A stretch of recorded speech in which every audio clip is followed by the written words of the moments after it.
At the beginning of everything, we are in a completely desolate land, with monsters taking to the sky and flying everywhere, as well as, apparently, an erupting volcano. And some people are watching from atop a hill, and one of them says it's coming, and that monster is approaching. It has dragon wings and looks like the devil, and so, even that, it comes along with a huge dragon. And the leader of those humans says he's the king of the dragons, a huge, colossal dragon, and he calls him Gormtail. And the girl right behind him says that, apparently, the centaur's nest has fallen, and there's nothing left for them to depend on now. The Sign Knights, the Resistance, the Cross Hunters, and all the adventurers, and the 6 heroes that people saw as a ray of hope, they are all dead, and their leader is the only one left, the last adventurer, El Palmi, and so he calls them all, because that is his last adventure, facing that gigantic dragon that is ready to lick its mouth in the air, and he already begins invoking fire magic, but a while after that, everything is burned around, and Palmi is in a very bad situation, badly injured, bloody, with blood everywhere, and his companions are thrown and dead on the ground, but right in front of him, the Dragon King is dead, fallen in front of the boy, and he wonders if that is the end for him, but then, another dragon appears above them too, and it is a 3-headed dragon, having cut off one, and Palmi says that the head he cut off is regenerating, and realizes that everything was in vain, and so that dragon descends once again on top of the boy, and he no longer has the strength to resist, so he just closes his eyes, realizing that this is his end, the end of the world, and the end of his adventure too, but then he punches the ground, very angry, thinking that this fate is shit, and he wonders if this is how it will all end, desolate, dying of hate, and he remembers the death of each of his friends, Philippe, Jaden, and Alexis too. Then he says that they all sacrificed themselves, and starts to scream, howling with hate, thinking that he can't accept this, and so he gets up and thinks of Gormtail, thinking that this can't be how it ends, and he gathers all his mana preparing one more attack, and says that no matter what, he will finish this. But that fire arrow he was summoning above his head is broken and shattered because he is hit right in the middle of the abdomen, and his blood starts to gush onto the ground, and the dragon takes advantage of this to prepare another breath towards the boy, while that infernal fire comes at him direction, thinks that he really is a pathetic piece of shit, and wonders why it had to end like this, because if at least he were stronger, if he had just one more chance, then it would be different. But then someone throws water in his face, and he wakes up scared, noticing that he is no longer facing the dragon, not knowing exactly where he is,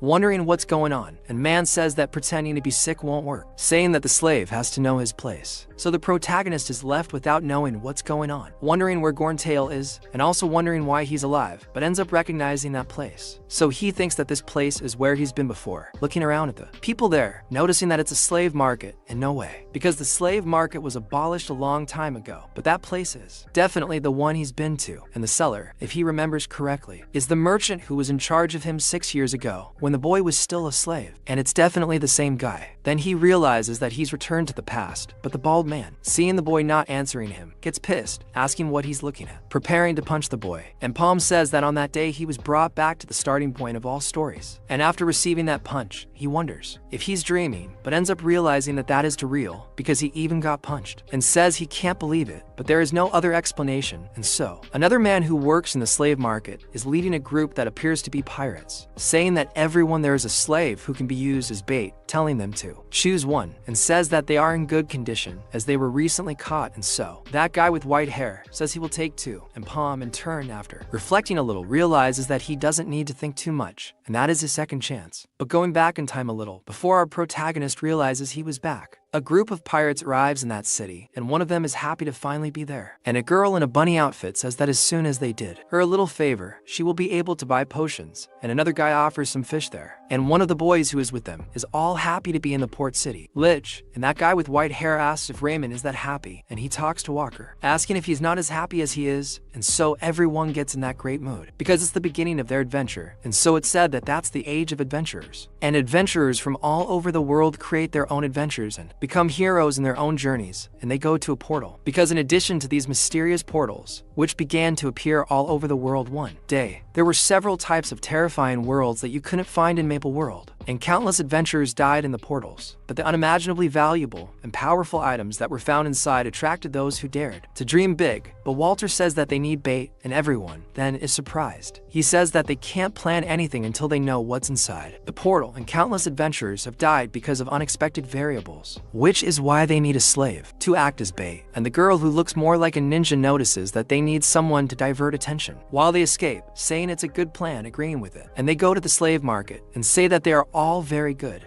and they are worthy of the price, and so Walter decides to take both of them, one of them being our protagonist, and he carries them both to the portal and says that they will mark the pillar there to notify the others that they are already there, and it seems that there is no one inside yet, which means that they will be the first, looking back and asking if their friends are ready, and they agree to this, going through that portal along with the slaves. But in that, the boy notices that it is very strange there, and when he looks ahead, he realizes that it is a very mysterious forest with huge mushrooms, and realizes that he has never been in such a mysterious place, and it is totally different from what he had imagined. But Walter says that they do not need to be so nervous, and calls for them to go ahead, because portals usually form in places far from monster habitats, so everything should be clear for now. Besides that, he gives an addendum, saying that they cannot use the same portal to leave, and says that they have to find an exit portal first. But in that, while the ninja looks back, a monster appears out of nowhere, holds her mouth in air, and actually manages to catch her in the middle. And everyone is surprised that there's a monster there and screams Charlotte. But the girl is already being chewed by the monster, and they end up noticing that they are surrounded on all sides by that kind of humanoid monster that is there. And so, Walter uses his fire arrow to try to kill one of the monsters, releasing Charlotte inside its mouth. And it screams that something is wrong, ordering them to tie the baits to the trees, because they have to get out of there. But in that, one of the slaves tells them to wait, because he wants to leave with them. But the fat guy tells him to shut up and do what he says. And so, the boy starts saying he's sorry, leaving the two behind. But one of the slaves keeps asking not to be left there, and they simply run away. And the slave who is not the protagonist is caught there, and the other tries to catch the boy. But meanwhile, the fur adventurers run away from the monsters, and Walter is carrying Charlotte all injured, saying that they failed, and cleaning doesn't matter anymore. They have to hurry and find the exit of the portal, but everyone is very nervous, and Raymond almost can't hear. Then the fat guy grabs him by the collar, telling him to pull himself together, and tells him to do what Walker is saying, telling him to calm down, because they even failed this one, but they can always prepare again. So he must not give up, and must focus on the present, saying that they will all get out of there. But another of that monster appears, showing that maybe he is wrong, crushing the fat guy on the ground and killing him in one hit. Then Walker screams in terror, but he is already beyond dead, and only his little hand is left up, all broken. And with that, Raymond starts screaming, and Walker tries to do something else by launching another fire arrow. But that monster shows that it doesn't only have its hand to attack, and throws its tongue that looks more like a frog's, holding Walker's neck and bringing him to his mouth. And with that, he is finished too. And the last one left is Raymond, who runs out screaming for help, but the monster goes after him and wants him to eat. And when it grabs his leg, he becomes desperate, realizing that he is losing it,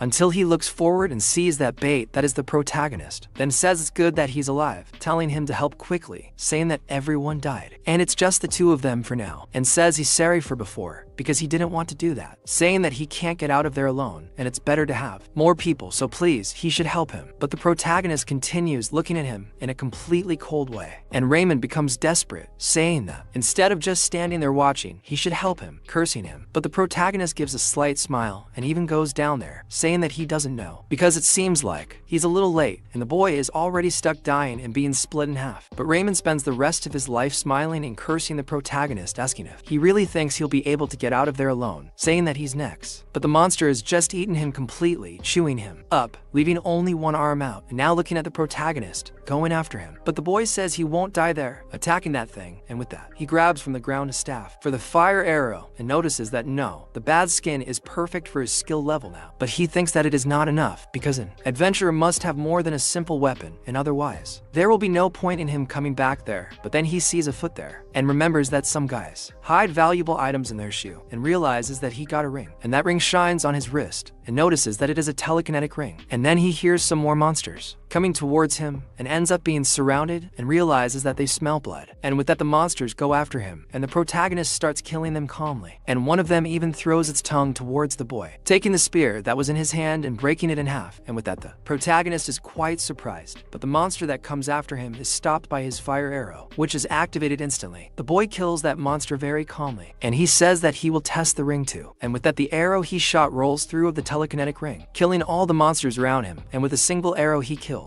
everything that was chasing him. And he says that he won't be able to do this for long. And some monsters, seeing how strong the boy is, get scared, and he thinks that it doesn't matter, but he ends up noticing something, and manages to escape the attack of one of the monsters before he was hit, and realizes that the fire arrows are not working, and looks at his staff, noticing that it doesn't seem to be broken, wondering if it's on cooldown. And then another monster comes from the side, but the boy goes for ignorance, killing it purely with the staff, realizing he won't have a choice, going down with the beating and killing some of the monsters. And one wonders how much longer, until he manages to activate another arrow, and so throws it towards the monsters, killing the first one, and zigzagging killing all around, finishing off the horde of monsters that was behind him. And so that girl who was bitten at the beginning ends up speaking, noticing that he's not just any slave, and the protagonist is surprised that she was alive, and she starts talking about what she saw, about him having mastery with lance and magic, asking who he is, and the protagonist notes that she was lucky, but in reality unlucky would be a better choice of word. So she asks why he has that staff. Besides that, she also talks about that on his wrist, asking how he awakened, how much is just a slave, but in that she asks if by chance he planned all that destruction. But the protagonist just looks at her and asks if she's finished talking, and she questions what he's saying, and he apologizes, but says that he understood everything wrong because nothing would be different, even if he had planned that, because he would have killed them all anyway. And she questions what madness he's saying, and the protagonist simply says that it's completely stupid. People who use slaves as bait, preparing the fire spear for the girl's head, and sometime later in the city, everyone is surprised because a bait slave returned on his own, and the protagonist walks through the middle of all of them, saying that the dice have been cast, and he has to hurry to prevent fate from repeating itself. So first he will have to free himself.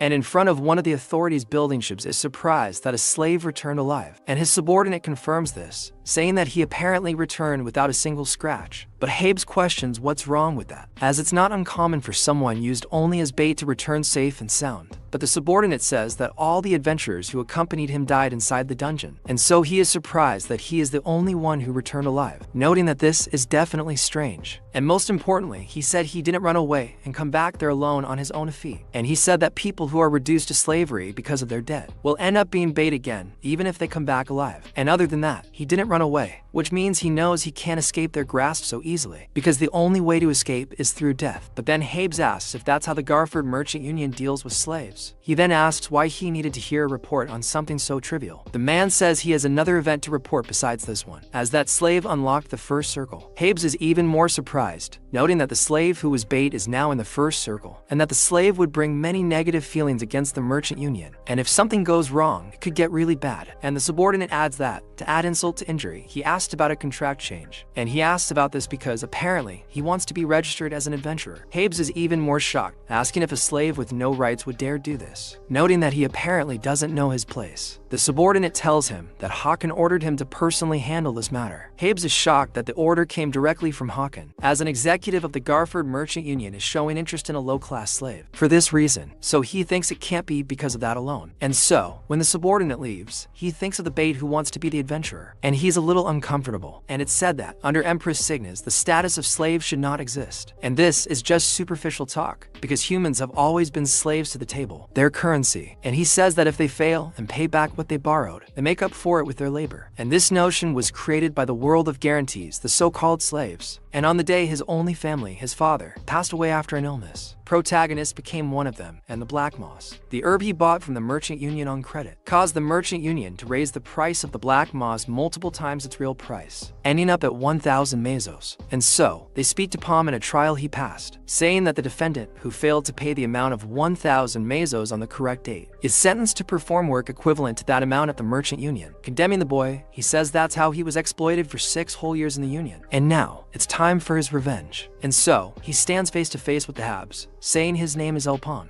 He wonders if he still remembers Hab's name, saying that he's Raken's left-hand man, one of the union's executives, and he caught a big fish. And Hab says he's right, asking if he wants to modify the contract, and says he's already received a report on it, and then gets straight to the point, and says he's going to change the contract to a rank F adventurer contract. And so, protagonist is surprised that he accepted his request so easily, and begins to thank him. But something remains on his mind, because as he had thought, he is being cautious about this. However, the boy says that he still wants Ranky, and says he has no intention of playing with him in his game. Habs then questions the boy about wanting Ranky for himself right away, since the Adventurers Association hasn't even given him a rank yet. The boy says he's already explored nearly 100 of these portals during those 3 years as a bait slave. However, Habs says he's only experimented with bait, and he's never caught a monster. However, the boy asks since when is hunting a monster of virtue for an adventurer. Habs asks what he's talking about, and Palm says that the reason the first adventurer was able to make a name for himself was survival, and the virtue of an adventurer is to return alive, especially when information from a returnee can be far better than an individual feat. And Habs says he admits this is true, and he's clearly right about surviving as a bait slave for 3 years. And of course, this is no ordinary feat, but he says that's all he is, saying that everyone else has only entered low-rank dungeons, and asks if he really thinks his pathetic survival skills will work in high-rank portals. He begins to think the boy thinks they're idiots, especially idiots who would approve a risky contract for someone who could die without even paying what they owe. He thinks the boy is a fanatic because he thinks he's all that, and he'll die without even taking 3 steps. And yet, Habs wonders what this repulsive feeling is he's having, and tells him there's a portal that only 5 people can enter, and it has 12 marks, and he says that's right. The bones of the last 12 groups are buried there. So, he asks the boy to prove to him if he really is as talented as he claims. And if he manages to get out of that portal, he'll do whatever the boy wants. Sometime later, the boy is with the other adventurers, and they ask if he's a newbie coming with them. Chev says it's nice to meet him, saying he's the group's tank, and that he heard about him from Habs, and that he was a decoy slave, and says he doesn't care about such things, and tells him not to worry, as the same goes for his companions. And Palm says she hopes they can have a good time working together, and he starts examining Proto, having heard he can use fire magic, and the boy agrees. Then the other guy asks what he means, wondering if the magic element he can use has already been decided. Then Chev says he heard that mages can't use elemental magic, other than the one they were born with, and so apparently any item unrelated to their elements is useless to them. They think this is pretty complicated, and Chev says that enough chit-chat, as he's probably heard this before. But for this mission, the objective isn't to hunt monsters, but to return safely with the items from the 12 groups that were annihilated before them. So, they just have to return the items to the Union,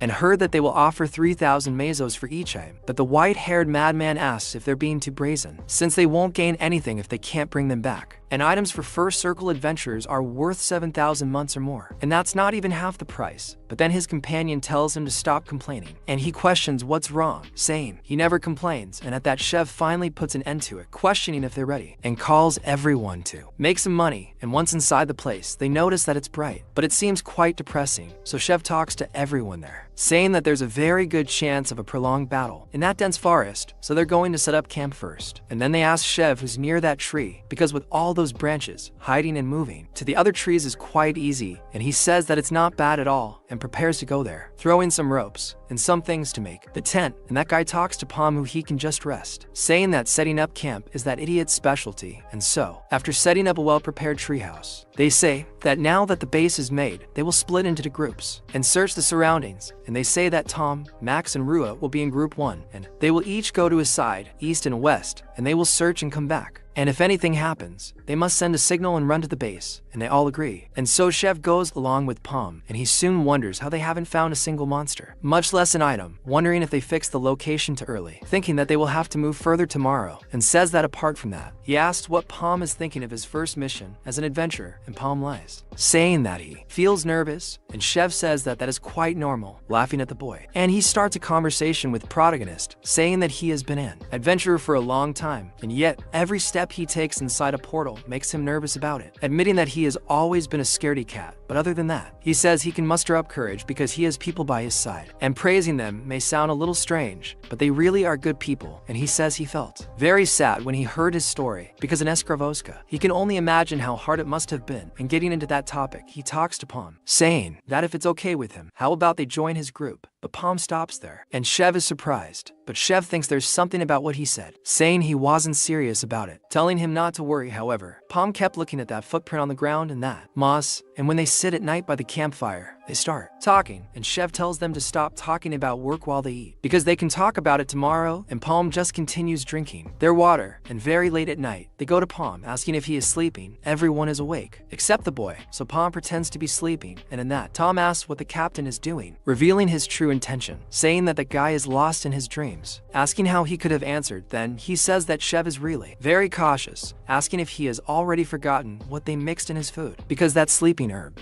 could even make a mother mushroom weighing 100 kilos fall asleep. So Tom says he swallowed so much of it that he would be crazy if he's not dead, and asked where that fire arrow staff is, because that's almost 10,000, and he prepares to kill the boy while Palm sleeps, saying that they're going to get to work. Who would have thought that the little group that appeared out of nowhere, full of good intentions, would be a bunch of assholes, right? Who would have thought? Who could have imagined? However, when he sticks his dagger where the boy is sleeping, he feels a different texture, and so he lifts the cloth and notices that it was a tree trunk, and Theprotagonist was no longer there. So they find find this strange and say that there is no way he could have escaped, and Chevy tells them to find him because he must not have gone very far. However, a huge explosion happens right behind him, throwing everyone aside, and the tree ends up catching fire. So they ask what happened and why. There is fire there all of a sudden, so they think they have to go fast because they have to get the food and items. So he wonders if this is Palm's doing, but in that, Tank calls Chevy and asks him what it was now, and it turns out to be a huge monster with a gigantic eye in front of it, and he wonders if Palm brought that and starts cursing the boy and notices that he used them as bait, and they all jump out of the tree quickly before that monster full of eyes can bite it to eat them. Meanwhile, Palm is from afar just watching and thinks it is ridiculous because they shouldn't have been so kind if they wanted to trick him, because in a portal where 12 groups with veteran adventurers failed, they immediately accepted a bait like him, and it was obvious that they were up to something. But then he notices that the boss of that area is that guy, and says that he already expected it based on the evidence of the Crusoe he had found before. But it is much bigger than he expected, and the monster continues chasing them, clearing the entire forest. And Chevy notices that that type of monster moves at a disadvantage, and Tank asks if he knows anything, and he says that if his guess is right, that is a golden slime, and it is not something you normally see in Maple World, and says that it is a rare boss that only comes out of red portals, and says that the body of that thing is acidic. So it is the worst possible enemy for melee adventurers like him, and he even tries to talk about the most dangerous one. But before that, he just asks everyone to dodge and look back, and so he is almost hit by a golden slime from that thing, and asks him what that was thing, and Chevy says he has long-range attacks too, and he says it's the acid arrow, a skill that allows him to shoot acid from his body. Then Tank shouts asking if that's not a hindrance, my friend. In the jungle anything goes, but Chevy says he's coming, telling everyone to get their act together. But then Tank asks how they're going to deal with that thing, asking if in fact there's anything they can do, and so he says they should get out of there first, because the acid arrow must have a 1-minute cooldown, so they'll recover and find an opportunity, and they have to aim for the core that's in that thing's head. And at that, Max gets excited that his skill has a cooldown, turning to attack that thing. But then Chevy calls him, and he says they still have time, asking to leave it to him.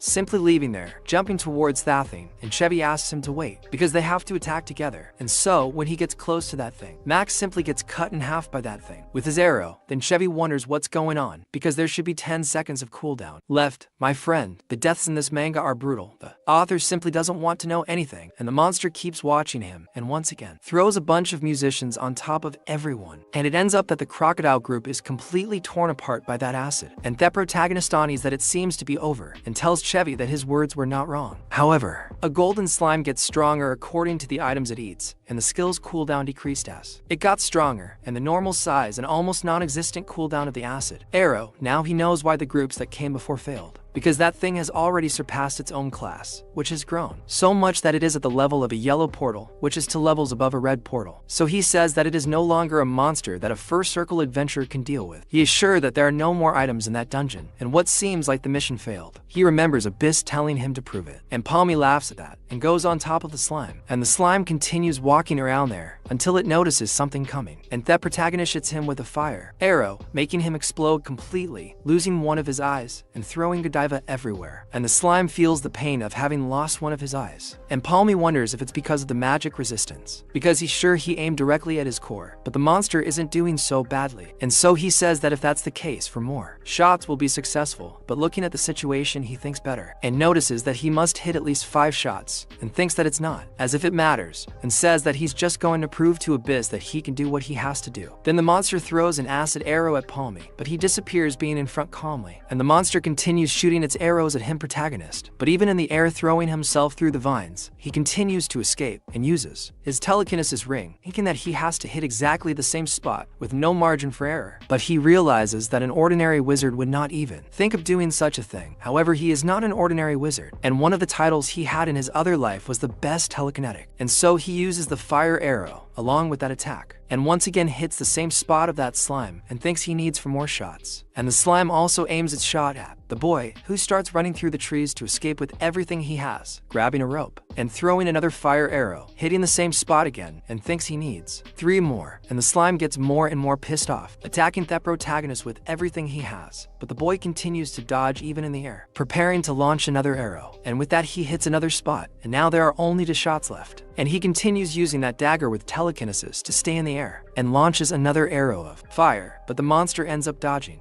and realizes that considering the size of it, he attacks very quickly, but he thinks it is useless. Once again taking that fire arrow that missed, and attacking the monster in the exact same place. And so its core becomes visible, and with that protagonist stappers right on top of that thing, and goes straight for the last attack. But the slime is no good at all and sees that the protagonist is enough and creates a hand to grab the boy. And as he brings down the mosquito killing slap, that protagonist looks back and then activates his ring. And with that the sword sticks in the ground, pulling him and taking him out of the way of that hand used. And when he falls to the ground, he activates his fire arrow once more towards the face of that monster. But the slime puts his hand in front to protect himself, and so Palm smiles because the arrow goes towards the hand but makes a beautiful curve right in front of it, hitting exactly in the core. Then he explodes, and the monster becomes desperate as it falls apart. And Palm takes advantage of the monster being defeated to put his foot in the final line. That bunch of acid has to go somewhere, and it turns into a tsunami heading towards the boy. So he once again takes that dagger, uses his telekinesis, throws it up, and is dragged up the tree, escaping that acid bath. And the boy looks back, seeing that a large part of the forest has been decimated by that thing, while everything is going to melt around him. Palm goes down there, walking in the shine of that dirt all, and finally thinks he went there to get it, seeing the core of that thing, grabbing it with telekinesis, bringing it to his hand. The core he finally got, and it shines brightly in the boy's hand, until he manages to use his power to create a shield around himself, and so he leaves the dungeon, returning to Abyss, who can't believe what happened, then notices that what seems he wasn't just showing off after all, but thinks there's something strange there, because he came back alone again, and without the item he was hired for. However, the boy says that those he put in his group were amateur hunters, who worked to steal his items, and when he left to prevent this, they encountered the boss, and it seems they all died. Then Abyss is surprised that they died to the monster. He says it was a golden slime. Then Abyss is surprised, because if it was that thing, then all the items inside the portal all were melted, and the boy confirms this, and Abyss is shocked, because to think that all the items rented from the Merchant Union were destroyed. It's a loss that can't be ignored, but the problem is that this guy came back alive. It's said that there are some common rules for portals. First, the number of people entering is limited, and only the number of people marked on the entrance pillar can enter. After that, the portal will be deactivated until everyone inside is annihilated. Second, there are entry limitations based on the difficulty level and the circle level. Difficulty levels are indicated by colors, which range from red to purple. Those with circles above the gates, difficulty level cannot enter. Third, the portal can only be used once, and this is the biggest obstacle when dealing with portals.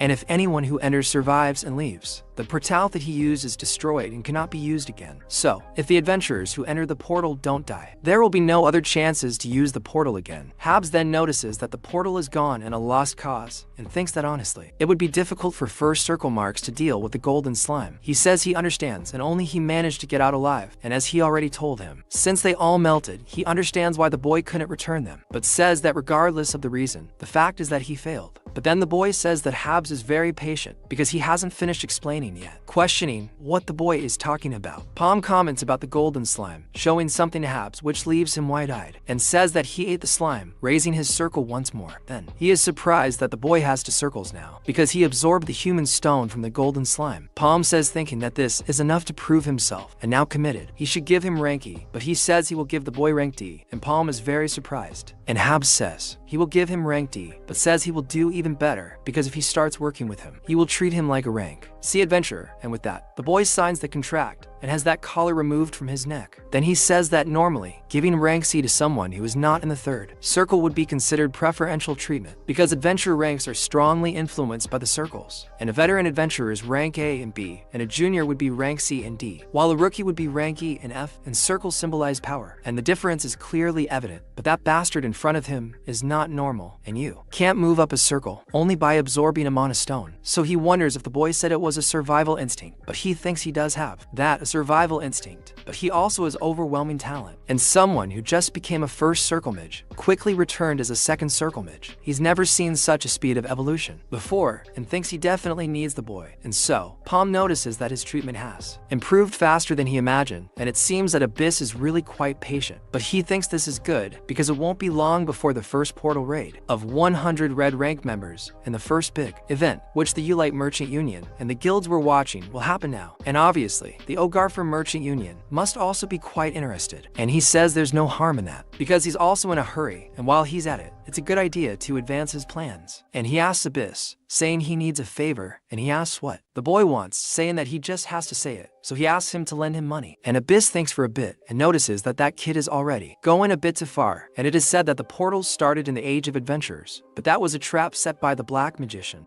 Many adventurers died in the portals, killing all the future potential of Maple World. Then, the last day came after that, and all the monsters that were waiting for their time rushed through the portals, and then humanity lost. And exactly 3 years from that moment, the fate that Maple World will face is not so far away. And so, Abyss watches that protagonist go in to the middle of the other adventures, and he thinks it's not enough, and yet, it's good enough to start. And the portal of the 100 found this time is the red level, and only those with 2 circles can enter, and normally, the Gaffer Merchant Union only selects those adventurers with more circles. And the reason they invest in a second circle like him is because the Gaffer Merchant Union is targeting that portal, and while he had some money, spending it all on items would be foolish. And items that fit his level are very expensive. And if he were to think of something useful to spend his money on, then he goes to another shop and stands face to face. And so, one of the vendors there says he's happy that he chose the leech slave market, and says that he must be an adventurer, asking to guide the boy, asking what kind of company he is looking for, questioning if the slave bait a warrior to fight alongside him, and that protagonist says there is someone he is looking for, asking to lead the way, and that guy doesn't quite understand him. And he says that that is the punishment camp, and says that they are using that place to punish those who act like that person he is looking for. And he takes the boy to his cell, but he is afraid of who is inside, and asks the boy if he is sure it was that guy. And he talks about it, but that protagonist sees he is aware, looking at that man, saying that he is the one he was looking for. And he says that the death of a certain individual accelerated the destruction of the world in his previous life, and that is the axe heroine, Erin, and that was the killer of that girl, and the perpetrator of the crime was none other than the only apprentice she ever had, Dibbo, killer of heroes. And that was the incident that marked the beginning of the end. Then Dibbo asks why the boy came for him, saying that he doesn't think he knows him, sending him away. And so, the salesman begins to apologize to the customer, saying that his mental state is a little complicated, but in that protagonist sees that his behavior is a little different than it was before his return, because now he is just a slave, treating adventurers like that, even though he is a slave. And he thinks that Dibbo is very rude. And the seller says that there are other crazy dogs like him, but protagonists think that not only in personality, but in skill as well, and beside him, he was one of the few who gained attention after the last day, and sometimes they were compared. They are from the same region, and they awakened at the same time, and they were very skilled. But what was most similar was something else, and so he is released, and that protagonist asks how much it cost. And Dibbo says that it seems they have a young master from a rich family there, asking if he can pay what he asked, saying he wants 1,000,000 mezzo, asking if that's okay with him. And that protagonist sees that what compared the two of them was the fact that they desperately needed money, because that guy has a younger sister who has the black blood disease. So Dibbo tells him to leave if he doesn't have money, because he wants to act conceited. It's not the time. But in that protagonist rummages through a bag, and the kid is surprised, realizing he actually has 1,000,000 mezzo, asking if it's real money. And that other salesman asks if he's serious. And Dibbo lowers his head. Then that protagonist tells him to wait a bit, because he should listen to what he has to say, because the terms are 1 year, and the benefit is divided 7 times 3. And he says that he has priority in choosing the items that are drugged in the portal. Then the seller is surprised that he is making a group member contract instead of a slave contract. So he tells Dibbo to take a look at the contract, and the boy takes it from his hand, saying that there is no way back, and simply bites his finger, accepting without any excitement. He wonders if it is because his sister's life is ending, and so Palm smiles, saying that since the contract is signed, they will go straight to the portal. And Dibbo clearly agrees with the boy, while Palm says that he will have to prove his worth. And Dibbo says that he will work harder than anyone he has ever seen before. And so, they go to the portal, but arriving there, Dibbo calls the boy and says that he is pleased that he bought a new weapon, but normally he uses a sword, long, and says that they should go back and exchange. But the boy says that from now on, he will be using an axe while working with him, and if he doesn't like it, they can just end the contract. And Dibbo agrees, but in that, he asks if that is the portal that the boy is planning to test him, and says that it is a red level with a mark, with an entry limit of 8 people. So, that protagonist says that what appears to be the right place. But then Dibbo asks where the rest of the group is, because if he is a boss with deep pockets, he is sure he must have very good members, saying that he must have a healer, because fighting is fighting, but having a healer is essential. But Palm turns to him, looking a little strangely, and asks him why they are looking at him like that, noticing that apparently they are the only ones. And he says that there is no need to worry about other members, because they have enough. And Dibbo says that was what he thought, because he was scared for no reason. However, he says that all the members he needs are right in front of him, and Dibbo does not quite understand the boy, noticing that it is only the two of them, and so Palm tells him to stop wasting time, throwing him in there. And the boy is surprised to fall in that place and asked if Palm is crazy because making a portal of 8 people with only 2, there's a limit to madness, and asks if that it seems like a joke to him. Besides, he will still need to use a weapon that he is not used to. But Palm looks at him in a somewhat serious way, and Dibbo soon realizes that behind him there are monsters coming, and they are tree stumps with 3 eyes. And he notices that they are stamps, and soon realizes that he ruined everything because of his shouting, taking that Bakudo, and preparing for the fight. And he says that they are known for their golden trunk that swords and spears have difficulty crossing, besides those numbers. But then the protagonist tells him to get out of the way, and Dibbo asks him to wait. But in that, the boy uses the fire arrow, cutting one of them right in half calmly, and Dibbo is surprised. And so that protagonist used the telekinesis of that fire arrow, killing several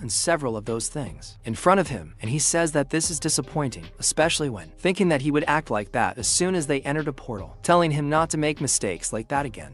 And so, Dibbo asks, who is this monster? While that's it, elsewhere, a girl says that the merchants have taken the bait and they're still buying time for their plan, but they've already captured the people they're going to send. So, a person who's drinking wine in a villainous manner listens to the story, and the girl asks if they have his permission to continue, and that guy says yes. And the girl disappears behind him, and he says that everything will be done according to that person's wishes, and wishes freedom for Maple World. And after the protagonist deals with all those logs, Dibbo gathers all the mana stones, getting a total of 27 of them, and so that protagonist tells him to continue, and he says he's right. While they walk in that desert, he says he thought he was just a crazy person or whatever, but the boy is no joke, and he is surprised that his power is telekinesis, saying he has never seen anyone using a fire arrow like that, and says that since he is accompanying a person as strong as him, he must be able to get a lot of money, and thinks it's incredible. And since the distribution is 7-3, he must be able to save on medical expenses and food for now, and so he is all happy. But the protagonist says he found it. He doesn't quite understand,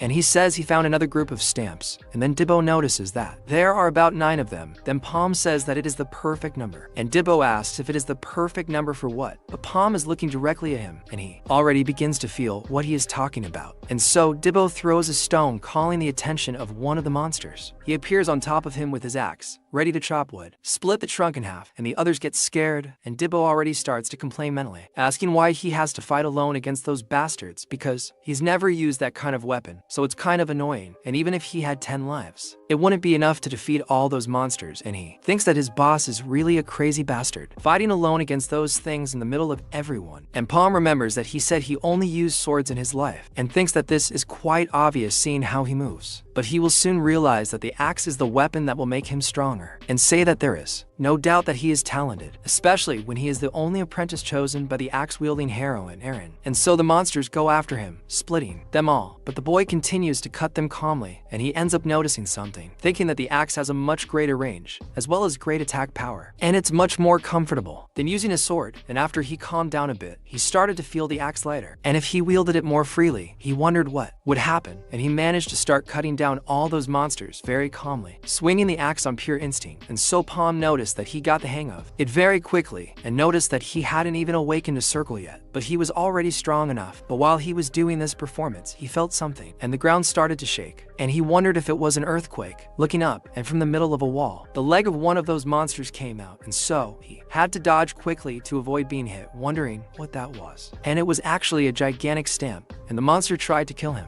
Anyway, but Palm appears taking him out of the way and throwing the boy to the side, and says that his size has nothing to do with the threat, saying that it only makes it easier to land an attack. So, Jibo thinks that magic might work. The boy shoots his arrow at that stamp, but the monster ends up blocking that attack. The protagonist realizes that his reaction is faster than expected, so he prepares to try again, using his staff as a bow, preparing another arrow. Using his activated telekinesis, the monster sees the arrow spinning around him and tries to follow it with his eyes. However, the protagonist turns it around, thinking that he only needs one shot. But even so, the monster stops the attack with one of its branches, making it ineffective. Palm notices that he blocked that, getting a little nervous. Jibo shouts at him, asking if magic doesn't work either, and asks why he's still standing, telling Palm to run if he doesn't want to die. He says that it's not that the attacks don't work, because he wouldn't have cared, and blocking if it didn't work. but the problems are the branches, and so all those branches go towards them and they almost get hit. And the monster sees that they jumped and are in the air, preparing another branch to try to hit him, and Jibo, seeing that, is surprised. But the protagonist uses a rock to give them ground, and with that rock, they manage to get out of the way of that, and Jibo says that the boy did very well because he thought he would die thanking him. But Palm says that it's not a problem because he must take care of the stampedes that are behind him, and he wonders how long those monsters are there. And Palm says that he will take care of the other bastard, and Jibo even tries to shout to him, but ends up being left behind, and he wonders why that boy is so fast. And then Palm goes after the monster, launching another arrow like that, but Jibo gets desperate because that monster is not something he thinks can be defeated without a plan, and thinks he needs to escape. And looking at the fight of the protagonist, he realizes that the monster blocked his arrow once again, and says that just as he said, it happened, but the monster ends up being hit in one of its eyes.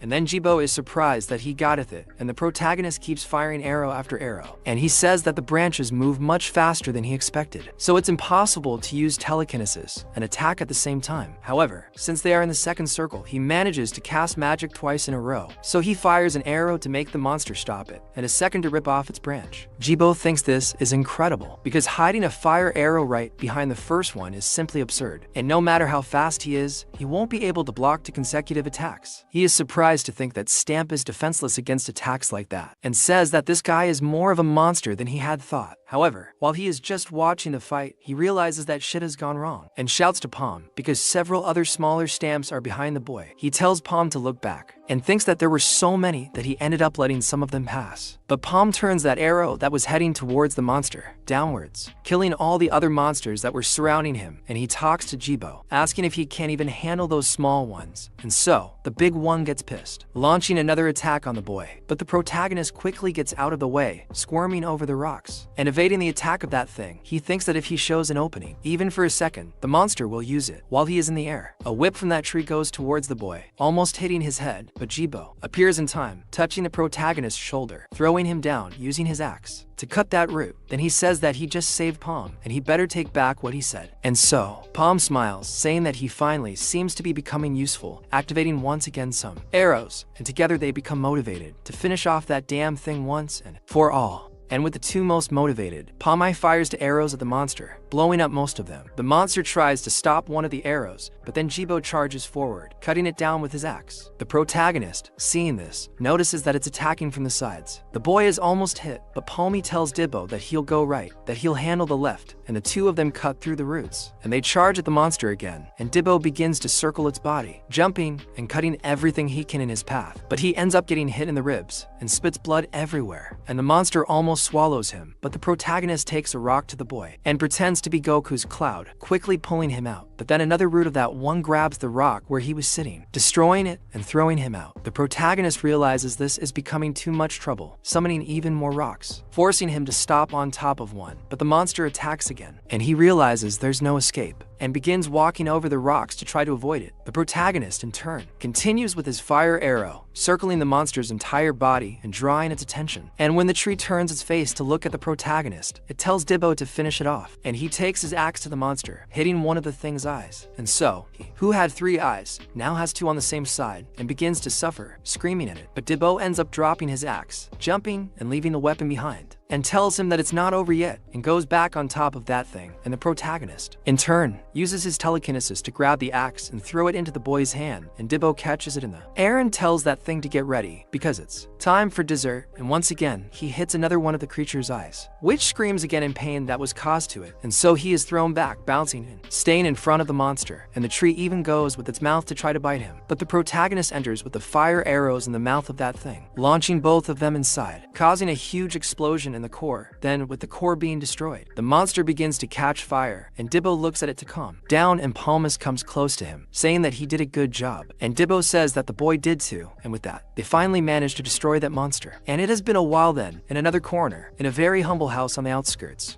Dibbo's sister is eating alone, thinking that it is getting late, and she should eat quickly and go to bed, being thankful for food. But then there's a knock on her door, and she opens it to ask who it is, and gets a big fright, realizing it's her brother. And he says he's back, and the girl starts shaking all over, crying with emotion, but remains firm, just hugging her brother, thanking him for coming home. Meanwhile, the protagonist goes to another corner, all broken, and inside that house, there's a picture of him with his supposed father, but that person is lying on the bed. A very dangerous situation, because he's beyond Baghdad, and the protagonist looking at that gets a little sad, and the only thing he can do for that person is to activate the fire arrow, setting fire to that house and simply leaving it behind. And a while later, Abyss is in his room, thinking that this will bring problems, because the 100 portal is close to appearing, so he wonders how he should organize what has appeared to him, because Raken will be in charge of things this time, and if he fails, it won't end not good, because this time, all 10 major merchant unions will be focusing on clearing that portal, and epic or higher quality items are basically guaranteed in the 100 portal, and even an intermediary may appear, but that doesn't mean it will be easy, because the 3 Natasha sisters of the Goldrick Merchant Union are so powerful that it's hard to believe they are only second circle adventurers. So he says that that trio is so powerful that the second circle adventurers of the Gotha Merchant Union can't even compare. And if he were to analyze objectively, not only the Goldrick Merchant Union, but all 10 unions will be sending their best teams, and his Gotha Merchant Union is easily overwhelmed by all of them. He's a little hesitant, but he thinks about Palmy. Then he realizes that someone is daring to enter without knocking, and when he notices, it's someone he knows very well, Mr. Raken. He asked if Abyss has already prepared the group list, that they will clean the portal, so he apologizes, getting up from that chair and letting Raken sit. He says that it is not in his spell to be late, asking what he thinks of the boy that time. Then he says that damn Palmy, there are some circumstances to take into account, because they know he is talented, but there is no way of knowing how much. And last time, the entire thief group was killed, and that is the reason for his skepticism. So Raken asked if he wants to test it again then, because it turns out that there is a great place for that, and says that of course, he should just gather all the groups he is considering, all for practical purposes. And Raken says that there will be many witnesses this time. In the meantime, that protagonist goes with Debo to another gate, and he says that it seems like there are a lot of people going this time, saying that's how it should be. Then one of the guys goes to talk to the protagonist, asking if they are the guy from the 5th group, because to people with a history of slavery doesn't make him very happy, and the protagonist already doesn't like what's happening at all, noticing that they are clearly not friendly, and are trying to say that slaves will only get in the way, and he thinks it's normal for experienced groups to think like that, and it seems that everyone is between the 1st and 2nd circle and are totally different from the boss's group and are really professionals who don't need bait. Then Abyss arrives, asking if everyone is there, and the protagonist is surprised that he went there personally.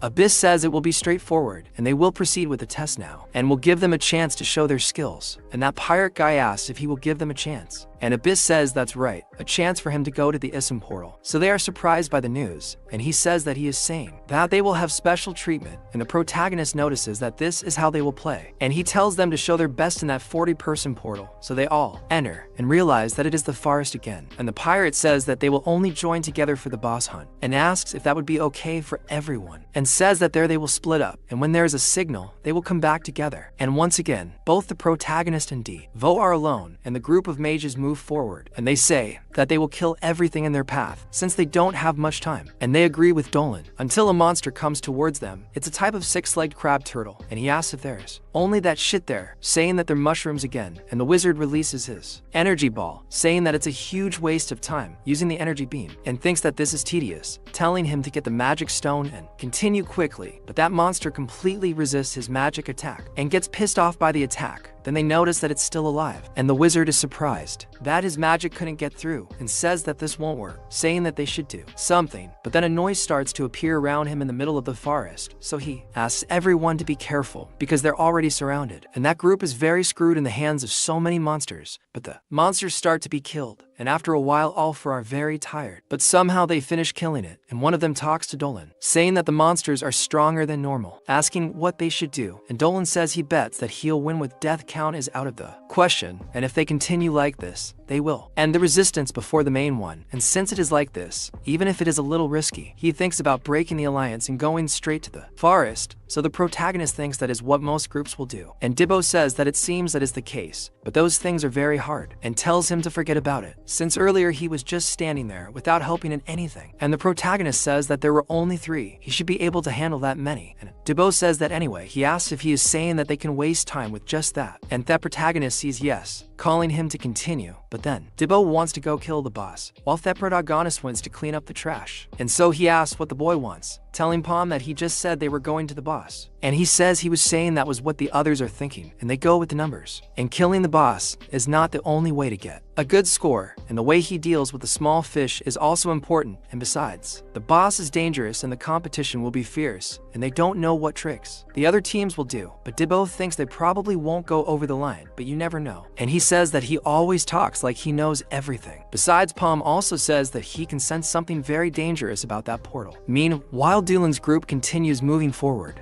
until that girl from the group calls him asking him to look at something, and says it's an escape portal, and says he wasn't planning on looking for it, but that's good, but not leaving marks there. But then one of the members starts laughing behind Dolan, and he asks what was that, talking to Vit, saying that he's being too loud, but Vit doesn't stop screaming and laughing, and Dolan asks if he can't hear him, saying that he'll attract more monsters around like that, but Vit is completely out of control, laughing even without meaning to. He cries while laughing, and Dolan asks what that is, and around him everyone is feeling sick with that smoke that has already taken over the whole place. He realizes that it's poison and thinks he needs to escape from there even if he goes alone, leaving everyone behind. But then a horrible mushroom appears behind him, smiling with a mouth full of teeth. Then when that monster gets close enough, it starts releasing even more poison near Dolan, and he sees that there's not much he can do, while the monster also starts laughing, and he gets infected by that fog, laughs nervously in front of that thing desperately. Meanwhile, in another corner of the island, the protagonist leaves with Diogo calmly, and the boy says that the guy hasn't come back even once today, until he notices something, and notices that someone is using a flare. And Debu says he knows they're supposed to use the flare if they find a boss, but them actually doing it is a surprise. And when the two arrive, everyone is looking at the protagonist with a frown on their face. He notices that there is a group missing, and the pirate Jiraki says that since it seems like everyone is there, he will start the explanation. But one of the girls says that the wizard Doolin's group is not there yet, and he says that it doesn't matter because there is no reason to wait, and says that they found the boss. And when they found him, they all witnessed Doolin's group being decimated, with the last one being eaten by the monster, which is the boss of that place. The poisonous mushroom of madness, my friend. If there is one thing that the author of this manhwa knows, how to draw ugly monsters. So, the girl is surprised, asking what he's talking about the poisonous mushroom of madness, and says that they're in trouble because their group isn't in a shape to deal with this boss. He says that if the mushroom of madness really is the boss, they'll have to give up hunting it because they need to find the escape portal as soon as possible. So, Debu asks about this poisonous mushroom of madness, questioning if it's dangerous, and the protagonist is surprised that this is the boss, saying that it's the worst type of boss to encounter in a dungeon at his level. While he's thinking, Debu keeps calling him, and the protagonist says that it's because of the spores that spread, and it's difficult to get close, which also means that they can't use their number to beat him. And Debu keeps talking to the protagonist without stopping to annoy him, and he says that if they want to take him down, they will need to use ranged attacks. However, half-range attacks won't do any damage, since he is very resistant and fast. And then the pirate says that unfortunately the boss is in the way of the escape portal, and it will be impossible to escape without facing him. But in that, Debu asks if he is scared, saying that this boss is nothing, saying that with just one invincible fire arrow from the boss, everything will be fine. But Palm talks to him, telling him to shut up, and Debu gets very angry.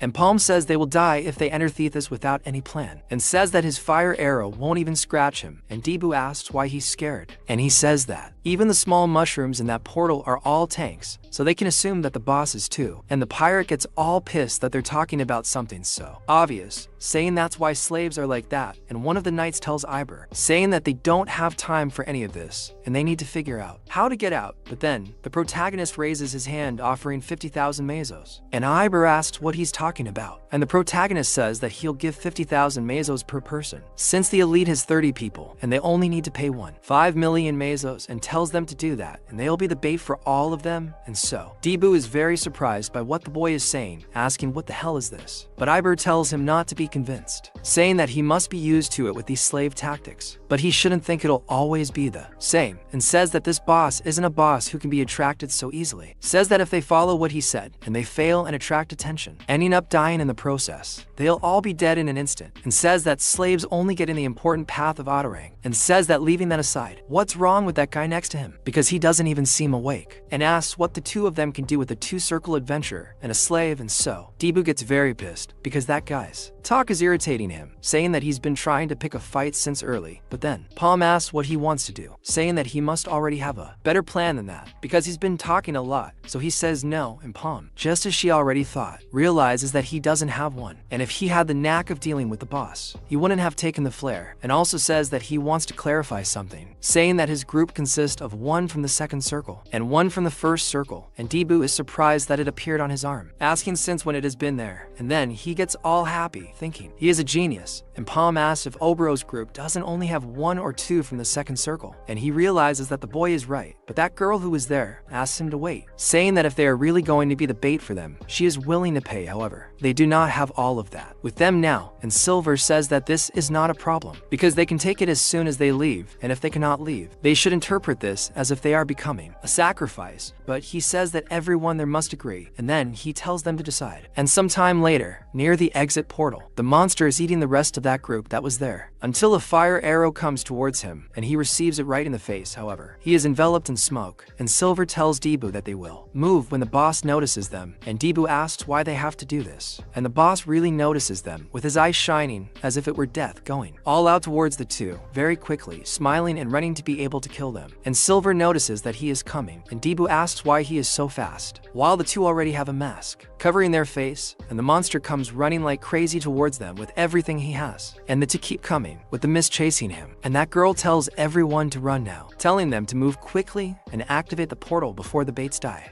So they hit that pillar, and the portal starts to open. Everyone gets ready to leave, but then, while Debu runs desperately, other monsters appear in front of him, and he starts to get pissed, asking him if he looks that easy to kill, summoning his flames on that axe, imbuing it, telling them to just go away, using explosive cut on those things, splitting several of them at once. But then, the crazy mushroom appears behind him with its mouth open to kill the boy. But the protagonist uses the fire arrow, hitting it right in the mouth, and the monster is thrown back, and even all injured. It still continues laughing, but the protagonist launches another fire arrow, once again on top of the monster, but the mushroom quickly gets out of the way using its agility. However, Palmy uses her telekinesis, making the arrow turn around and go towards that monster, which starts preparing an attack on the boy, and the arrow tries to get him in every way, while that mushroom runs like a cockroach, from one side to the other, dodging that thing, and going after Debu goes all out, wanting to catch the boy with his hand, and Debu tells Palmy that he is catching up to them. However, the two are already close to that ravine, and when they get there, they jump, and the mushroom almost catches them, but then Debu gets the attention of that thing, telling it to eat it, with the protagonist throwing another fire arrow upright at that thing's face. Then, the two fall into the river below, and Debu coming out of the water is very informed, because he almost died to that damn mushroom, and the protagonist starts drying himself, while Debu asks what the problem with that thing is. He questions if he didn't hear, because that is the boss of the place, and it seems that they will have to prepare better if they want to kill him, and so, he remains very calm, and Debu questions about him being the boss, asking if he is talking as if he was really going to kill that thing, because he must have heard wrong, but the boy says that he heard correctly, and Debu asks if he is joking with him, but Palmy questions what is the problem, asking if they didn't come to hunt the boss, and he says that was when they still didn't know that the boss was the poisonous mushroom of madness, asking if he doesn't know that there is something called strategic retreat, and Palmy says that he won't be able to re-enter a portal he escaped from, but at that, he just yells saying that he knows that, wonders if they shouldn't run away from there, since his work with Whiskey is already done, because he can't think of how he's going to kill that boss when not even the fire arrows work, and wonders if the boy hadn't said that they would die if they tried to fight that thing. But then, Palmy says that the situation has changed, because since the competition is gone, they are free meals, and besides, they will still receive a great bonus, asking if this isn't very good, and asks what's wrong, questioning if he really goes against his contract, and so, Debu says he wasn't thinking about it, and even so, he says he has to give a bonus for everything he's doing, and the boy says of course, but Debu asks Palmy to just tell him this, asking how they're going to kill that thing, when melee and ranged attacks don't work, and says he has no plan to throw his life away for something impossible, and asks if there's at least some way to kill that thing, and in that, already outside the portal, Abish is surprised that they're already leaving, and asks if that wasn't too fast for a portal of 40 people, and he asks Jubal how it was there, because it seems that some people are not there, because that delinquent is still there, but in that, she says that they failed, and says that Doolin's group was killed, and Palmy is still there, and they were only able to escape because Palmy and another guy served as whiskeys, and says that it is impossible to kill the portal boss with only that group. And Abish asked what she is talking about, says that then she did nothing besides running with her tail between her legs, and she says that the boss was an infamous poisonous mushroom of madness, and there was nothing she could do. But then he throws his cigar on the ground and steps on it, calling them to come back. And so she tells Abish to wait, because Palmy's group has not left yet, and since the portal is still active, they must still be alive. But then Abish says that they will not survive, because it is only a matter of time. And she herself said that the boss is the poisonous mushroom of madness,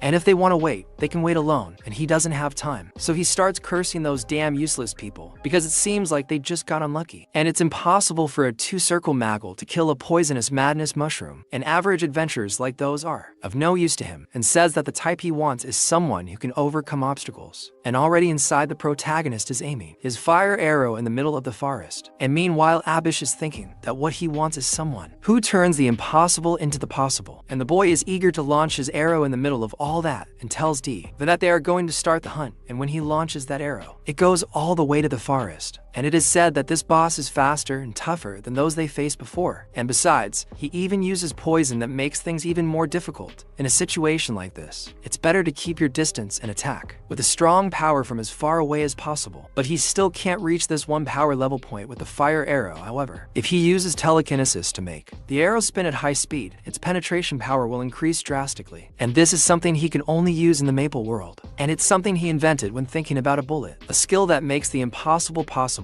So he uses his revolver, and that spinning bullet goes towards the mushroom, hitting it, spinning and piercing that thing. And with that, from afar, he manages to hit the monster and also cut down some trees. And the monster is left with a huge hole in the middle of its chest. And he says he tried to hit the head that contains the core in one go, but it seems he missed. And with that, the mushroom of madness begins to bleed that poisonous blood everywhere. And he says that this will become even more problematic. While the monster looks back trying to see where that shot came from, then he finally sees the glow of the protagonist arrow and starts running in that direction. But the boy shoots another arrow, but this time he misses and can't hit the thing's head, and he says that it's very difficult to use the revolver while it moves. And the main problem is the reload time, because he has to finish it before the boy gets up there. But he's already very close, running from frame to frame like a dog. Then the monster arrives at the foot of that mountain, but getting close, feels that something is strange. So Paulo agree to stop Jibo, that it's time. He prepares for the plan and pulls a rope. Macking monster stumbles. Then he stumbles and falls face first into a slimy mud, and from the middle of that slimy mud, the protagonist looks down from above, and the monster thinks he's strange. And Paulo calls his attention, but then Jibo comes from behind using his huge explosive axe in the face of that monster, hitting it with everything. And with that, his axe returns to his hand, and the monster prepares to release its venom. Then Jibo says he can finally breathe, calling the monster up, saying that the air is very fresh, asking why they don't play now. And already in that situation where one is on top and the other is on the bottom, Paulo thinks that with this, the conditions have been met. So he says that the focus of the mission this time is to lure the monster to the swampy area, since the basic thing in a hunt is to nullify the prey's strengths. And he says that this should ensure that the prey's strongest weapon is nullified, and the monster even tries to release its venom, but the mud that is on top of him blocks that. And Jibo asks what happened, asking if he's annoyed because they covered all the holes in his face, and he says that's a shame for him, spinning his axe around in every way and throwing explosion at that monster. And when he throws the axe as if it were a whip, it really goes up to the thing, but the mushroom manages to hold the axe well with his hand. But in that, Jibo spins his axe, swinging in every side and hitting the mushroom from all ends, until the monster starts to return the attacks. But in that, he runs towards Jibo, and it is said that they didn't lure the monster there just to block the holes and the muddy swamp for fast monsters like that. And the monster really can't step very well, because that's the worst place for him, and he's being trapped underwater. And with that, the protagonist uses his revolver again, turning it on the monster's head, and puts his hand in front, but ends up being injured because of that shot. And with that, Jibo, on the other side, prepares to help too, but Palm's attack causes a huge explosion, and Jibo asks if it died. But then, the monster is still standing in the middle of that smoke. Jibo thinks he is too tough, and Palm tells him to aim for the core, saying that he must be close to the head, and Jibo says he knows that, throwing his axe away, trying to hit it. But when he tries to hit the monster's head, manages to grab the axe handle with his hand, and Jibo is surprised. But he doesn't think fast enough, and ends up being pulled by the monster into that swamp, while flying attached to that rope. But then, Palm gets in the middle to prevent his companion from being killed, using telekinesis. Throwing a tree trunk right at that monster's face, then Jibo holds onto it, while the monster pulls the trunk out of its face. Then Jibo tries to attack from the other side, turning around and kicking the monster's head, jumping away and not falling into the swamp, falling on top of the root of one of the plants that is there. But then he prepares to attack again, jumping from that place and jumping on top of the rocks that are there. Then Palm uses his telekinesis to be able to surround the monster with mud, throwing even more mud on top of him, filling those holes. Then, in the middle of that tsunami of mud, Jibo appears on the other side to explain another attack with his axe. However, the monster sees his shadow defending itself and attacking in the middle of that mud, trying to catch Jibo, but he is not there, surprising the monster, and ends up being attacked from behind. And the boy, with a single clean attack and as strong as possible, manages to tear off the head of that thing, and the head of the mushroom of madness falls next to his body and remains standing still. And Jibo, completely tired, waves ready from above while he looks. But then, Palm sees something that leaves him scared, and so, behind the boy, the body of that thing is still moving and hits Jibo hard in the head, making him sink into that mud, and his axe is thrown aside, and the monster begins to gush even without a head. And Palm asks how this is possible, because he is sure he blew its head off, and he shoots another arrow at that thing. But the monster disappears from in front of him, running even faster, jumping for on top of the rocks that Jibo just used, and going straight towards the protagonist. And he says, "You must have forgotten something," so he uses telekinesis to get that monster out of the lake and stop its movements. But then that thing jumps on top of the rock where he is, grabbing onto the rock and starting to climb. And with that, Palm thinks he only has enough for one more fire arrow, so he says there's no next time and he can't withdraw it anywhere. But at that, Jibo gets up, thinking that it's making him angry, already covered in blood, and he dares once again his explosive blow, throwing his axe at that thing, and hits the middle of the thing's body, cutting it in two. And so the legs fall down there, and the boy thinks it worked. But that thing keeps moving, and the hands keep climbing towards Palm. He yells to his boss, saying that it's dangerous, and the boy uses his last fire arrow, throwing it at that thing, and there inside the chest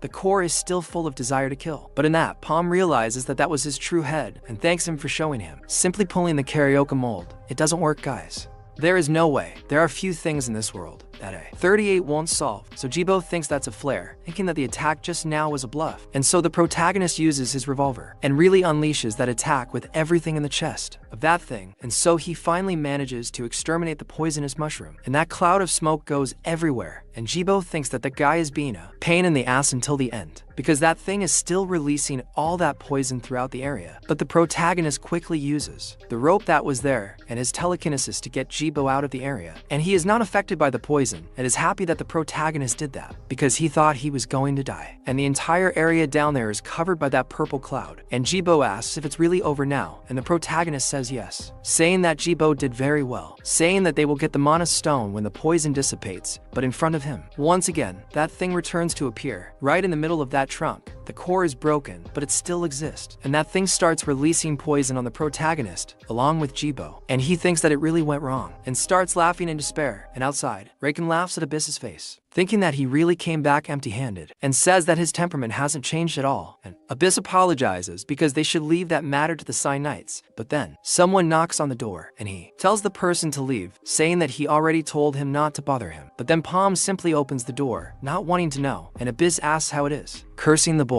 Then he is surprised to see that Palm is there, and he simply says that he's back. And Raken opens a big smile, thinking that this is very interesting. And in that, Raken talks to Abyss, asking what's going on there, asking if someone came out of the tomb or something, saying that it is a pleasure to meet the boy, introducing himself as Raken, asking if he is Palm, saying that his survival skills are, as rumors say, and says that he is the type they need now in Gafo. And Palm, hearing that, thanks him for the compliment, and he says he will ask just one question, asking if he would be able to show that skill again at the 100-men gate. And Palm looks directly at him, but says that it would be difficult. And Raken does not like that answer very much, and Abyss asks if that is the way he talks to Raken, calling Palm, asking if he thinks he made him an adventurer who can simply choose his missions, saying that he should not forget that he still has a debt. But Raken, in turn, smiles, thinking about what the boy said about it being difficult, realizing that it is not impossible, saying that he does not like roads, saying that he will change his questioning what he wants. So, sometime later, Giggs is already spitting out his beer, amazed at what the kid said about the 5 million mesos per person. Because considering the two of them, it's 10 million mesos, and that's a lot. And the protagonist doesn't even hear the shit he's talking, because the kid threw the beer all over his face, and he apologizes, then he questions himself anyway, and he's not being too ambitious, because they're definitely going to give up on the proposal, and it was his first big mission in a while. But Palm says it's not his problem, and they're the ones who will decide. Then Gibbon notices that he's acting differently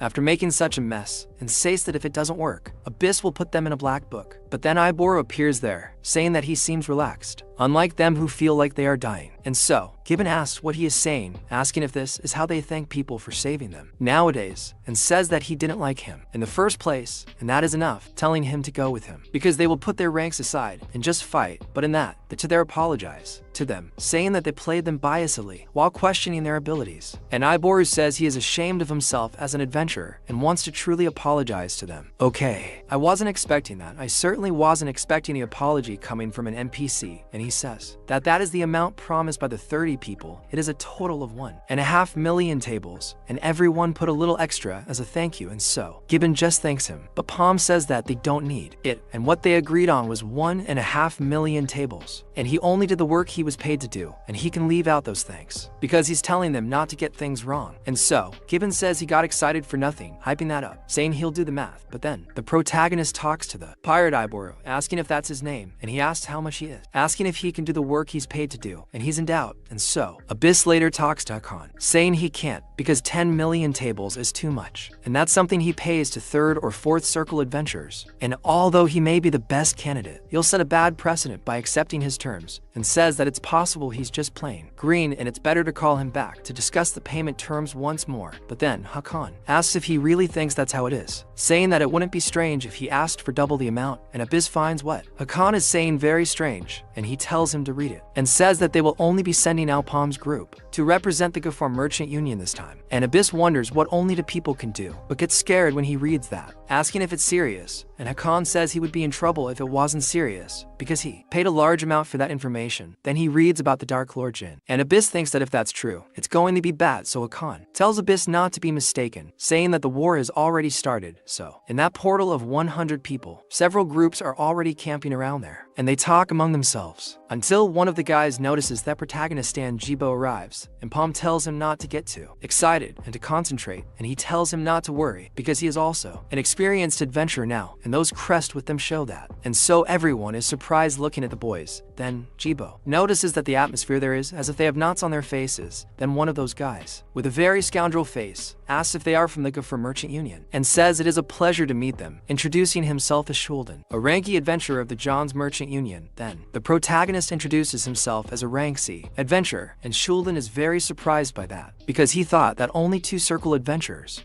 could enter through the gates because of the restriction, asking how rank C could be there. But in that, a girl asks if they could give them some space, saying that she has business to discuss with that person. Then Shulden acts strange, asking if they were with those guys, saying that he wasted his time for nothing, and Parm in turn remembers something he discussed with Abyss, asking why he would have to do a mission he was giving, and he tells him to just do what he told him, questioning why he is asking so many questions. And he says that his merchant union Gafor will be working with the Order of Knights Senios at that gate. Then it is said that they follow the teachings of the Empress Senios, the strongest of the group, Order of Knights Senios, and he says that the one called the Symbol of Power has shown interest in that gate. Then Abyss says that the quota for the gate has already been taken by another union of merchant knights, so they decided to work with them, and even if they are the knights in training, the probability of success will be high. And although they may have ulterior motives to come to that gate, their offer for him wasn't bad, so they will work together. And the protagonist says he understands, saying that it won't be a problem if it's a cooperative work, and Abyss is surprised by the boy's decision because he didn't think it would be that easy. Then he thinks that something about them smells strange, and that girl introduces herself as Kiri, the one who leads the beginners of the Order of Signs, and she says that she hopes he doesn't think they are on the same level just because they exchanged a few words, and she says she doesn't want any extra trouble, so they should just follow her orders and follow her in silence. Then Gil asked what kind of attitude is that, and I'm also questioning what kind of bullshit attitude is that. After all, they were supposed to be friends, but the girl already comes in scolding. Don't come thinking that we are on the same level. What a stuck-up girl. You think you're shitting gold. It's not possible, man. So she asks the protagonist if it's just the two of them who were sent by the Gaffer Merchant Union. And he says that it seems like it, and Kiri wonders if Gaffer isn't taking this seriously. Then the Dig Merchant Union, Kroko's group, arrives there with some pretty tough guys. And the other Merchant Union from Murdia. Come on, it's not possible. No. It's not possible that the guy's Merchant Union is Murdia.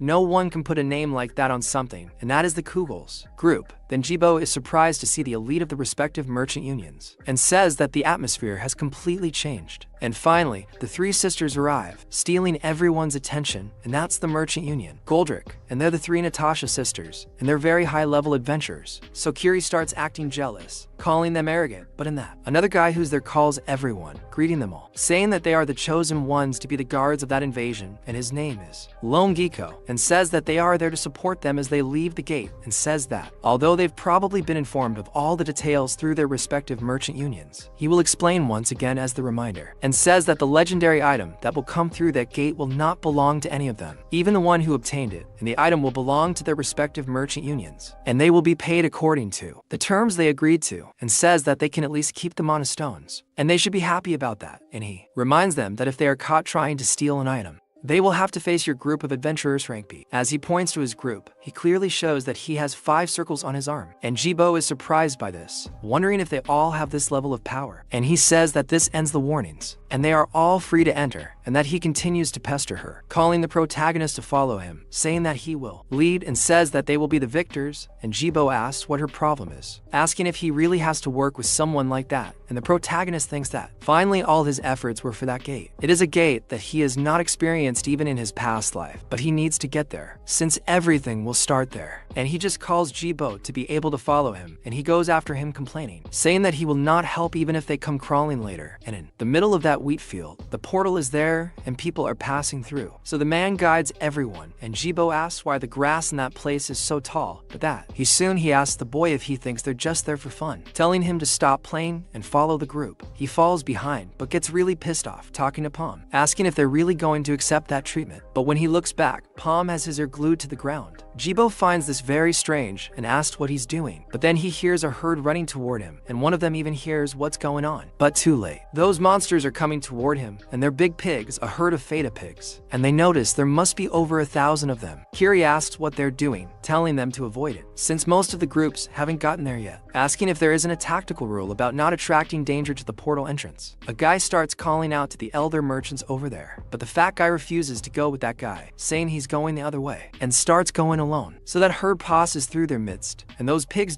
they are normal pigs, because they have very sharp teeth and are ready to eat someone, and Kiri says that this is good, saying that they will continue like this, attracted by a place with more obstacles, and then hunt them there. But at that point the subordinate says that they have a problem, and says that the people from the negative union Algarfers seem to be missing, and she gets very upset about this. And while they are in that suffocation, that protagonist and Jibo are in a completely different location, and he says it was refreshing, saying that now he thinks they can relax, but asks how he guessed those Feta pigs would be so agitated. And the protagonist says that based on his experience, there are many herds of beasts that travel through plains like that. And he talks about the Feta pigs, which have an average body length of 2 meters, and are a monster with a violent personality, and they usually act in groups, consisting of hundreds and sometimes even thousands. And he says that although they are difficult to deal with, they are not impossible to kill, and the people of the other merchant groups could deal with them, but they will probably avoid them in order not to waste energy so soon. Since no one knows which monster they will note in that portal, it is impossible for the portal to be completed only by killing the Feta pigs. So, before his return, the attack on the 100-man gate in Sleepwoods was a complete failure, with all the adventurers who participated dead. Then Gal asks what he's thinking so much about back there, and it turns out that as he moves forward, the idiot steps on a trap and almost gets hit with everything, but the protagonist gets him out of the way, saving his life, and he keeps asking what that is, noticing that it's a trap, and asking who would do something like that, and the protagonist in turn becomes very fearful, and the traps don't stop, and several other adventurers fall into them, and are almost killed, but by very little, and that bald guy thinks that this is very childish, while his friend says that he just cleaned things up around there, and that must have been the last one. But one of them tells Babel not to let his guard down, and he notices that it's Kroros, and says that although they may have dismantled some small traps, they are still dangerous enough to kill on the spot, and says that besides, they copied the way humans hunt, and from that alone, it's possible to realize that they are not ordinary monsters. And if these monsters have such a level of intelligence, then they are probably the ogres, and they are more difficult to deal deal with, because an ogre is equivalent to a final boss of a red gate, and with that, they have an idea of what to expect, and they can be sure that the difficulty of that gate is high, and they would all be dead without knowing if there weren't adventurers who weren't at their level out there, and he says that they should make use of this situation, asking them all to follow, but in that, someone falls, and he tells people to be careful not to leave anything behind, but in that, Babel's head falls next to his body, leaving Croco's very scared, and that same thing that cut off the head of one of them starts cutting the heads of the others, and Croco's himself tries to ask what's going on, but his head is already in the air, completely the opposite, and a man appears killing him, and he asks who it was, but that guy calls them an idiot because he was acting like he knew everything, but he ended up dead anyway. And it is said that using the ribbon pigs to distract the people entering the portal, he doesn't know whose it was idea, but it worked well for him, because in this opportunity, he must start acting, and he thinks that that one is annoying, and that guy says he thinks they can't do anything since they are short on time, and wonders if he should start, and so, the Natasha sisters get serious, but in fact, they can't move, and he says there's no point in trying, because magic alone won't allow it. For the next 30 minutes, and one of them questions why he's doing this, and that guy finds it incredible that she can still think and talk, even under the effect of her magic, and says that as is expected of Natasha, and says that since she is more dangerous there, it's better he get rid of her soon, summoning a fireball right in the middle of the girl's stomach, killing her in front of her sisters, and they both start to tremble and cry, and he says that this is indeed a difficult question to answer, questioning why he is doing this, but then he realizes something, questioning if it will be easier to understand if he does that, saying that it is all for the Black Magician Lord, summoning the fire arrow towards the two, and killing them without further ado. They fall completely dismembered on the ground, then he thinks that this never ends. He just wanted to rest there, and he thinks this while hearing that bunch of explosions around the place, and remembers his master talking to him,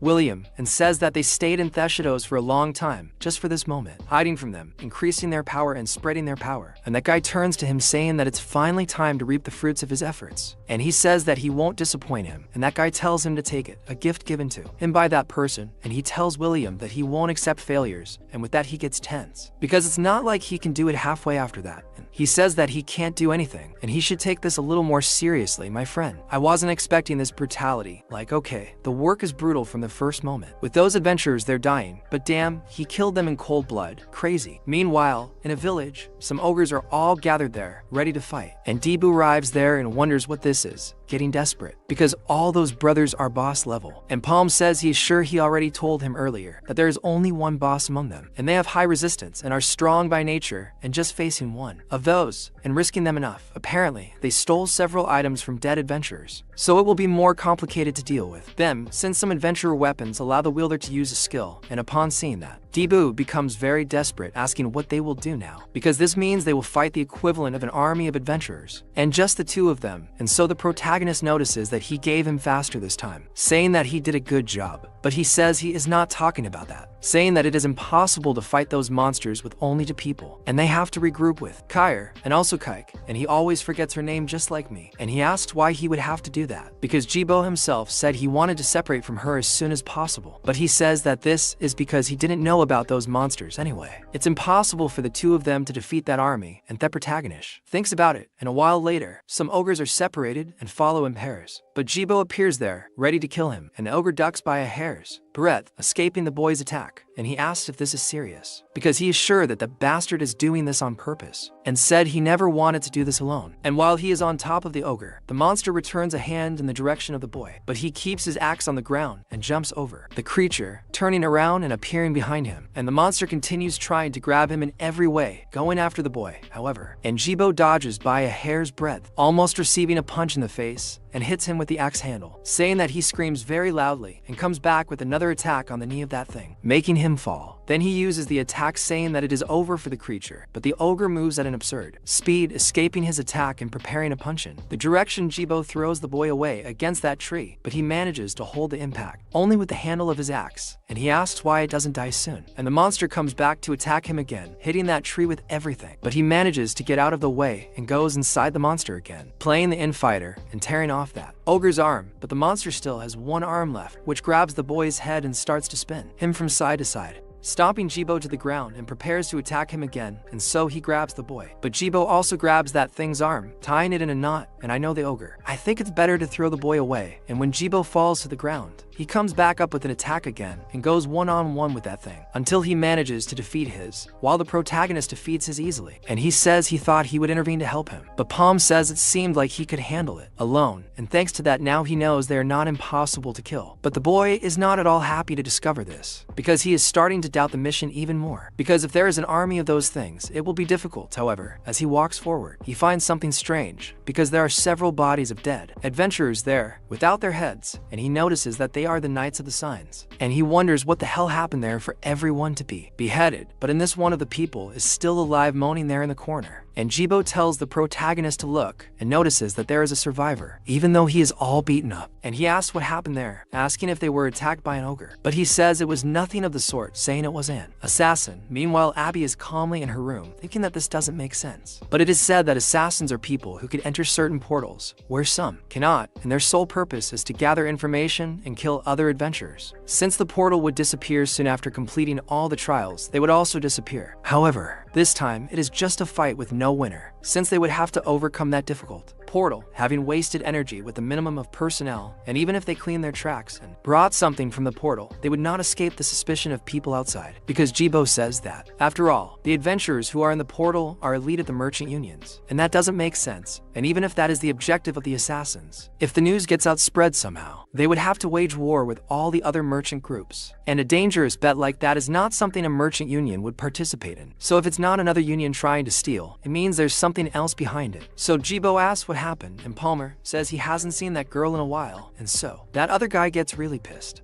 because this is all your fault, because thinking that there would be a traitor among them is absurd. Wondering why Lady Karita is like that, and Palmer says he doesn't understand, because she was a member of the Signet Knight and would be an assassin. But that guy says he doesn't understand that either, and it's still hard for him to process everything, and says that, however, stopping to think, the orders she gave at the portal entrance seemed to be part of her plan, and says that before ending things, she herself said that she was the follower of the Black Magician, and the two are surprised by that, and the protagonist explains about the Black Magician, saying that 800 years ago, that was a transcendent, and he threatened the entire world with his followers, and to stop him, the 6 heroes took command, and the fight was completely turned against the Black Magician and his forces when he and the 6 heroes were sealed, and with the Black Magician's army in chaos, the allied forces began to advance, thus killing all of the Black Magician's followers. And the protagonist says that any citizen of Maple World would know this. Jibo can't believe she's a follower of the Black Magician, but Palmer says he doesn't think this is the time to worry about some others, so they should go after her. He asks if that guy will go with them, as he should be prepared to fight her when they find her, and he says that's exactly what he wants. Meanwhile, the girl is running around until she comes face to face with that magician. William says he was waiting for Lady Kitty, noting that it seems she was the one who dealt with the ribbon pigs, and says they managed to proceed with their plan without any problems, since everyone was separated, and now they can wrap this up slowly, asking if she received the gift they sent, and the girl gets very upset, asking who the hell they are. Meanwhile, Jibo tells that guy that they can go a little slower if he wants, since the boss went ahead anyway, and that guy thanks him, saying that he's fine. Then Jibo tells him not to worry, since the boss is quite skilled when it comes to finding things, and says that he will definitely find her soon, and the blonde disagrees, saying that that's great, taking his dagger and preparing for another act of betrayal with someone like that. So, Kyrat goes all out against those assassins, but the guy gives her the dagger, and William watches from afar, thinking it's incredible, as expected of the captain of the Sign Knights, but he wonders how long she can hold out. But then, the girl doesn't stop there. Instead of just fencing, she also activates a spell, activating the rising sun in her sword, imbuing it with that energy. That assassin approaches the girl, saying it's time to die, attacking her with everything she has. But Kyrat simply finds and uses his sword to cut that woman like a Lego, with head, leg, and arm, each to one side, using his solar strike. With that, she gets very tired, looking at them and ordering them to reveal their purpose if they don't want to die right there. William says she's annoying, asking what they're doing, telling them to hurry up and kill her. All 3 of them go after the girl together, but something happens. Several of them are chopped up and cut for all the world. William is scared to death. It turns out that Jibo is the one who steps in, saving the girl at the last second. A few moments before, while he was still with that blonde man, he tells him not to worry, because the boss is very skilled, and he says he understands, saying that this is great, taking his dagger, and trying to kill the boy secretly, telling Jibo to give his regards to Kyra when he finds her. But his plans are completely thwarted, and he ends up losing his hand with a single blow from the protagonist, who rips it off with his fire shot. And so, Jibo asks what happened, and the protagonist appears there while that guy is screaming for his torn off hand.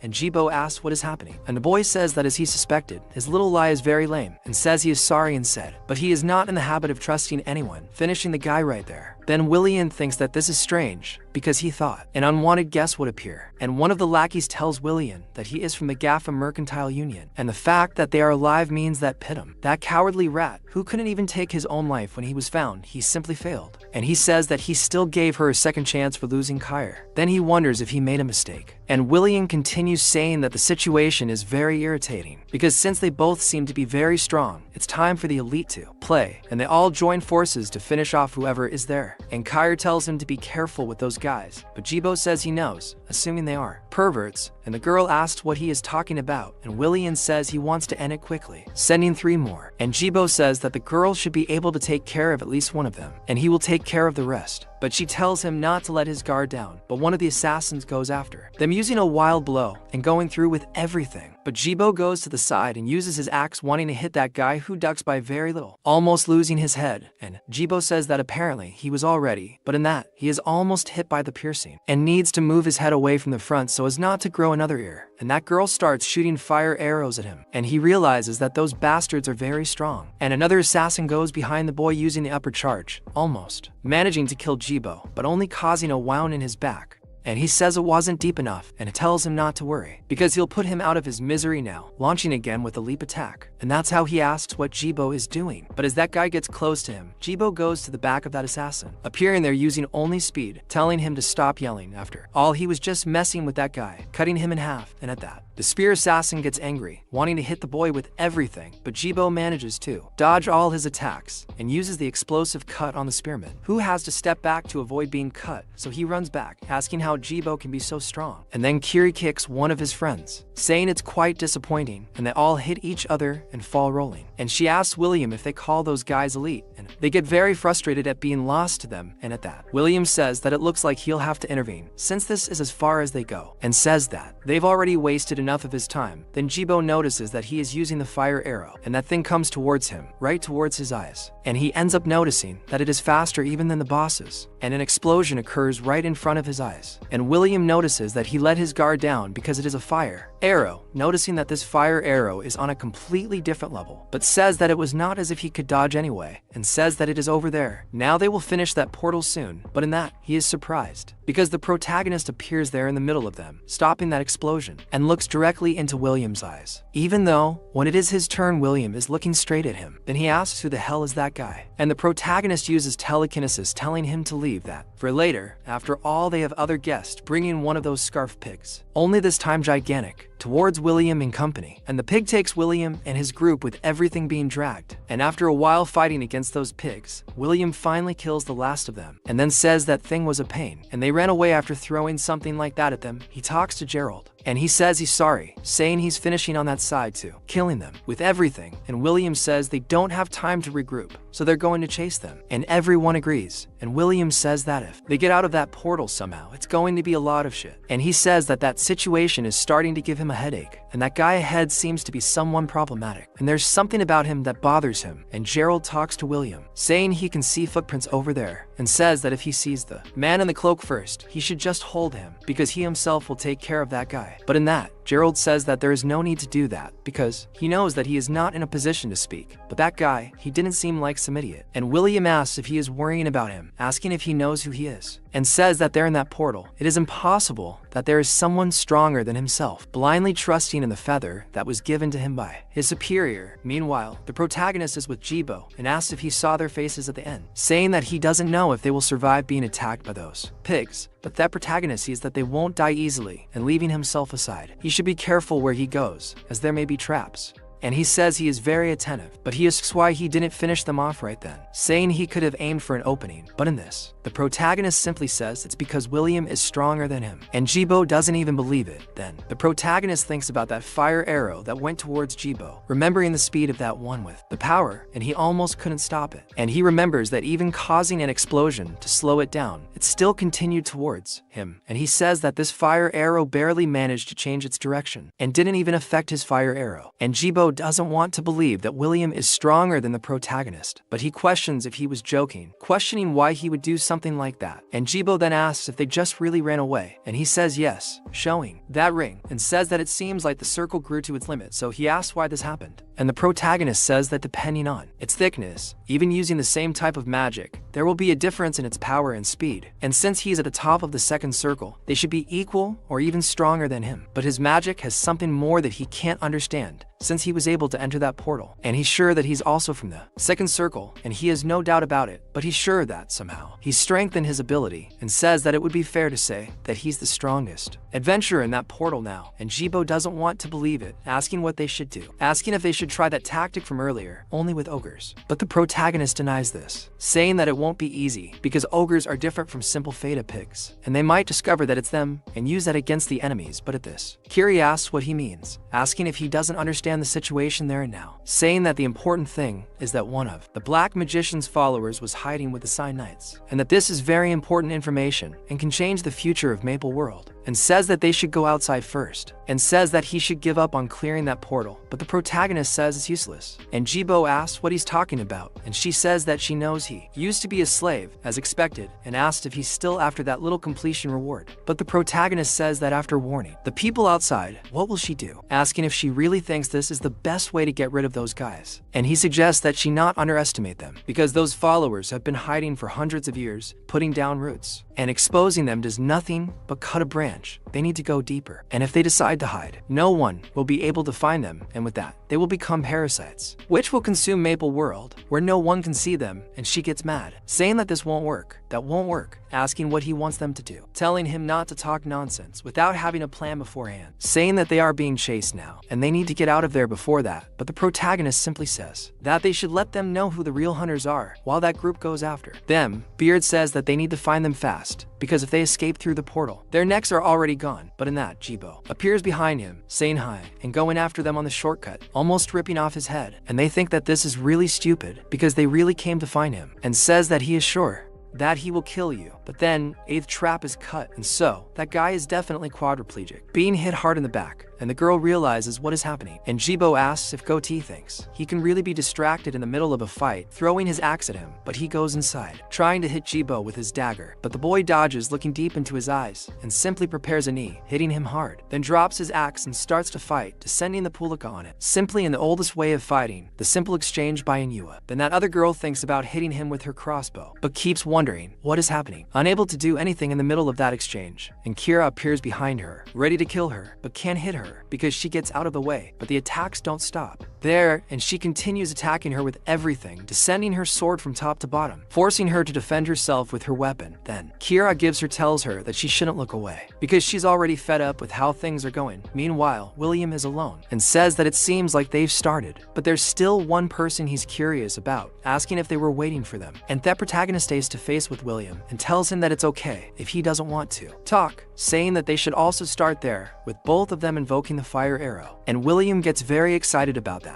dispute, throwing his fire arrow in the direction of protagonist, and with that fire arrow goes towards the boy, and he starts running everywhere, launching his fire arrow towards William too. And he thinks this is incredible, totally crazy about that fight. He stands face to face with the boy, and the protagonist keeps looking to see if he hit, but William ends up getting out of the middle of it with another attack, and the protagonist notices that it is another rock. But it turns out that while he dodges the rock, William is behind him, asking if this is all he has, activating a fire arrow right at point blank range. But the protagonist manages not to be hit by it, and William, in the middle of the fire, keeps watching the boy, who is also in a pretty bad situation, and he is surprised that he managed to dodge that, saying that it is really unexpected. But he was sure that he wouldn't have the power to be able to block it, asking how Palm did that. But the protagonist just keeps watching him, and he notices that apparently he is not much of a talker, but says that he just leaves. because it's not like they can talk casually in the middle of a fight, and he says he'll find out for himself and launches another fire arrow at the boy. But Palm uses his revolver to destroy that fire arrow, and so he is surprised, noticing that he's using telekinesis to spin the fire arrow, and it looks like a drill that's piercing his magic, and he says he's never seen anything like it, and the protagonist attack goes directly to him, and he thinks this is unbelievable because he can't hide his surprise that he has strengthened his ability with telekinesis, and now he begins to understand, saying that he is the kind of person they call a genius, and he says that this is the type of person he hates the most, and calls the protagonist to have some more fun, telling him to show what else he's capable of. But in this, Palm simply uses telekinesis, making a stone shield in front of him, but William's magic passes through it quite easily,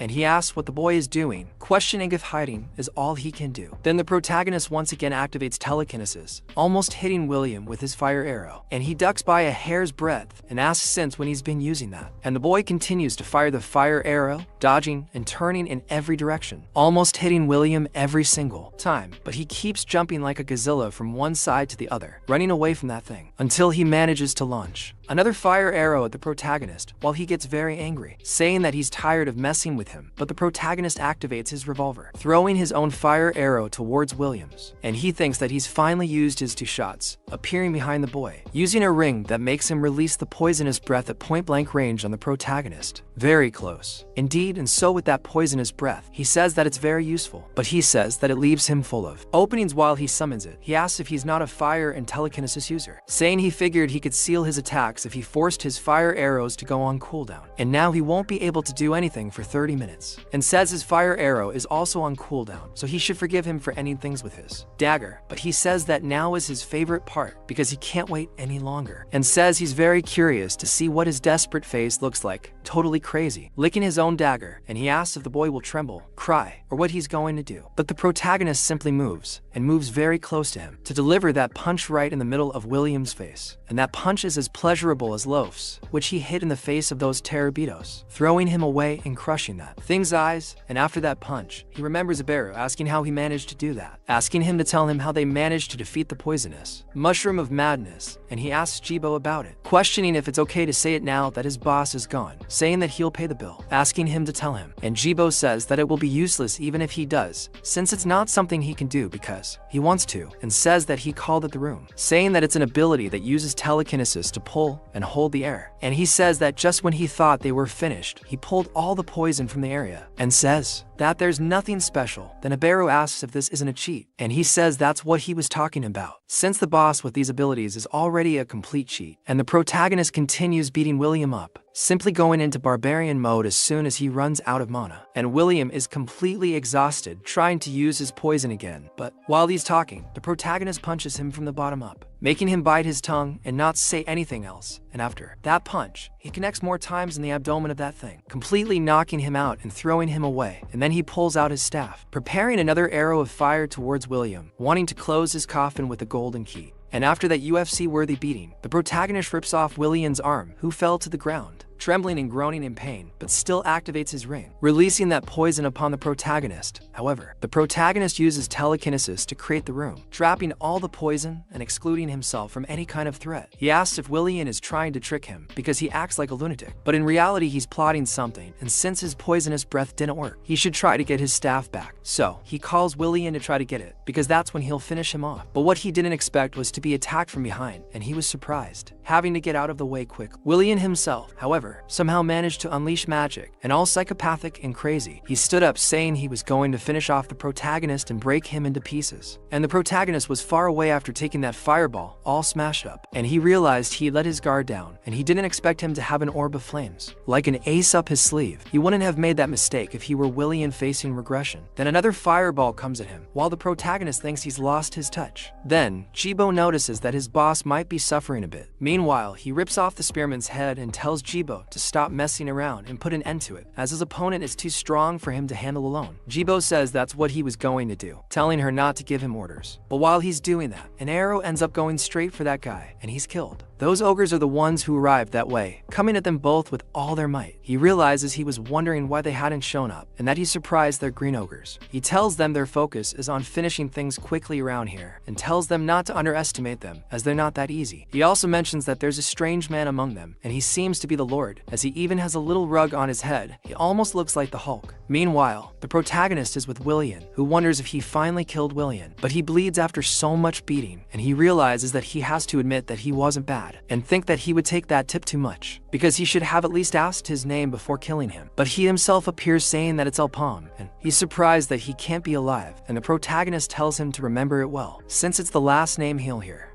And so, Willian says that he even looks like a cockroach, saying that it's useless, because even if he tries to bluff with his skills, he won't achieve anything. But the boy says that he really has to admit that it's almost impossible to catch him with just 2 circles, and the boy in turn has something in his hand, something that will change the course of that battle, and he notices that it's a mana stone and starts laughing, calling him crazy and a wretch, asking if this is his last hope. Absorbing a mana stone and moving up a circle, and says that he's very stupid, because just absorbing a mana stone won't make him move up a circle, and says that he needs knowledge through countless experiences. And the protagonist says that's exactly it, and starts absorbing that thing. Talking about experience and knowledge, and in that, Willian realizes something, and the protagonist's circle forms automatically, and he says that he doesn't need to worry, because he already has enough of those 2 things, and he is finally the 3rd circle. And Willian asks if he's trying to scare him with those protagonists again, sending the boy to die by shooting at him. But the protagonist uses his fire arrow, passing through his arrow calmly, and Willian tries to use the flame orb too, but the protagonist uses his telekinesis to make the shot generate, and the revolver bullet goes towards Willian's head while he screams his name and misses it. And Palm realizes he did something absurd, leaving only the charred stump in the middle of that mass destruction. Then he remembers that he ended up forgetting to ask Willian's name after having killed him like that. And then the ogres arrive with everything, putting on a show and hunting the 2 who were there. And Jibo ends up having to be taken by Keel to hide, and she says that things are getting complicated, and moments before Jibo tried to do something, going after all those ogres, killing 17 of them, and she asks what's going on, because he's taking care of those monsters very easily, and he says that it's easy, and that he can see their movement pattern now very easily, and that ogre goes after the boy, trying to hit him, but Jibo starts to crawl through the trees, calmly evading his attacks. But while he went after the other ogre, he is hit, and that leader manages to shoot him calmly, and Keel is surprised that that is an orbital flame, and she wonders how a monster can use that, and she says to think that a monster would be able to use an item, and that is something she did not expect, and thinks it is too problematic, because they have no choice but to stay hidden until they find Palmy, and says that she just hopes he is still alive. But in that, an ogre arrives there almost catching them both, and she has to leave taking Jibo with her, but the monsters continue behind them, and one of them surrounds them from the front, and the girl needs to throw Jibo up in the air while using her sword to kill that thing, and as he falls, she catches him again, telling him that that guy over there and the other one are a great help, so he can't leave him behind, and says that she thinks she can handle it if they come one at a time. But in that, she almost gets a fireball in the middle of the face, and that monster starts laughing, and she thinks that everything will be fine as long as that one isn't her opponent, and he keeps throwing fireballs at her, and she almost gets hit while running, and that explosion is simply stopped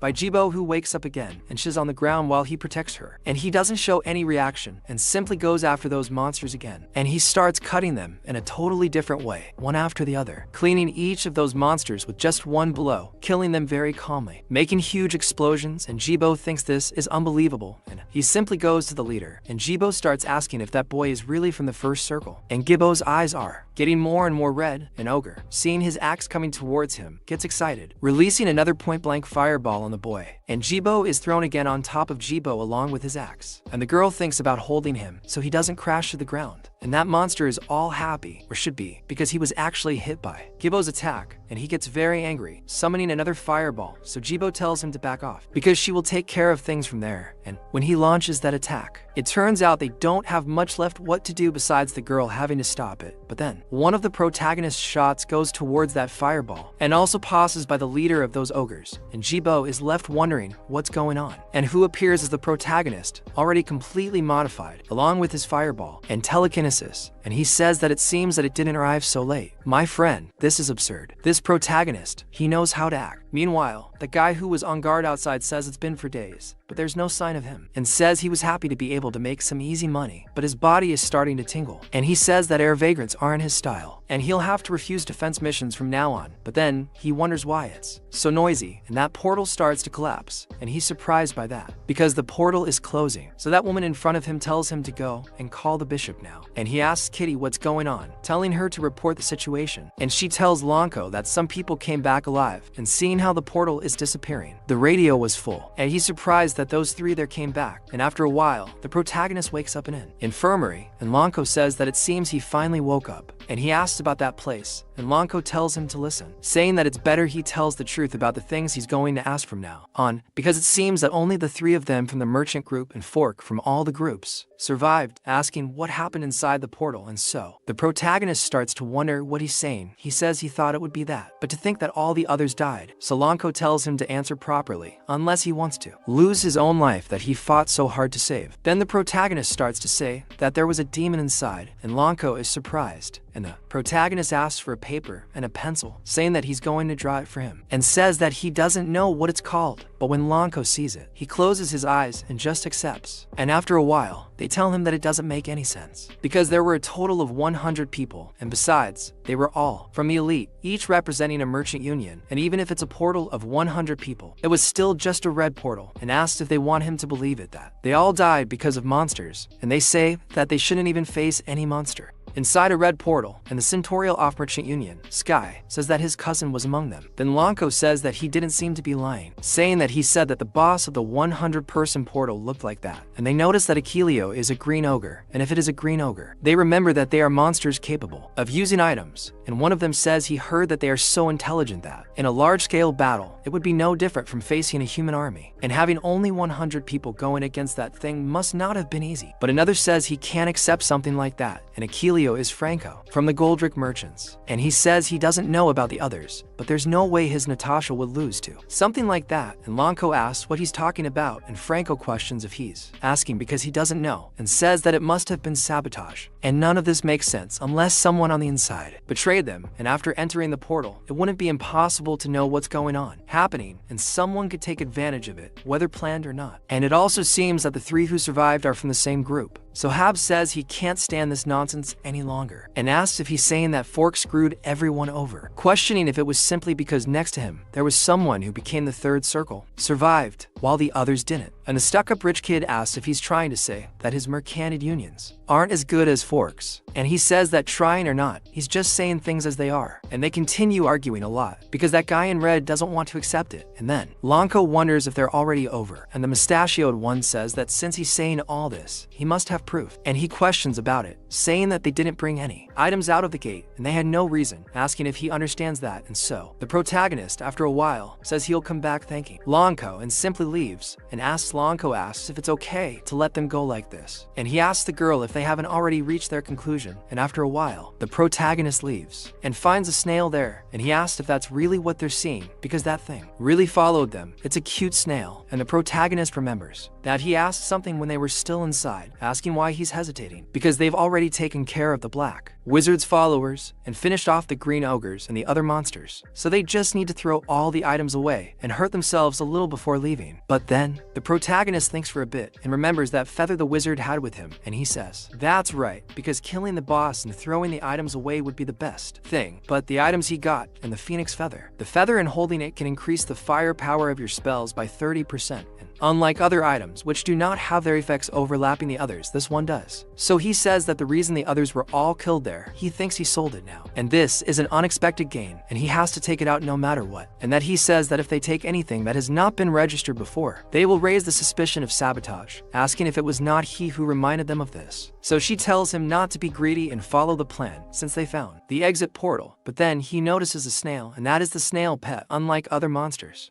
it has no attack power, but it walks around looking for and collecting items, and the more items he collects, the higher his account becomes. Then he says that it is a life form that was found after the portal was opened in his past life, and that creature gives him those two feathers. Then she asks if he really managed to bring it without being caught, asking how he knew about the use of the slug. He says he thought it would be better to try something than just accept and leave with nothing. And she questions what to do now that she did everything he asked, asking what he is planning next. And he tells her not to rush, because since they managed to infiltrate the Knights of the Signs, they have to be careful when gathering information, and if they are not cautious, they may hide further. Then he says that they must have already returned, and so they will wait. Then they start talking about all of them who died and say that they were all annihilated, and that Hyde was a shit, and that leader who gave the feather to William gets angry. And that girl says that it was said that everyone was killed by the Hyde boss, and only 3 members of the Garfer mercantile group barely managed to escape, and there was suspicion of sabotage during the meeting, but the one who was questioned was Garfer, not Hyde, but even so he was left aside due to lack of evidence, and said that fortunately they were not exposed. And even though the mission was a failure, and with that said, she says she will prepare for the next mission. But the leader asks if they were not caught, and so she asks. And he says that his plan was to kill all the groups and kill the boss themselves, so at least one of the 3 who survived certainly saw William. But there was nothing related in the report that was submitted by El Palm, and asks if there really is any need to hide this, and even if there is, since they had people in several merchant unions, it would be difficult to make any connection with the group, and there is a reason to hide it. And he says that if the protagonist has realized that the one behind this is not a merchant union, but rather the followers of that person, and they would be the only ones who would know about the return of the Black Magician's followers. And they wonder what will happen if they decide to spread this information, and the girl doesn't want to believe it, and says that they have to eliminate all of them. So he thinks it's an invitation, asking if it really is an invitation, talking about how interesting it is, saying that he will accept it. However, it will be better to prepare something different, so that they can be the first and the last guest. And in that, a boy reveals that his life was hell among a bunch of monsters in an apocalyptic place. He says he lived in poverty and could only dream of living as a normal human, and all he could do was watch his sister suffer from the black blood disease. He wasn't even able to build a grave for his family, and this place has always been a hell. But then someone came up to the boy, noticing he had a 2-story house, saying he looked like he was having some trouble, and asking if he wanted help. But Debo sent her away, saying this was his first encounter with Aaron, and a while later, they were up against some pretty fierce monsters, and he said he was in first place, while another guy said if he were just 30 seconds faster, he would be. Then the girl said it looked like the cleanup was done, and she spoke to Debo, saying he was to focus on looking cool, and he got frustrated about it. Aaron said it looked like everything was sorted out, so he called them over so he could leave. He says that 1 year was enough to make him see life in a different way, and she was a heroine who didn't let herself be carried away by emotions, but with a kind heart, and she protected people and was always at the forefront, creating a new path. And he says that watching her made him see the world in a better way, and his goal, naturally, became to help her. And another guy in the group starts making fun of Debo for washing the dishes, leaving the girl abandoned, saying it's hilarious. But he says it's because he wasn't in his best condition, getting mad at the guy, and he says, of course, because there's no way, and of course the great Mr. Debo can do it, since he's Aaron's self-proclaimed disciple, but he says he should catch up faster, not even recognizing him, and Debo says he asked him to stop talking about it. And Aaron asks Shannon if she said that was the right direction, and she says that seeing the mark he left there on the roof, it must be, and somehow, it seems, different, and she wonders if a place like that existed in the Ilna Mountains area. And a while later, she talks to Aaron again, asking her, and begging her, saying that it is too dangerous for her to go alone to the abandoned mine in the Ilnaz area, saying that there is no one willing to go with her, and he needs Aaron's help if he wants to find his brother. But she says that the girl went to the wrong person, because she does not accept personal requests like that, and the clause saying that taking her is a necessity is inefficient, because while she would theoretically be a guide, someone in the third circle would just be dead weight. Besides that, she says that she does not guarantee that her brother is alive, sending the girl to intercede for another adventurer. But then Debo talks to Aaron, apologizing for interrupting him like that, but says that they are probably his last hope. And after the last day, there is no adventure going to the Cave of Challenges, and he says he wants to help her, because he guarantees that he will keep her safe, asking if she cannot reconsider. And after that, they go to the place at Debo's insistence, and there, they see a dead man, asking if it is that body.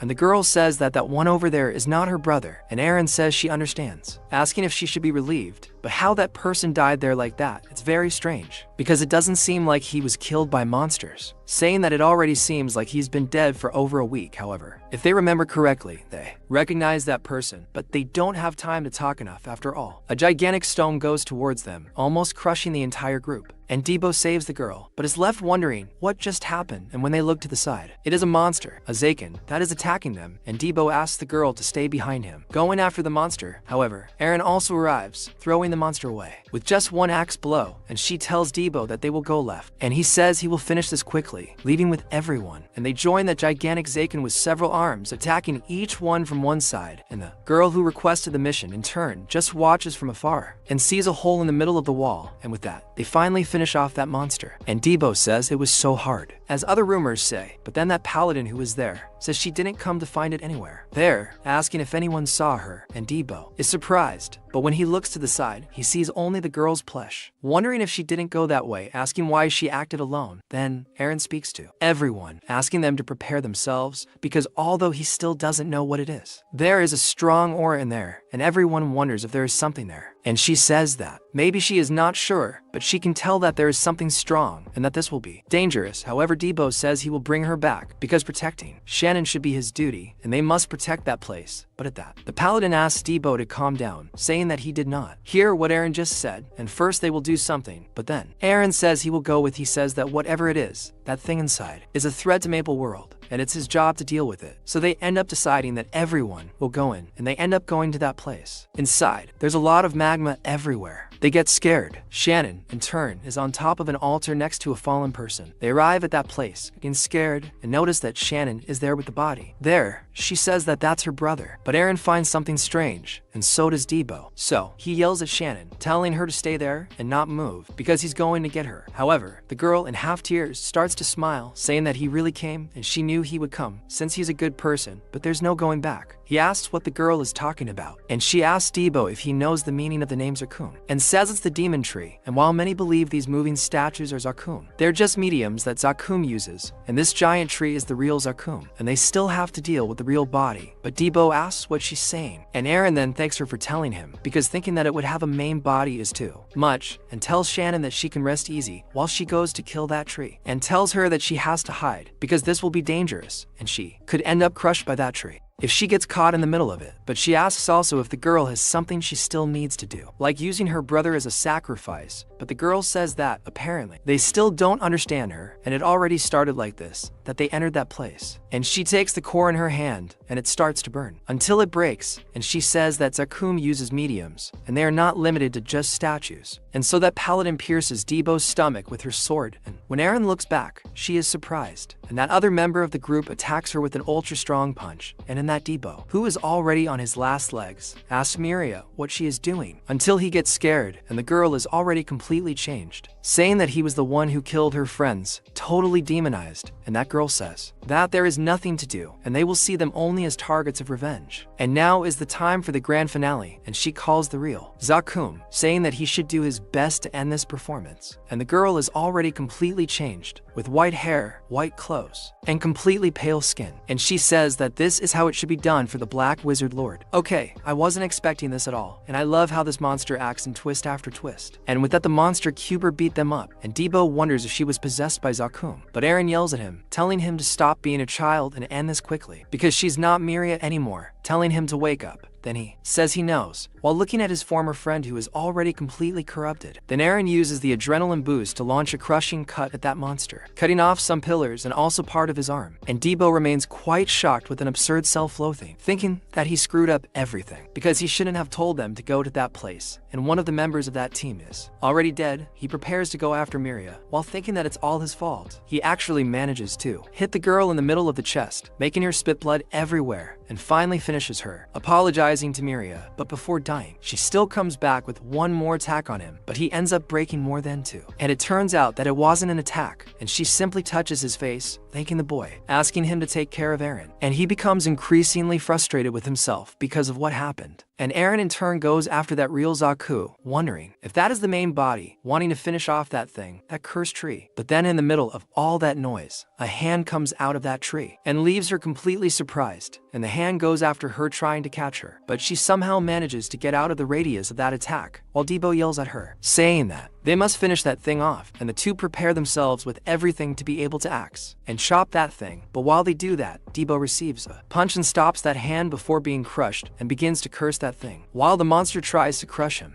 But then that apostle girl who took her, they stop there and is transformed, goes after Debo, saying that she offers her life to the Great One with a dagger, wanting to kill the boy. But Eren doesn't let that happen, passing like a lightning bolt to her middle and killing the girl before she could do anything. Then she notices that all that's left now is that statue, and Debo says that this thing probably won't let them break it so easily. But then he is affected by a psychological attack from that thing, trying to take over his body, and he is really affected by that. And Eren yells to Debo, asking if it could be that he is being controlled. But he yells to Eren, saying that she has to kill him quickly before he really does something that he regrets. Then she starts as a Tarara holding her axe, asking him to forgive. But Debo smiles at her, thinking that this is the best ending, because this must be his punishment for his idiotic thoughts. He apologizes to everyone because of him, that is the end of the team, and he asks to Eren axe quickly, but he is very surprised, looking everywhere, and also sees Snow, wondering why his sister is there and what is happening, wondering who brought her. Then he wonders who it was, asking if it could have been the work of that person in front of him, a woman with an axe. He asks how dare she, and Eren in turn tells him not to worry, because she will finish this quickly. But Debo asks how dare she bring her sister there, saying that he will not forgive her. Then the monster goes after Eren, now along with Debo fully transformed, seeing an illusion in his mind that is making him attack Eren, and she even dodges his first axe blow. But he goes with his knee towards the girl and almost hits her, and she says that his senses are unnecessarily sharpened, and they go for the pure man in hand, the two trying to attack each other, while Eren runs away so as not to have to kill his disciple. But in the middle of that battle, she launches a long cut that goes directly to the hand of that thing, and Debo ends up not knowing where she is as she falls behind him, and when he looks back, she uses her throw to cut that statue and also affect Debo, and goes up to the statue, getting close to his face, and says she wants to end it once and for all, using her final attack as she prepares to kill it once and for all. The idiot Debo appears on the forehead of that creature, going after Eren again. Then she starts cursing him, saying that this is her only chance, and says she can't stop, launching her final attack on the creature and also on the boy, apologizing to him. And after that final attack that cuts the tree and everything in front of it, the boy incredibly is still alive, wondering what is happening, wondering if Sakum is still alive, and she says that it seems he finally came to his senses, saying that this is good. But she already has an axe stuck in the middle of his chest, and she tells him that she thought she was going to have to leave without saying goodbye.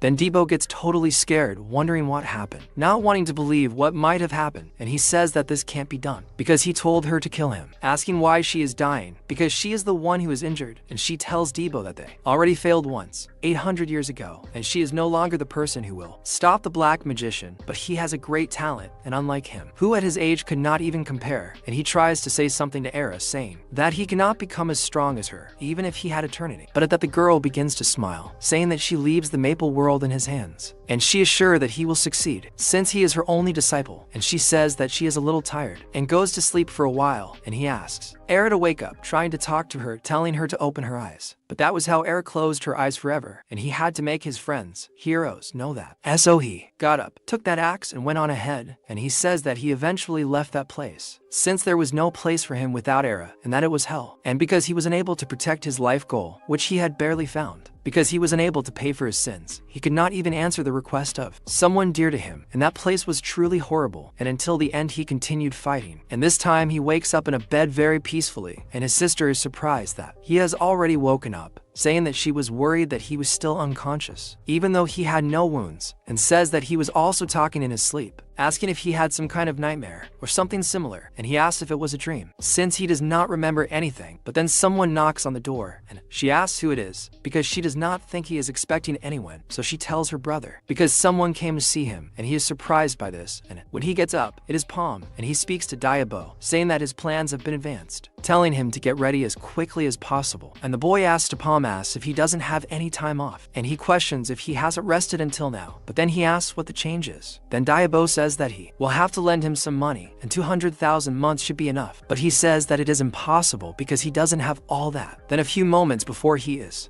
Talking to the person in charge of the guild, he asked about this angle base, and he says that they killed all 97 people, but he managed to get through it because he increased the circle. So Palm says that is true, but the supervisor doesn't believe it, asking what he is planning and questioning himself, so he doesn't know any other details. He is telling him this now, but he will only be rewarded for this portal when he gives him enough information, because he must be needing that money. But Palm says that it seems he made a mistake, so he says he wants to pay his debts first, putting the money on the table, and says that it is 2 million months, and with that everything was paid. And Abyss is very surprised, asking how he managed to gather such a large amount of months, since the amount they pay him is not even close to that. And it seems that he has been secretly earning money, and says that the moment he chose that also seems that he planned carefully to make the most of the information he has about the portal. Then Abyss says that now he thinks so, and congratulations kid, saying that he is now a free adventurer, and therefore believes it is right to discuss a new contract, and asks him to say how much he would like to receive as a sign-up bonus, saying that he will try to match it as best as possible. Then the protagonist asks 50 million months, and Abyss is very surprised by this, saying that this is absurd, and he is only a rank C adventurer, and no one would pay him that much. But then the boy says that this conversation simply ended there, getting up and leaving. Then Abyss asks what happened, but in that, already outside, Debu asks what was wrong, and the protagonist says that he rejected it after hearing his sign-up bonus. Then Debu asks how much he asked for, and he reveals that it was 50 million months. And Debu is very surprised, asking if his boss is crazy, but he says no. Then Debu says that he is always doing things without telling him anything, but asks why they came there. And Palma asks if he knows that place, but Debu questions how he could not know it, since it is the land of the favela, and there is nothing he has not done to get out of that place since he was young. And although he cannot say that where he lives is the best place, but still, it is a paradise compared to there. He heard that that place used to be the most vibrant area of Elise, and he thinks that this is all talk of the past, because nowadays, it is a den of bandits, and says that it is probably the worst place on the island of Vittoria. And some girls are there asking them to play, if you know what I mean, and a guy flies away. After being beaten up near the two, he is surprised to see that guy, and some bandits come after that adventurer. He says that he thought things were going well, and Palma notices that what looks like a fight has started, and now he should just leave, and so, that guy says they are friends, asking why they are late, saying that those bastards, they started calling him a thief and started beating him, asking the two of them to help him. And then, he whispers to the two of them to save him, but D. Davier asks what that damn crazy guy is talking about, and those guys who are beating him by that they are friends, but D. the questions if he is serious, and the guy says that that friend there robbed him, took his item, and simply sold it, and he will let them go as soon as they pay for the item in his name, asking them to give him 3 million months right now. And then, he asks if he saw him steal, and still makes fun of the guy, asking what he could have seen with that dead fisheye, telling him not to blame someone innocent, and just leave. And that guy goes back to cursing the little thief, saying that he really must want to die. But in that,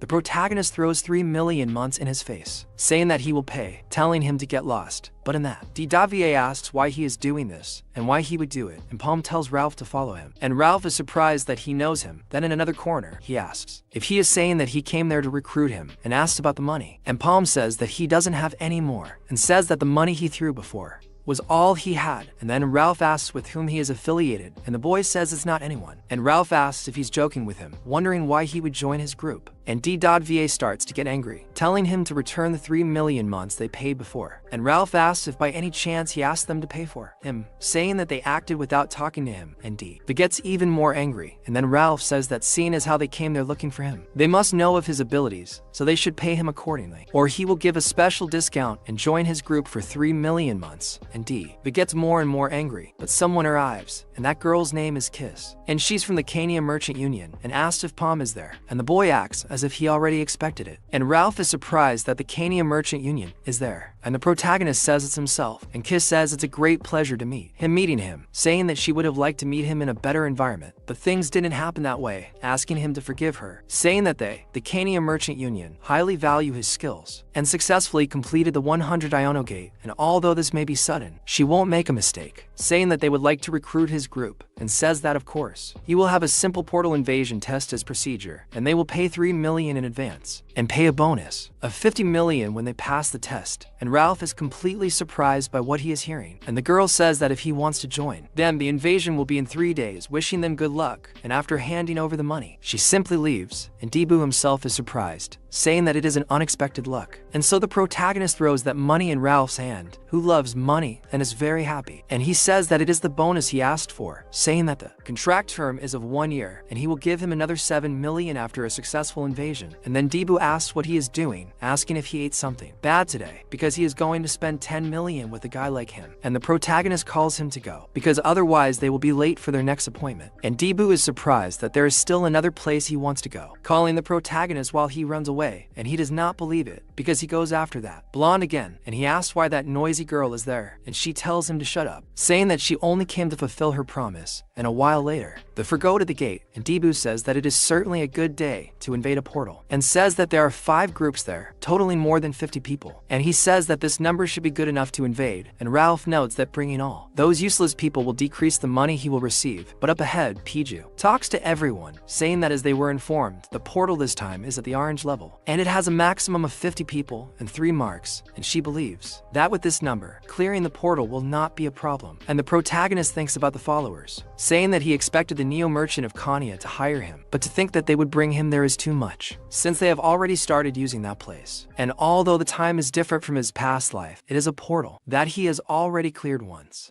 And thanks to that, things went as planned, and shuttles everyone to note that all groups must fire a flare if a second portal is found. But Debu asks about the second portal, questioning what it is, and she says that the portals are divided into levels according to their colors, and a second portal means that there is another dungeon inside the portal. And Laura says that since the orange portal has 2 portals, they have to invade another dungeon inside it, and besides, since this one has a second portal, there will be totally different terrain and monsters, trying to remember that. Then Ralph says that this is bad because he really didn't know they were newbies, and asks if he said his name was El Palm, saying that he will make one thing clear, and even if he hired him, that doesn't decide who will be the leader, and the leader of the group should be determined by skills. And so Palm notices that he is the ambitious type, saying that is right, and they will decide who will be the leader of the group by the contribution in this portal. And so Ralph says that he is a newbie and really fell in this, and as soon as they became the leader of the group, he already has bad intentions and thinks that this is about to get interesting. I Baiju then wishes good luck to them, and at this point Kiranov is finally talking, and Debu says that they can earn 50 million months for this, and precisely because of this thought, he wants to take care of it quickly. But Rolf asks if he thinks this is a picnic, because he thinks his group will lose a first circle adventure today. So Debu asks what he's talking about, saying that he can't take it anymore, calling Rolf to fight. But he says that even when the result is obvious, he won't do it, because he doesn't do things that don't make him money. So Debu starts talking to the boss, asking why he hired someone like him, because he's destroying the morale of the place. But when he looks back, there are already people being eaten and killed right behind him, and a lot of blood ends up in Debu's face, and he gets scared seeing those people asking to be saved, because that is a high level, and those monsters go after the boy. And Debu is almost eaten, ending up between the teeth of one, while the monster gives him a lick at him. But Rolf quickly goes to the boy to save him, kicking the monster away and throwing him with just one punch. Then he tells the boy to pay attention, and Kiri says that it can't be, because this portal was in the middle of the monster's territory, and several of them go after all of them. So Palmy in turn uses her fire arrow to ricochet around the place, killing several. And he says that it's not like that. The evil eyes didn't attack us as soon as they entered, and it's different from her past life. And the girl uses her nascent soil to finish off some of them, but the monster starts to dodge her attack and gets by very narrowly, fleeing from all of them again and again. And she asks what that is, because he can't predict her movements, and ends up that she is also hit by those things, and several of those evil eyes go after her, almost killing her. But in that some of those things are killed in front of them, and she is scared by that turn of events, and then even Dibbo is almost hit. But then Rolf starts killing the monsters with absurdities,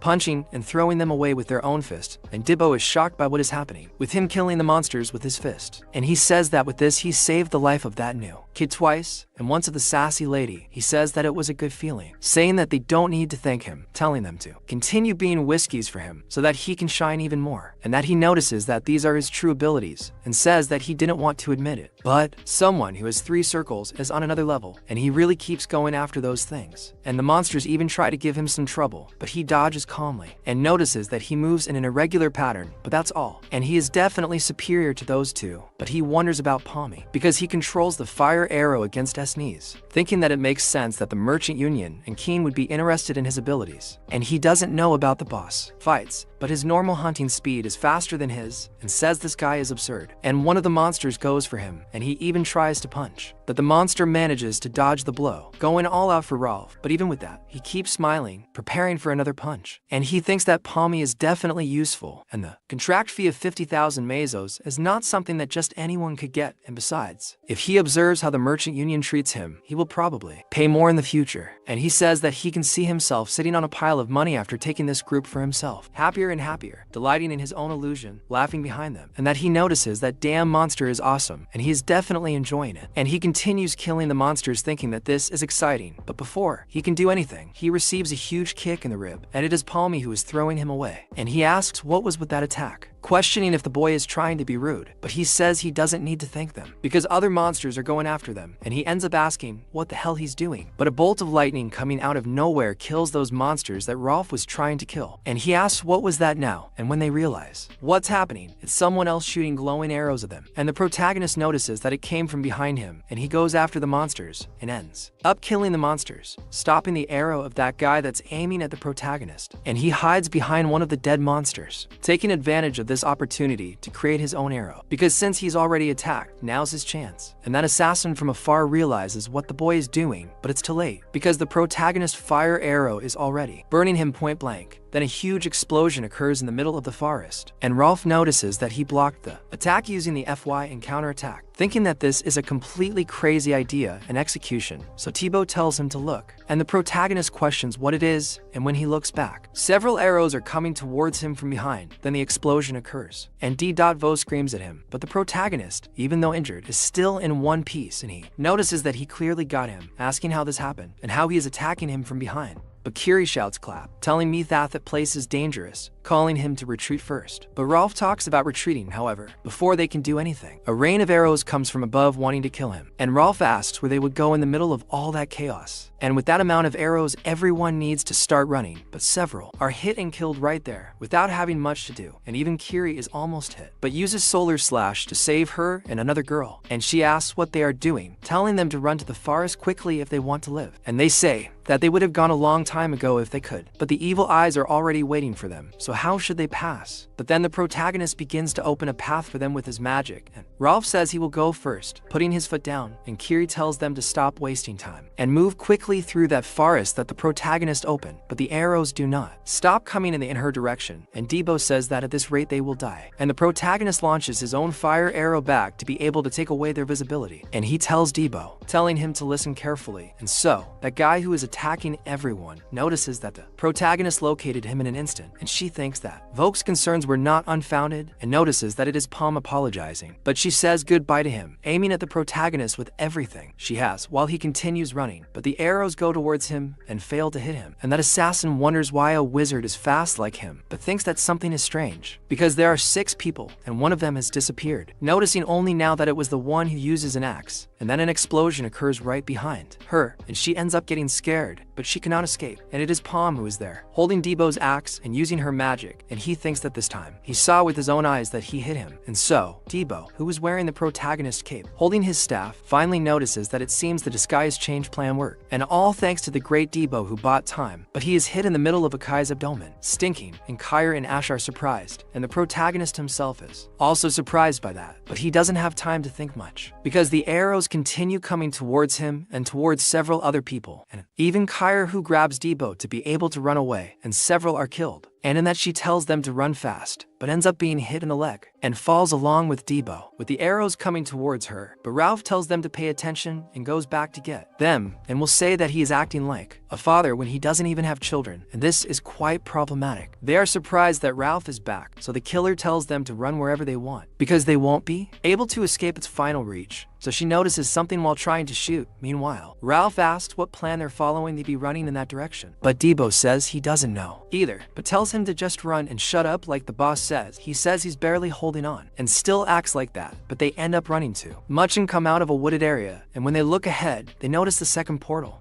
and they think it's impossible because it could be that Palm the damn guy knew the location. But Ralph says that thanks to them, they will live. And the distance from the enemy was approximately 100 meters, and they can reach the portal faster than air with that distance. And Debo asks him to wait because he doesn't believe that Ralph is thinking of going through the second portal without the boss. And he asks if that wasn't what he wanted since they sent him to that place. He says that they will enter first while they wait for that damn guy, but the arrows come from the front this time. So they all fall when they are hit, and Debo stays on the ground. Then Ralph asks what happened and how the attack came from the front, wondering if he got in front of him in that short space of time, and several other arrows come towards his body, but an axe is thrown and stops the arrow before they hit Ralph's body. And he is surprised, as is Debo, who notices that it is the axe that the boss took. Then they realize that he knew he would save him. But the way the protagonist chooses to save, it's a bit complicated, because he sees a gigantic tree trunk heading towards the three of them. Then Debo realizes the shit he was planning, and the three of them are swept into the second portal by a huge hammer blow, and so they finally get out of there, and that assassin is very surprised by what happened, realizing that the protagonist is truly a damn madman. And with that assassin continues killing everything that moves, but ends up killing only Evil Y with her arrows. And with another one of those monsters falling dead, she gets frustrated, asking why he's not moving, wondering if Palm is trying to lure her while hiding, and thinks this sucks, while still trying to catch her. And she says it's okay, saying she'll play with him and wants to see how long he can survive like this. Then it is said that in the 13 years since he was taken in by his master Vol, selection match was held between 13 assassins who would fight until only 5 remain. And the girl I thought was a girl until now is a guy in true, and says that during the 7 days that they brutally killed each other, no one was able to detect him until the end of the game. So Master Volk rewarded him with the title of Ghost, but in that he gets scared looking to the side quickly and ends up killing another Evil Y with his arrow. Without success, he notices that it is another completely useless animal, and an arrow from the protagonist goes in his direction, opening a hole in a tree that is very close to him. He is scared by that and says that the boy is not bad at all, running away from where he is and going to another corner, stopping in another tree, and thinks that with that attack Palm revealed his position, throwing arrows at the boy. But he does not hit anything behind the tree where he thought Palm would be, and another Palm arrow comes at him, curving and almost hitting him, and he becomes more and more surprised, wondering if this bastard used telekinesis to make him misplay his location,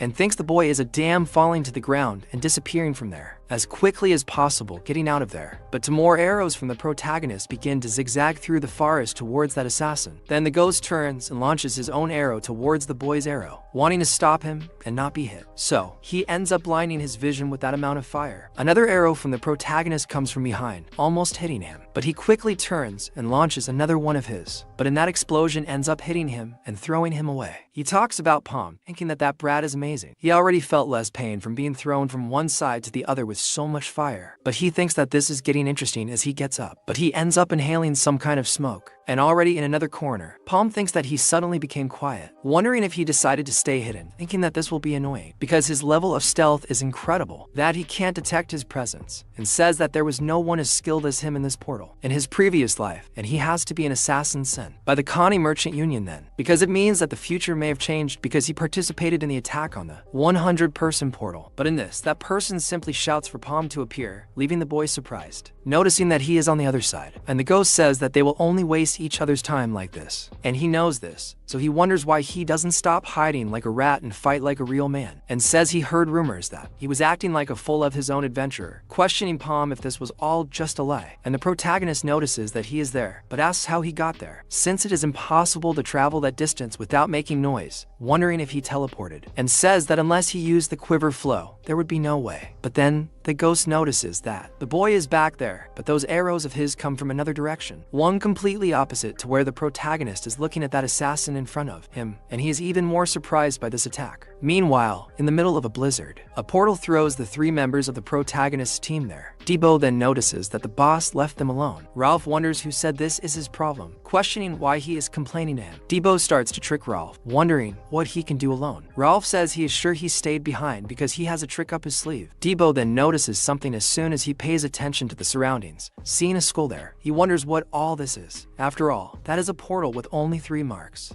So why are there so many crows around? Saying that it would even be normal to see something like that in a portal with 100 marks. And finally he understands and says that those bastards from Kania must have set this up, saying that the recruitment offer here came out of nowhere, And then that persecution started in the first portal, along with the number of corpses that contradicts the number of marks on the portal. And there's only one answer for all of this. Because the Merchant Union of Kania supports the Black Mage, then Debo asks if she is serious. And she says that they must have attracted adventurers who could get in their way until Thur, and even send the skilled assassin. And the Alpha was right when he said they would take the bait. Then Ralph says that supporter Xenon he thinks he needs to interrupt them, because they have to talk about this later. Because the host of the party does not seem very happy with the new guest. And in front of them a huge blue monster appears there, scaring Killian and the others. And that thing starts looking at him already hungry. Then Debo asks if this is the boss of the portal, and Ralph, saying what seems, he will have to pay the price in the end, telling him to consider himself exhorted, because he does not use this ability much. So he pulls what was on his string, activating the magic. And it is said that if he had to describe Ralph's character in one sentence, he would basically be a complete idiot. Besides that, he would also be called a piece of trash. And they say he would do anything for money, and he is an idiot. But when asked to describe him as an adventurer, they say he is useful. He may be an idiot, but the boy has skill. And that guy is probably the best three-circle healing bishop there is. And he starts healing all three of them quickly, and then Debo notices that their wounds are gone. And he assumes that he thought this guy was a viper or something, but he's actually a bishop. And he notices that this means that even without using his ability, he was so strong. So he says that now that all the wounds are healed, they should get ready to fight, because that's what they came for, since that guy won't wait. And that gigantic thing goes for them, and Ralph tells them to get out again at least once. And Debo is surprised by them running away, but the monster doesn't expect their cuteness, almost hitting everyone. And with that, he holds on along with Kiri so as not to fly away,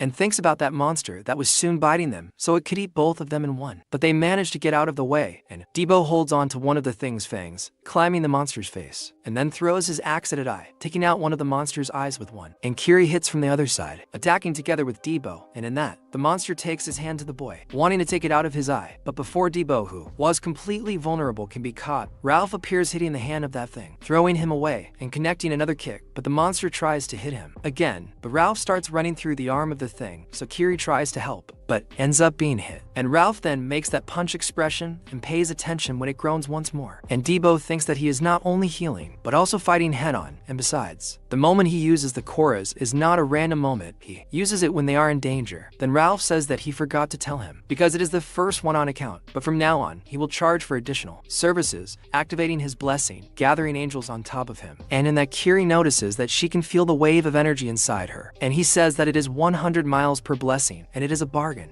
And they both get pissed off at that mercenary who even wants to charge for helping, saying he can get his blessing back. And sometime later, they finally kill that gigantic ant and manage to end the threat. And Kiri falls to the ground, thinking it was a horrible fight. But Ralph seriously questions himself, because he doesn't think it was that bad. Anyway, it's time to talk about his payment. But then, the monster starts roaring again, and Debo tells him to shut up, saying his breath stinks and that if he doesn't shut up, he'll shut it for him. But the monster starts freaking out, grabbing a huge piece of ice on its own arm, and seeing the Ice King Kong twist completely and evolve. He can't believe that thing is doing this. And the monster actually says evolve, coming back to life, even more ferocious. Meanwhile, Palma is running away like the devil runs away from the cross, while being shot by a bunch of arrows from that assassin, and he thinks something is wrong, because he can't predict where the attacks are coming from, and the teleportation ability that a third circle archer could use is called Quiver Flow. But Quiver Flow allows the archer to return to a previously marked location, and he can only place one mark at a time, so this should be impossible. Meanwhile, the ghost starts laughing, saying there's no point, as he already said, saying that he's so slow that he's stuck dying of boredom. But the protagonist summons his fireball, throwing it back, trying to hit that assassin, but the assassin yells that he missed again, telling him to keep wasting skills like that, and he'll experience a mana shock soon. And the protagonist is really affected by that, blood coming out and marks growing on his body. So the ghost continues chasing him, and says that he's trying to get past the next one, Portal, using abilities to divert his attention, while the protagonist blows up almost the entire forest. Then the ghost says that this is too obvious, and the protagonist thinks that he can't keep wasting this energy like this against the enemy he can't even find, and he'll be done for if he reaches his limit, and he should smile from there as soon as possible. But then an arrow hits right where he's passing, and he falls to the ground because of the explosion of that arrow. But he takes from his bag another mana liquid, thinking that he doesn't have time to think, while the arrows keep coming, and he says that he'll have to take the risk, taking that. And this time using the flaming orb, huge, that sweeps away all those arrows that were coming in his direction. Then the ghost screams, calling the protagonist an idiot. But as he stops in another tree, his eyes widen because several arrows come in his direction, and there are 6 of them at once, and he is completely scared by this and notices that maximum number of skills that the Circle 3 adventurer can use at once, and wonders if he is planning to self-destruct or something like that. But the protagonist continues to resist that mana curse that surrounds all his skin, and Palm thinks that if his guess about his secret is correct, he will force him to reveal it. Then the arrows are hitting close to the ghost without him having much to do, and he notices that he is desperate, not knowing where to attack.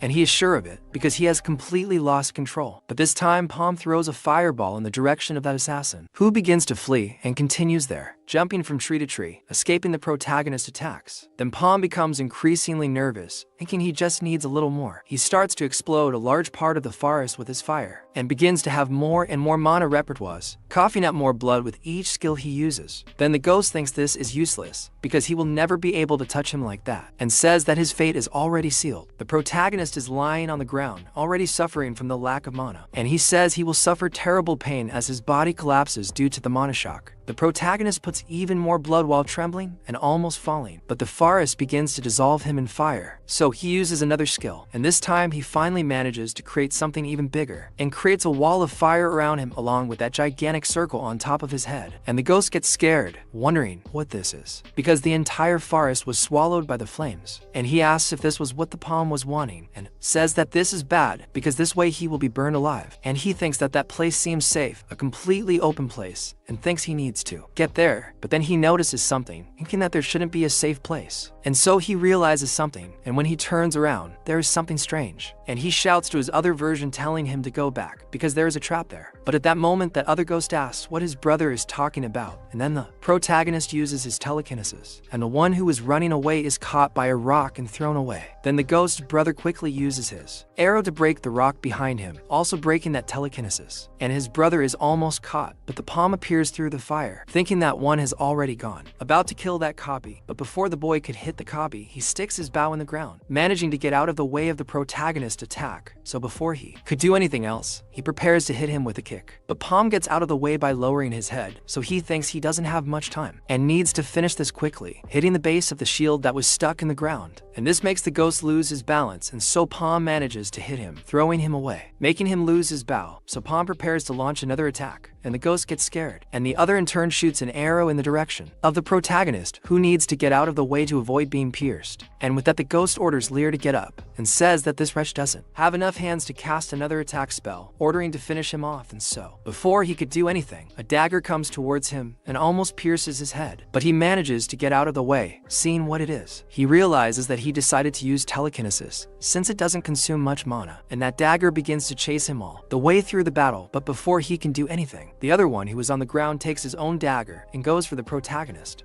wanting to hit him while he's in the air, and her is distracted and going after the ghost. But he manages to stop Lear's attack using his staff and quickly ducks, and that dagger continues chasing the other brother, who launches his arrows to try to stop that thing. But he is unsuccessful in hitting the flying dagger, and he says he's seen enough, launching some more mana. But in this, Palmy uses his intelligence, using not only the dagger, but also stoning that archer so he can't launch his arrows. Meanwhile, he is against the groaner, who is using the dagger, and the boy tires him out using only his staff. And then the groaner asks how can a wizard be so good in hand-to-hand combat, until Palmy manages to knee the groaner in the stomach, and thinks he can't stop there, picking up that dagger again and doing it there behind the one who still has the bow, trying to kill him in every way. But that guy manages to escape the dagger him anyway. Meanwhile, he uses his staff to take the dagger out of the unarmed gemmer's hand, and prepares to use his staff to beat the gemmer. But then his arm is pierced by a real arrow, and so the gemmer with the bow thinks he finally did it, and Near tells his brother that he did a good job throwing Palmy away. And the boy, while kicked, drops his staff to the ground, and then the unarmed gemmer once again picks up his dagger and prepares to throw it at him, launching several cuts at the boy. He says that he can't do much with just one arm, and Palmy prepares to continue fighting, and simply uses taijutsu to stop all the dagger attacks that the gemmer is making, not letting him hit, and ends up that with just one hand. He manages to disarm that asshole, pricking his arm while he is dying of fear, and spinning to break the gemmer's arm with the scar on his mouth completely, and tells the boy to let him go while he curses, threatening Palmy, saying that if he doesn't let him go, he will be hit again. But the boy uses his ability again, simply throwing a fireball at himself, and that moaning is scared to death by what the boy is doing, and his brother, seen from afar, asks Palmy not to do that. But the two are hit by that layer of fire, and he keeps screaming near his brother, but ends up being thrown away, hits his back against a tree, and when he falls, he can hardly breathe because of all that smoke, and wonders what is going on. Seeing a dome of mana in front of him, he wonders where his brother is, and then to try to find each other. But Palmy appears in front of one of them coming down from the top of a tree with an arrow in his hand, and Near can no longer bear to see the boy's face, telling him to just die once and for all. And while he takes off his cape wanting to use it to defend himself, the protagonist manages to go against that and apparently sticks that arrow in the ground. Meanwhile, the ghost that is trapped inside that dome gets scared until he sees it breaking and runs to the place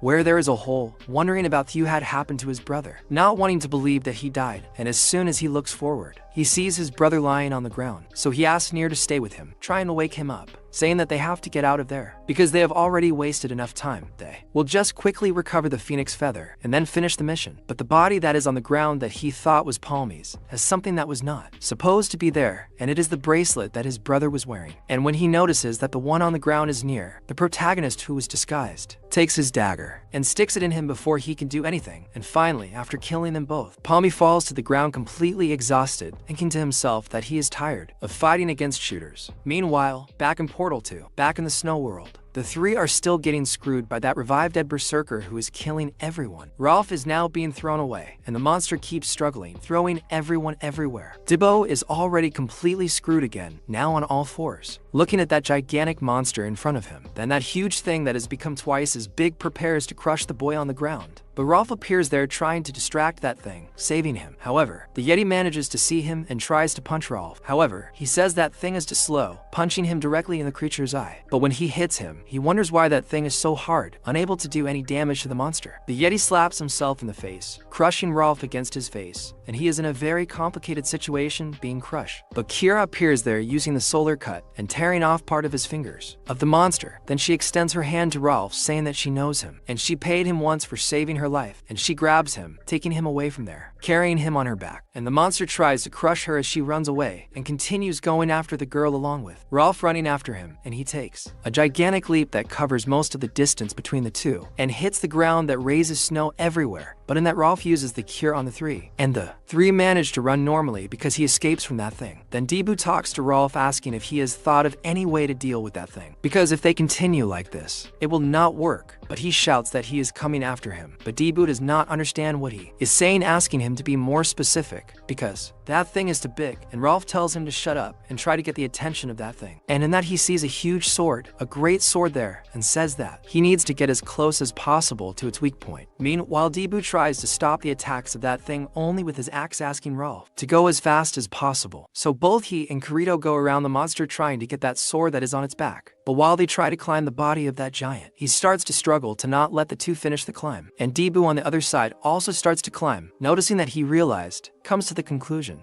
that he's not just a big idiot, and the monster begins swinging, trying to catch them all. But they manage to escape somehow. However, he manages to hit them from top to bottom, pinning one of them to the ground, and the one who falls is Debu himself. And the monster arrives with another blow to finish the boy off anyway, and Kirito yells for Rolf to heal him quickly, but the monster manages to land the blow, and when she looks to the side, Rolf is in a very bad situation, and Kirito yells at Debu, and the monster hears that, looking at the two. Then Rolf says that he only has 4 heals left, saying that she better do her best to be able to dodge, because he will try to find an opening. So they must prepare, and in that, while they continue that bloody battle, the monster does not stop going after them, increasingly angry, and already throws Kirito up without the girl having much to do. And Rolf is already pissed at her, because she did that right after he told her to dodge, and he heals the girl again while she falls face down on the ground. Then he ends up noticing that she has fainted and thinks it is a waste of skill to save this girl. And with that, he starts running away to take that creature away from the two fallen. And Debu is there like a mosquito after being slapped in the middle of the floor and is almost dead. And he then starts remembering when he was talking to Palmy about moving up a circle. And Palmy says that he already has enough experience to reach the second circle and says that it will be better if he moves up a circle in the future. But Debu asks him if this is something he can do just because he would. But Palmy says that enlightenment depends on how he thinks, and he questions about enlightenment, asking what it is, saying that this is something he should teach, but Palmy says that it is different for everyone, and even if he shared this experience, it would not be useful to him. So he asks what the boy wants him to do, and Palmy says that he just needs to find a keyword that is suitable for him, and says that it could be about understanding mana, his search for knowledge, or even an unforgettable memory. As he remembers this, his heart starts to beat faster, and with that he starts to explode aura near him, and draws the attention of that monster with the amount of snow. He raises, and when the monster looks back, Debu is already turned on Jiraiya going after that thing, and he even tries to give the boy a ride, but Debu uses the explosion cutting off the hand of that thing. Then Ralph notices that he cut that ice thing with a single attack, wondering what happened to him, and Debu now has to circles out of now, here going after the creature once again and climbing over it, and Ralph is surprised that that brat just leveled up, so he cuts off another one of that thing's eyes while throwing himself upwards. He aims at that great sword that is on the monster's back, hitting it with everything, using his axe as a hammer and driving it into the flesh of that thing, taking the great sword to the core of that monster. But apparently the force he applied was not enough, and the monster still has little breath left to make a last move, throwing himself into the air, turning his back and placing his ice armor towards Debu, who is below him, throwing himself on top of the boy with everything he could to crush him. Then Ralph appears on the scene thanking the brat, saying that he did a good job, and then begins to heal Debu, telling him to get up quickly, using a super effective cure on the boy, who starts hammering that thing. Then he feels the pain of those attacks, and with that Debu gets a chance to get up and jump from there. But the monster sees that the boy is free and attacks him again, so he tries to stop that creature's attack once again with his axe, and Ralph in turn heals the boy again, and with that Debu manages to throw that monster back, but yet he's seeing that the one giving him trouble is Ralph, grabs him and begins to crush him. Then the crazy mercenary calls him a dumb bastard, asking if this is the time to worry about him, and he again uses the cure on Debu, who is already next to the great sword with his axe in hand, preparing to hit with everything. And when the monster finally notices their plan and tries to do something, Debu delivers the final blow, plunging that sword into the monster's core with all his might, and when the core is finally broken, they finish off that ice yeti once and for all. Or at least that's what was supposed to happen, because the monster moves again, unbalancing the jibe and throwing the boy away, pinning him to the ground. And he comes back to life, emerging from that hole. Then he asks Ralph what's happening, with Ralph already fallen on top of him, and the monster starts running in fear, getting out of there, and that ice begins to break away from him. He looks back, realizing something is wrong, because his hand has fallen off, and he begins to completely disintegrate, trembling with fear as he dies, turning into a block of ice, crumbling into pieces, and the only one watching the death of that thing is the jibe itself. Meanwhile, Kiri is coming to, finally waking up, and Jibo notices that she has finally woken up, and they are already inside a cave, with the three of them covered in that monster's skin. So Kiri asks if he is alive, questioning what happened to the monster, and he says that as she can see, he must already be Vasco's new hire, because just looking at what is covering her, she will know what it is made of. And Jibo says that he was so hungry that he tried to eat that monster's meat, but couldn't. After all, it is very tough, and Kiri finds this disgusting, but asks if he was waiting for them to wake up, and he says he wasn't really waiting. He just couldn't find the portal exit, and the weather outside isn't helping either, so he thought they could rest.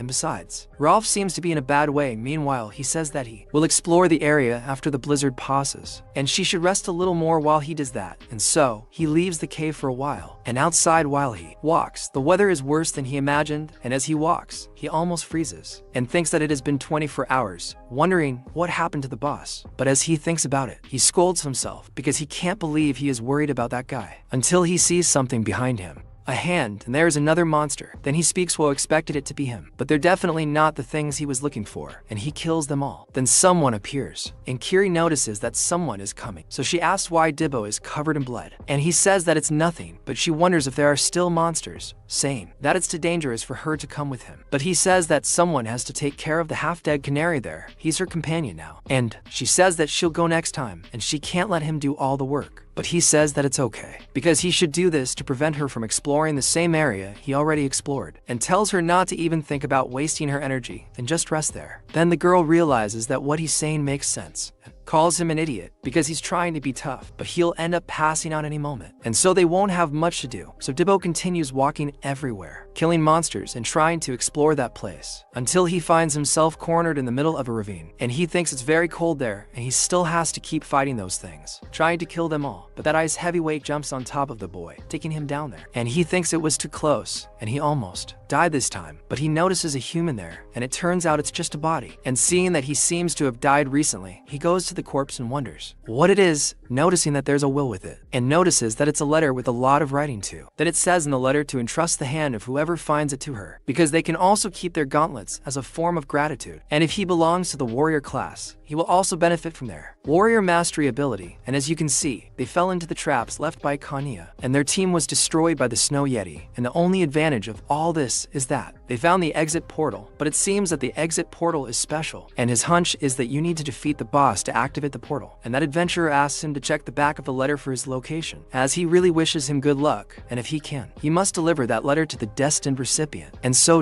Ball reads all that, digs a grave for that warrior, and buries him next to his sword stuck in front. Then he walks back and leads everyone to that portal, and with Kiryu already there, he takes Ralph and starts walking with him outside, but he looks back, trying to wait for the protagonist, but seeing that he is not there, they go through the portal. Returning to reality, he asks Kiryu what they do now, and she says that they need to regroup. Neither she nor he knows what to do, but in that, guy outside says that he cannot believe what they are seeing, and they are surprised. They notice that the ghost was actually worth it, and then Debu notices that they are also from Kania's group, cursing them, thinking that this is bad, and they are completely screwed. And that guy with the death mask tells them not to worry so much, because they will finish this quickly by going after the three. Then Kiryu steps in front, protecting both Debu and Ralph, sending him back. But another assassin throws some poison canals at the girl's leg, making her kneel. Then Debu worries about Kiryu, but another assassin comes from behind. But that assassin ends up dying completely from an arrow, which appears with the protagonist fire arrow, piercing and killing them. Then Kiryu is surprised, and everyone wonders what he is seeing, and that arrow zigzags and kills each of the attackers who were behind his group. And seeing all that slaughter, they wonder what it is, and when Debu looks back, he lets out a big smile, saying that he really didn't want to say this, but he will be forced. And the prota asks if he missed him, so Debu says whatever it is, and he owes them all a drink for being so late. My friend, what a design for the protagonist. The animal is absurd. And in another corner, a guy is with a purple, saber-toothed tiger with a demon horn, whatever, petting that thing as if it were a yellow kitten you have at home. Then, he says that an adventurer of his caliber appearing out of nowhere, and they have no idea of his origin, is absurd, and they're going to have to risk drawing some attention. At that, Bayu returns to her master, saying that Alpalmi has returned, and she asks if he should honor as part of the agreement, but that guy isn't very keen on that, ordering him to be killed. Bayu asks what he's talking about, trying to argue, but that crazy guy says that the general public's opinion is the least of his worries right now, because his actions are beyond their predictions, and they'll make up an excuse later. But she says she's afraid he's not alone, and that guy questions what she's talking about, and she says that the protagonist brought company, and he really is with someone. Meanwhile, Ralph starts complaining about the food he's eating, saying it's bland. Debu freaks out, telling him to just be quiet and eat, asking how he dares complain when his sister made it for him. But then, Ralph says she obviously didn't add enough salt. The girl is all happy talking to Kiri, telling her to let him know if she wants more. The girl keeps thanking him. Debu says that's why, that he really didn't want to bring him there, but he says it's better if they stay together, since the Kania Union must have already heard the news, and this is the best place to hide, and even to protect his sister. He says it probably won't be long before they meet again, even if they go somewhere else. At that moment, the door opens, and Debu is surprised. The protagonist asks how everyone is, and he asks where he was until now. And the protagonist says he went to do business, and they question what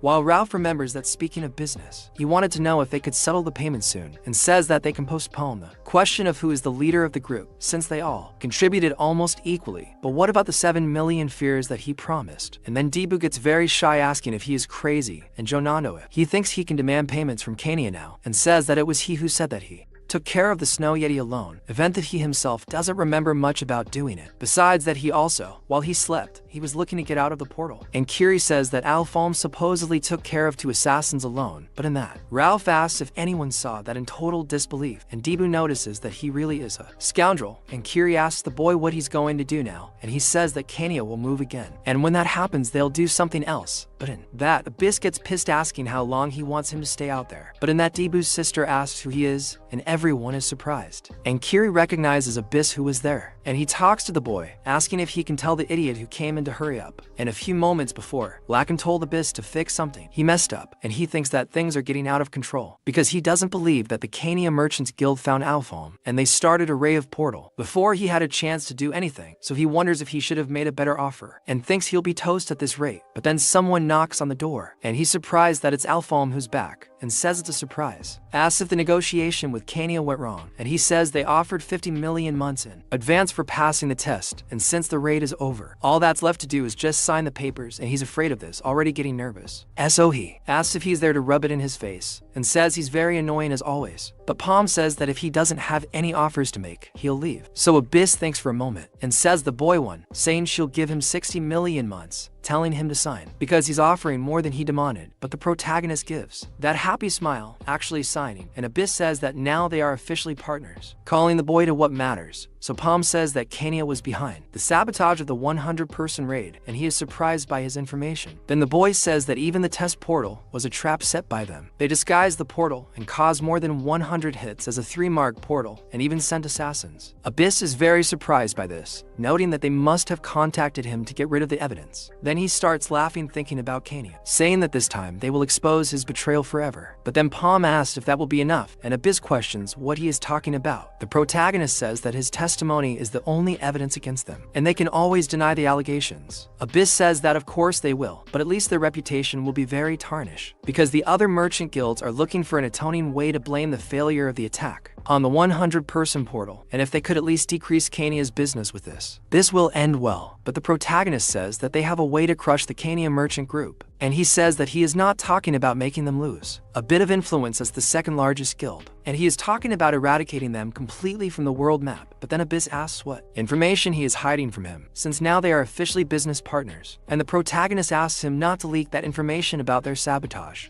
Yet, then it's better to bombard them with everything they have at once. And then Abyss says he's right, but tells him to stop with the suspense and just say everything. Then Palm finally gets straight to the point, saying that the Black Mage's followers have started moving, now in the present, with a kiss. She says that it's been a while since Abyss asked what he's bringing there. Then he says he wanted to apologize in person, and she asked about it. Then he says that there were some misunderstandings between Palm and his guild. He says he's still young, and he lost his temper in the heat of the moment and went there. But to make things clear, Palm is an official business partner of the guild with the merchant gaffer, and he wanted to apologize for making it seem like an attempt to tamper with his contract. She says she understands, saying that she's afraid she won't be able to do the curse as planned, asking if everything is okay with that. Then he says it's acceptable, and says it's a bit off topic, but he realized the importance of having the right people working for him in this incident, and decided to compensate them adequately. And she questions what he's talking about, and Abyss smiles broadly, and says that the Gaffer Merchant Guild will have skilled bodyguards watching them 24 hours a day to prevent unfortunate events. And he's speaking to the entire Elpong group, since they confirmed that their teamwork is unmatched, and says that this means that if anyone tries to hurt Elpong's team, they will have to face the entire Gaffer Merchant Guild, and she doesn't even have anything to say. And in that already with the day I'll find out that the kid got 60 million tables, and he's surprised. And the calm ingenuity is that he managed to perform such a miracle. Besides, Kiri points out that he got the bodyguards because to think that the Gaffer Merchant Union would go that far is too much. And Ralph really likes Palm's great work, saying that his business acumen is absolutely wonderful, but that the protagonist tells them to calm down. And Ralph says that this makes him reconsider his position on the value of that group, and that this will be a perfect team, and thus they will get rid of mediocrity. But Debu says that he thinks he is the last cookie in the package, and Ralph says that it is worth mentioning one thing, and there is no bishop like him in Lich Harbor, and not in the entire world of Maple World itself. And he says that he can not only cast heals very quickly, but also serves as a tank on the front line, so they think he is really cool. Then he asks about Jibo, calling the kid a newbie, and he gets pissed about it. But then Ralph asks where Palm managed to recruit a beast like him, and he questions about it, and Ralph says he thought he was useless until he was knocked out. Then he gained a circle and took down the boy alone, saying that there is something inexplicable about him, and Kiri says that thinking about it, he lost consciousness against the goblins before killing them too. But Debu says they can share their stories as much as they want, but he really doesn't remember anything, and the only thing he remembers is like a dream. And this woman he doesn't know keeps appearing to him like a vision, and so he follows her and gets involved in all kinds of battles alongside her. And it's like the two of them have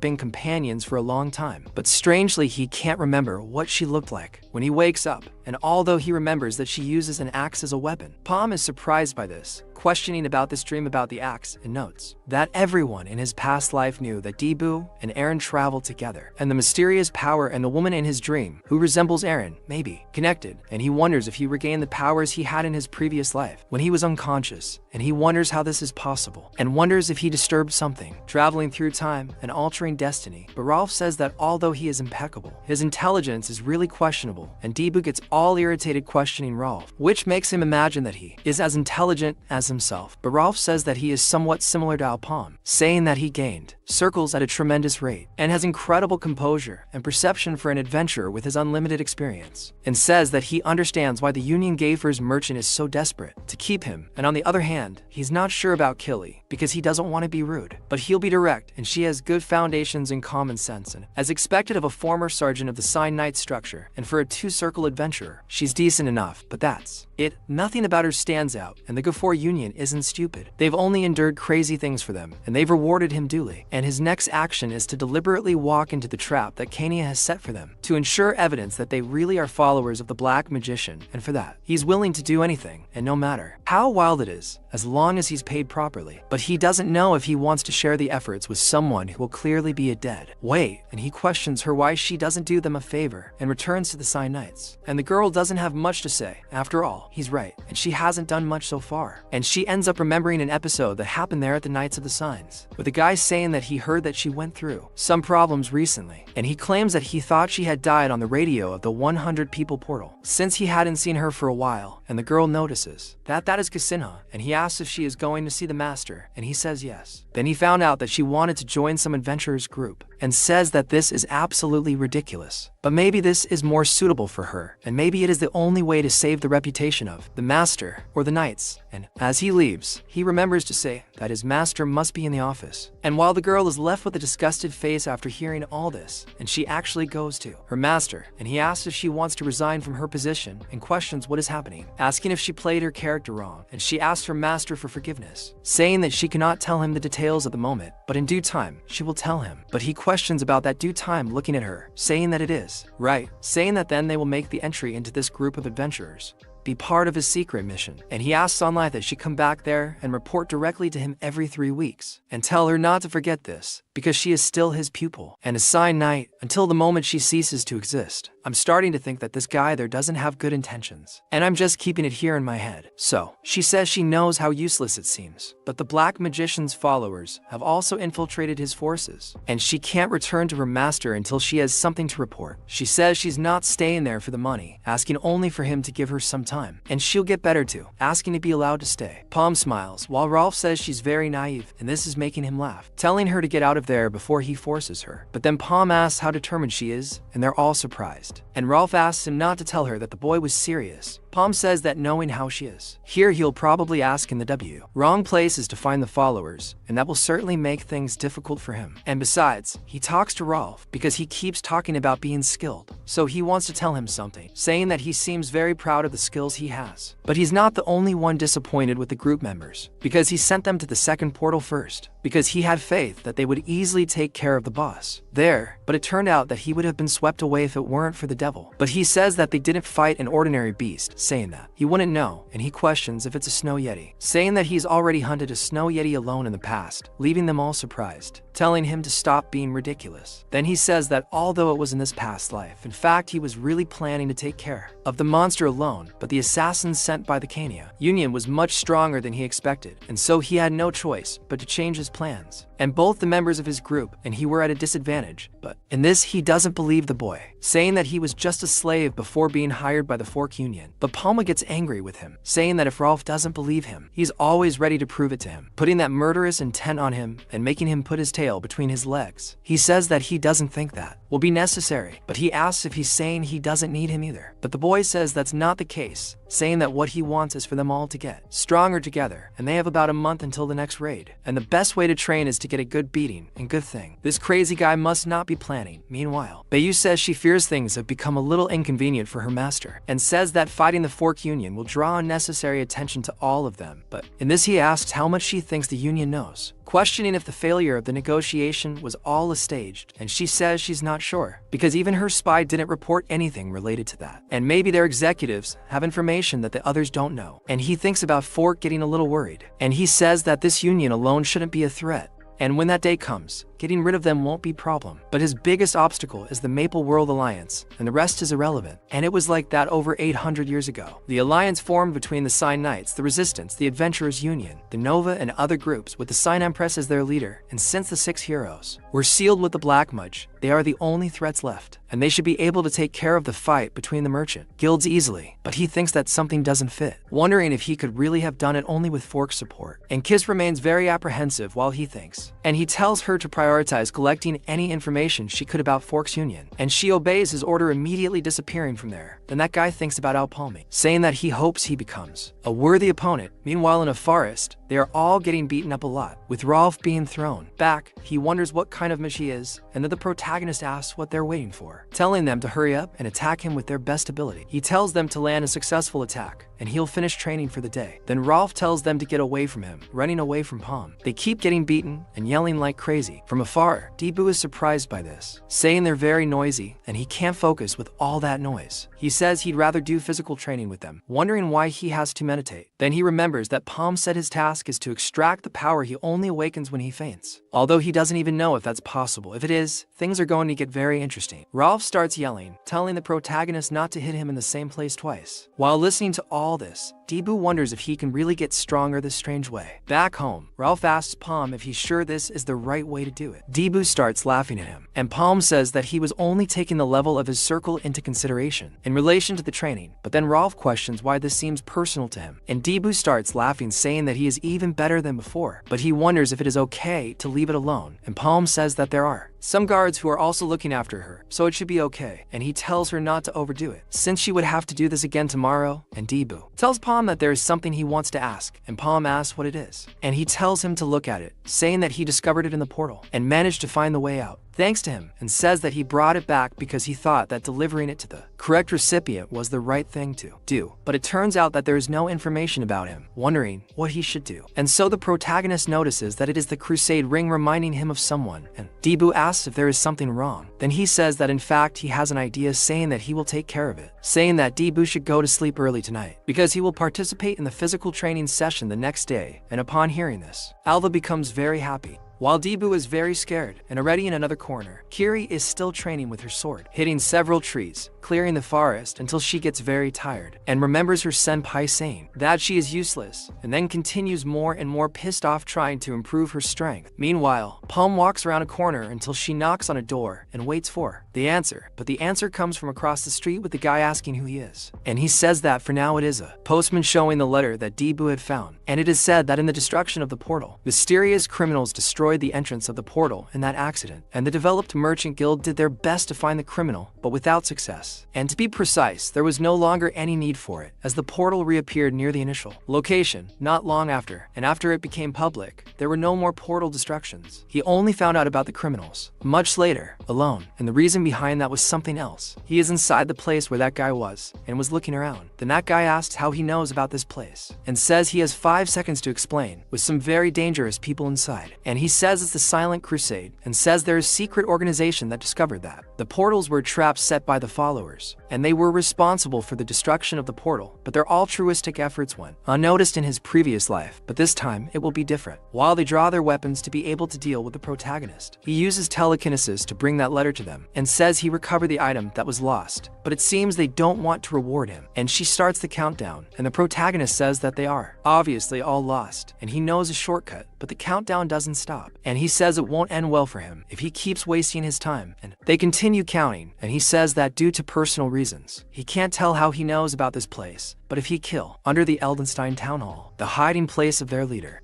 Batista will be exposed. Then that woman walks up to the protagonist and asks who the hell he is. He says it's an honor to meet Starlin, and she becomes even more apprehensive. The protagonist thinks to himself that how long ago would be more appropriate. After all, they were companions in his past life. He says that Starlin joined the resistance after the Silent Crusade was eliminated, and they fought together in countless battles until that day came. When that flock of dragons descended from the heavens, she told Palm that she would see him soon, and she sacrificed herself that day. He says he'll start by paying off his debt, and he says it will be straightforward, and she must leave Kernan City, as the followers have already identified that place. And one more thing, he says he recently found this while playing for her, and says that Kania had something very interesting. She then questions what that means, because if this is some kind of provocation, it won't work. but he says that it's up to her, showing to the girl. And she notices that it is the tattoo of the follower's symbol. So they are surprised that it is the follower's mark, being certain, and questioning why Kania would have that. And Starlin thinks that this is the symbol that all followers have tattooed somewhere on their bodies, and it is not easily detectable because it is invisible until mana is placed on them. And besides, few people know about followers, and she questions what he wants. Because if he says he is there to help, she herself will kill him, but he questions what he wants. And he says it is information, and he needs information. So, the protagonist leaves. And after he leaves, someone talks to Starlin, asking him not to say that she completely trusts him, and she says that of course she does not, because he is more suspicious than ever so far of her behavior, and from the moment he appeared, she thinks that if it is a trap set by the followers, it will go badly. But in that, as the protagonist leaves, she says that maybe they should play his game so they can to find out, and he says that this was an unexpected gain, as he got the information he was looking for. But still, he doesn't believe that Kania was already after this, and he wonders if his plans have also changed because of the interventions. He thinks that at this rate, they will make some notes that it is already decided, and they go to Nautilus, a place that is apparently in the middle of the ocean.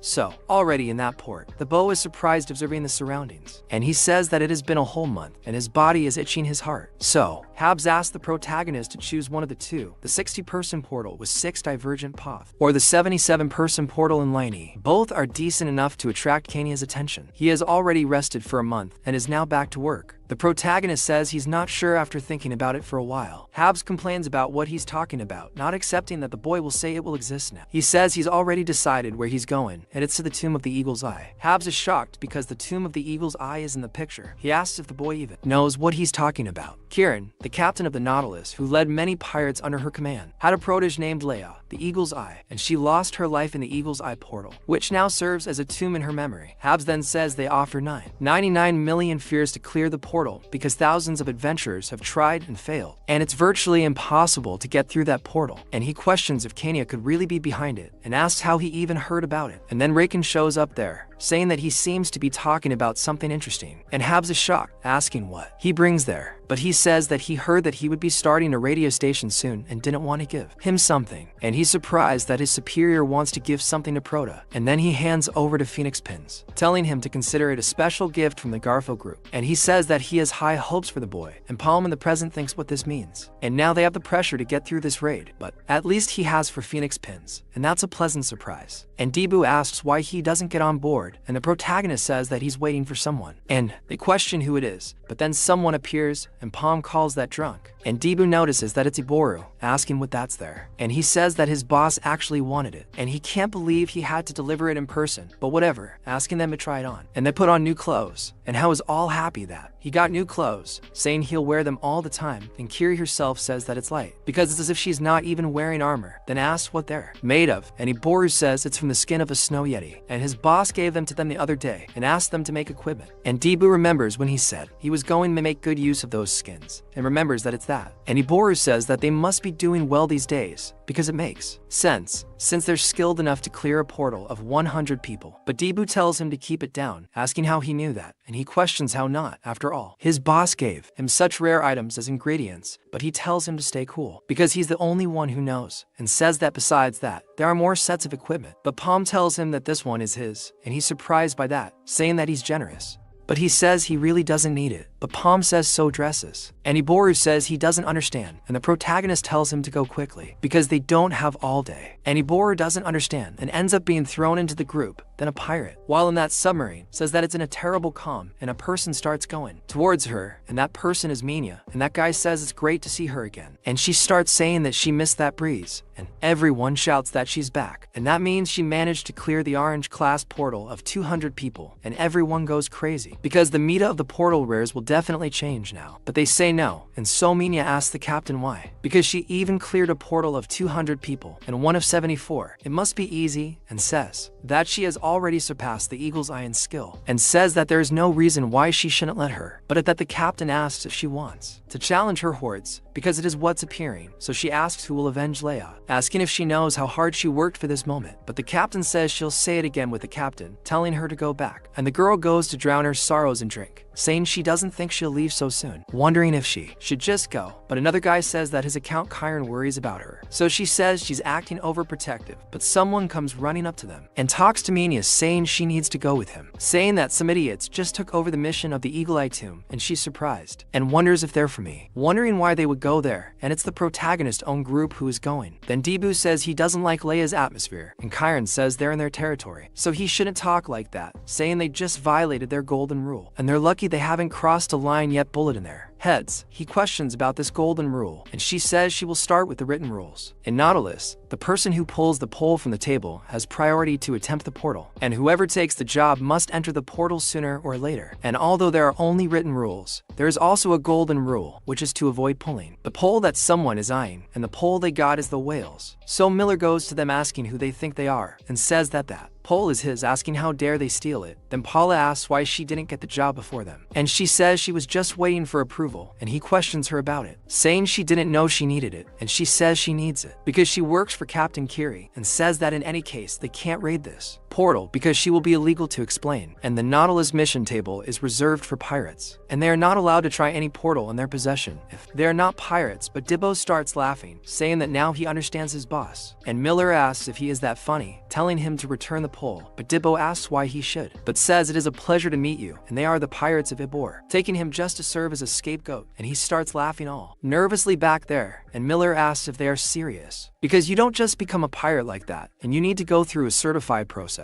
But Dibbo tells her not to be so harsh, because they are fellow pirates, and asks if she has never heard of Captain Ibor, the leader of the Ibor pirate group. And he has a completely nervous yellow smile, and Dibbo says that Ibor there is a real pirate, asking how she thinks they managed to get into the Nautilus, and says that a group led by a pirate is a pirate band. But at that, some other guys tell him to stop being ridiculous, because he basically just admitted that the rest of them are not pirates, and Dibbo asks who he is, and Miller notices that he is there, and it is Murat, a guy with an absurd aura, so he asks why they are making this whole scene, and Palm thinks about that name, noticing that it is a name he does not remember from his past life, and says that it is not as if they broke the rules. Then Murat says he is not so sure about that, because Kieran made the rules, so it is up to her to decide, and asks where the rest of the crew is, because this can't be his whole band, and the protagonist says that all 5 members are there, so they say these are other people, asking how they could go through a portal of 70 for people with only 5, and Dibbo questions how he can walk like that, and says it's suspicious to say the least, asking what the protagonist's name is, and Palm introduces himself, and they question if it's that Palm. Then a woman asks if it's someone he knows, and says she heard about him and remembers correctly. He's the survivor of the red portal of 100 people, and everyone is surprised that he's from that portal where most of the adventurers died, and they notice that they are not weak. And Dibbo says that this is true, but they question what, and that woman says that they still failed to go to the portal and barely survived, which means they weren't good enough for it. But the cave companion questions why she's yelling at him. After all, he's not to blame at all, and she says that on the other hand, Maynard cleared a portal of 200 people. With an orange classification, he is clearly superior in terms of skill and intelligence. And she starts to get embarrassed that they're saying this about her, and that guy, Murat, says he understands the protagonist's side, questioning why they don't find some place in middle, because since he pulled out the pole, he'll have the first chance to go through the portal, and who knows, other groups might fill it, since there are 69 more spaces, and Dibbo tries to deny it, but the protagonist agrees. He finds it strange, and he says that 100,000 mesos per space will be paid. However, he will only take 10 more people with him, and everyone questions if he's serious, saying that the boy will probably die anyway, questioning why they don't try after he fails. But Maynard says she doesn't want to take any risks, and says that if they escape the portal just to save their skins, it will all be over. But then he questions her about Kieran's approval, so she says she can't just stand there and wait, because she realized it's much easier to ask for forgiveness after entering the portal. That's it. There was a philosopher out there who said, it's easier to ask for forgiveness than to ask for permission, right? But who am I to say if it's true or not? So she says this portal is hers, and no one else is going to clean it. And Ralph asked what happened to Palm,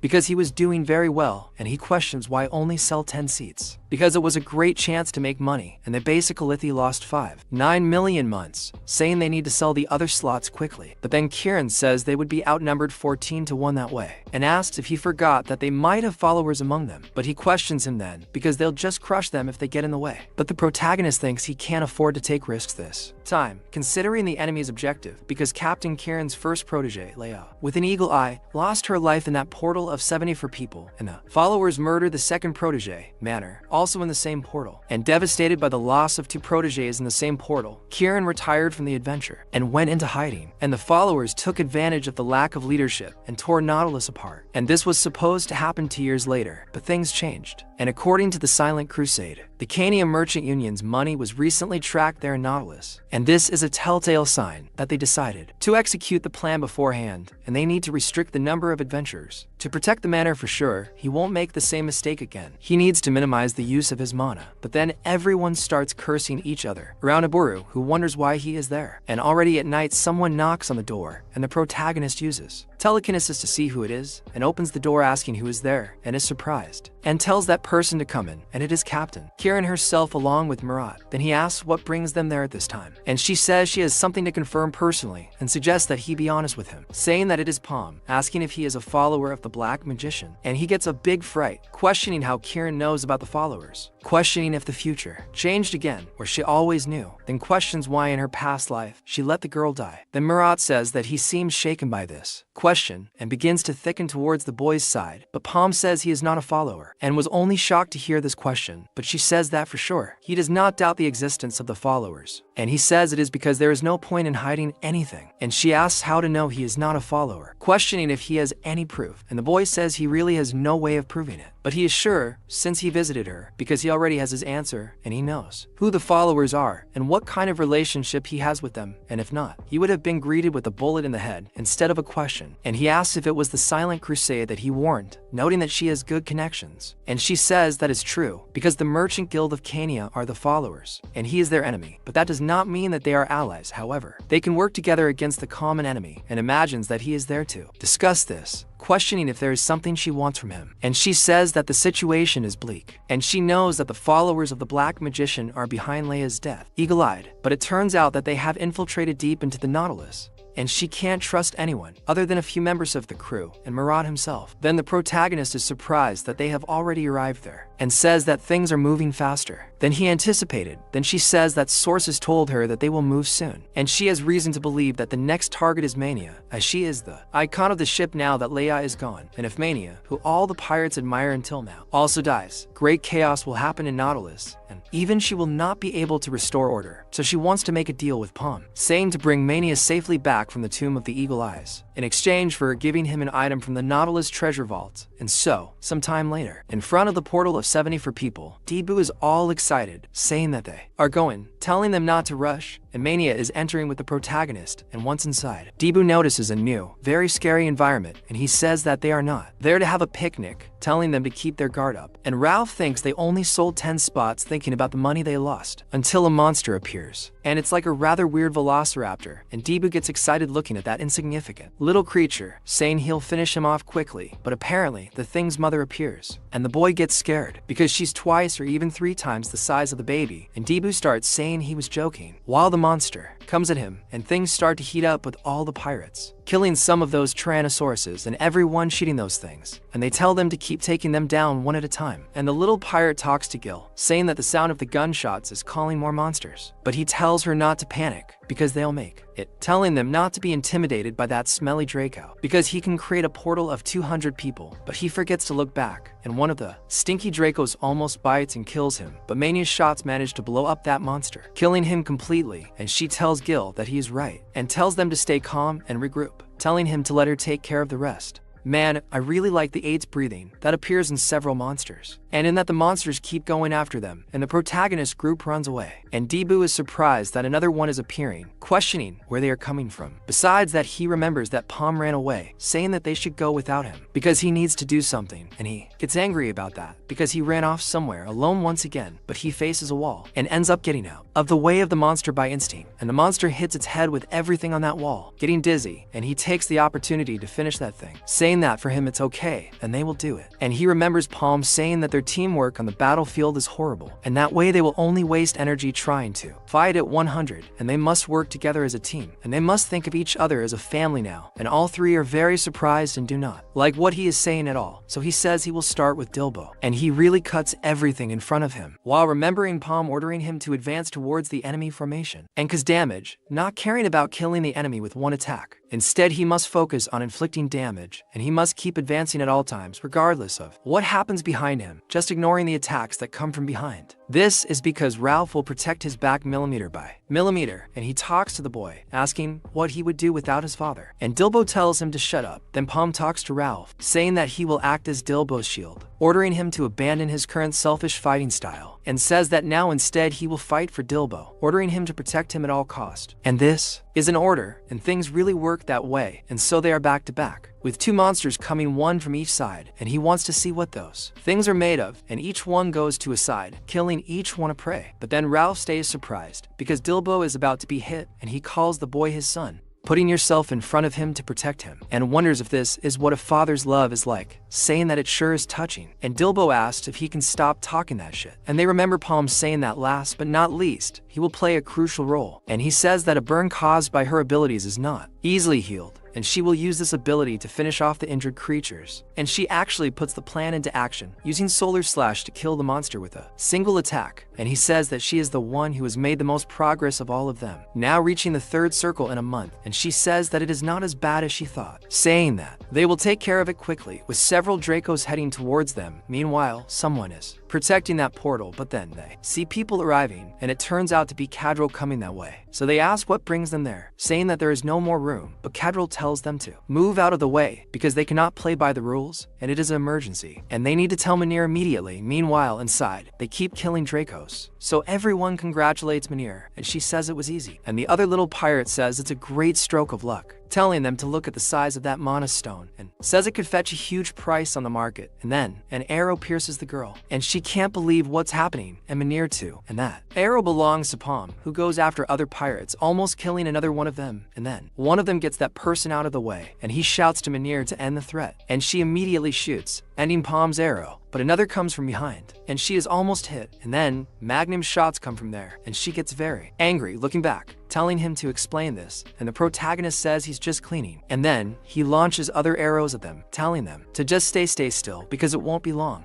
And Boru, alone in another corner, notices that no one remembered him. Everyone forgot. He says he can't believe Dibul abandoned him like that, after acting like a tough guy and everything. He questions why he brought him in the first place, because he would be screwed if it weren't for that little hole, and says it's not like he can stay there, because if everyone besides him escapes through the exit portal, he'll stay. And he thinks he's also a two-circle adventurer, deciding to himself that he won't fall so easily in a miserable place like that, running away from those Dracos. So he ends up reaching the second portal, and wonders what to do, asking if he'll wait there. But then something appears on his back. He gets a big scare, and it's that snail from the protagonist, and Burr says that it scared him a lot, asking since when he's been there. However, he puts his hand in the portal by accident and ends up being pulled, and that snail feels sorry for him, following the crazy guy inside. Meanwhile, the protagonist orders he stay still, because it won't be long before they turn into barbecue, wanting to kill them all. And Manor tells them to explain now, asking if she wasn't clear, and she shoots the protagonist, but he dares to be shot in the eyes. And an explosion occurs out of nowhere, and then Cadriel arrives, and he says that it's a good thing he arrived in time, supposedly saving them both. And the protagonist starts to move, and Cadriel says that the enemy is alive, ordering them to get him, and says that it seems that was how El Palm's group survived the 100-person portal alone, and says that Kieran found out about him and sent them after him. And Manor asks if Kieran did this, and the protagonist continues moving forward, launching his arrows and killing everyone who is following him. And then they ask what they are doing, because he is just one guy, shooting with a quick shot at El Palm. So he thinks he caught the boy, but a huge fireball goes over the three, killing them, and he thinks there are less three, but some of them shouldn't be there, wondering if they found out. And then Manor quickly appears in front of him, firing two shots in the direction of El Palm, who dodges by very little. And she says that he's not going anywhere, shooting again, and the two lock horns face to face, and he finally notices the portal there. Then Cadriel orders everyone to duck while throwing something, and the protagonist, seeing that he's throwing something, uses his telekinesis power to raise a barrier between them, and that barrier holds the explosion that returns directly to Cadriel's people.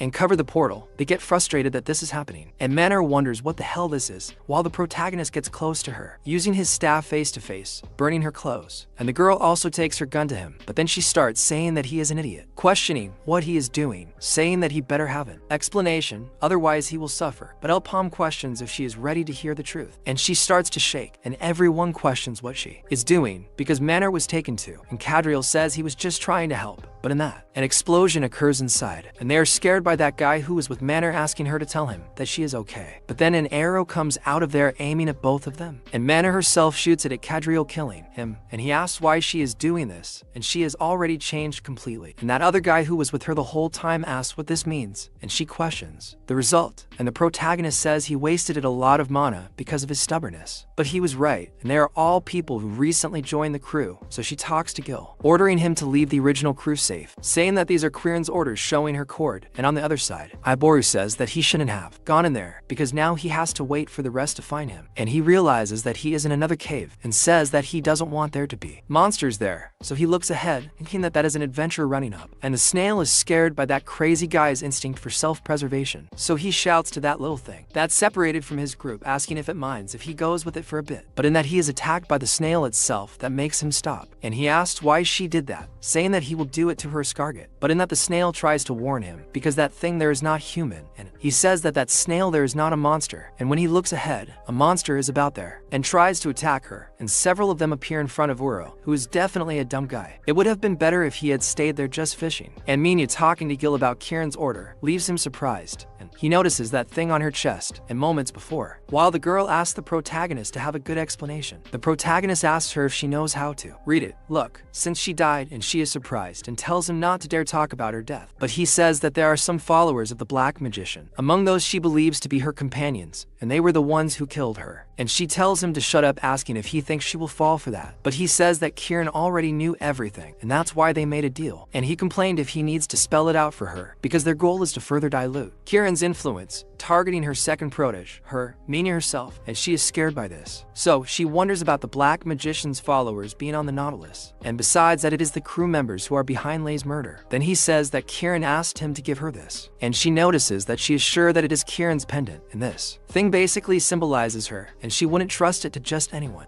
Then she asks if Quirin realized he knew and tried to protect her, but she asks him to wait, because the crew members he killed were really innovative. But she asks how he managed to distinguish them from the others, and he obviously has the answer right in his eyes. And in another corner, Starling's people are talking to her, asking if she really thinks they made a mistake with that move, saying that not only did he know about it, but he also specifically asked for that item, and says it doesn't make any sense, and they can't trust that guy, and that is the eye patch of clairvoyance, and this item allows the user to visibly see the flow of mana. And although it offers a way to identify the Black Mage's followers, the cost is immense, as it drains the wearer's mana, and Starling says that besides that, no one has been able to use it since Kor's passed away, and it only activates when used by someone with the appropriate affinity. And although she's not sure how a caster is able to use the eye patch of clairvoyance, she tells him not to misunderstand her, as she doesn't completely trust him, but he seemed to share a common goal with him, so he asks what if it's a trap, since they don't even know who sent it. But she says that what's done is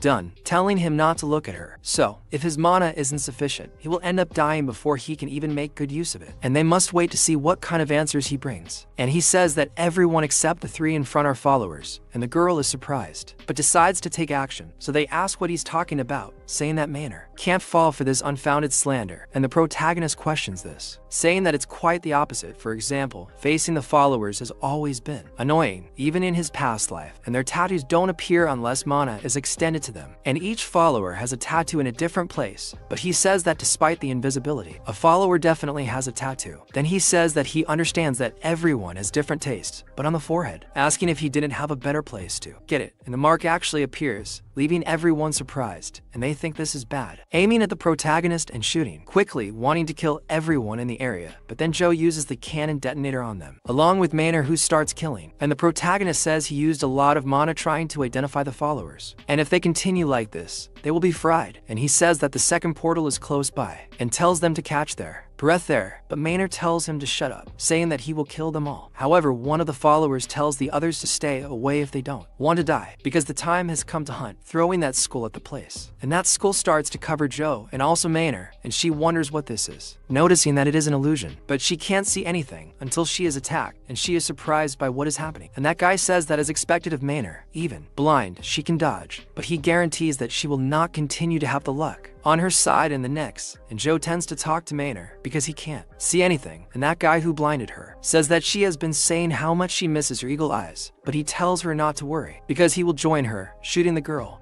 and tell her to say hi in the other world. But before she could be hit, the protagonist steps in front, saving her, taking the shot in her place. So they think this is impossible, saying that he shouldn't be able to see, but he's using that item to be able to see. And he actually sees everyone's mana there, and they try to shoot him again because they knew there was something wrong with him. And they aim all the bullets at the protagonist, but he uses his telekinesis to put a barrier in front of him and protect himself, taking his staff, using his arrow, and killing several of them in front of him with telekinesis. Then he notices that it's a fire arrow, and that guy says that this won't get him very far, using the spike cannon at the protagonist, but in that the arrow goes through that and goes straight to that guy's head. And as he dies, he thinks that this doesn't make any sense, so they think he has too much power, but they think it's just a fire arrow, questioning how this is possible, trying to get the protagonist. However, he uses the power of the four phoenixes, this time using the revolver against them, making an absurd slaughter, and they notice that he has just turned the fire arrow, and the guy with the skull in his hand is scared, but he doesn't have a chance to do much, because the protagonist appears next to him, ripping off the hand that was holding the skull and plunging a dagger into the middle of his chest, and he also kills the other one who was there. And so, Maynard notices that he can see again, looking to the side, but everyone is already dying, and that guy who is dying in the protagonist's chest prepares to use the last trick. He has to get out of there, and he says that it is all for the glory of the black magician, exploding several mana crystals near them, causing chain explosions, throwing everyone away. But the protagonist uses his telekinesis, picking up a stone, and taking all of them who were there, and they are surprised, and the protagonist says that he is also under their limit, and they need to go to the next portal before their mana runs out completely. But the last follower is still alive, and he goes all out for Maynard, throwing her off the rock, and they are surprised by her, and the protagonist tries to catch the girl with telekinesis, but that follower tells him not to go so fast by throwing a grenade at his head, exploding everything near that portal. And he also explodes part of the portal, which apparently is undone, and the girl looking back is surprised by what happened, and the portal is no longer in front of her, and without the escape route, she doesn't have much to do. And the followers seeing that are shocked because the portal to the second part is gone, and they lost El Palm, but one of them tells the others not to worry, because the portal should respawn in the same area soon, and besides, the real objective is to get rid of Maynard, and they really go after her, and one of them uses the move and pulls the cork, but the girl manages to land a shot in that guy's arm, but he says that it won't work, using the Admiral's wings to heal himself, and she thinks that her attack isn't working, and he was hiding his abilities this whole time, and he says that she's too weak, shooting at point-blank range, but he still manages to go for it and almost hit the girl, who jumps, trying to escape,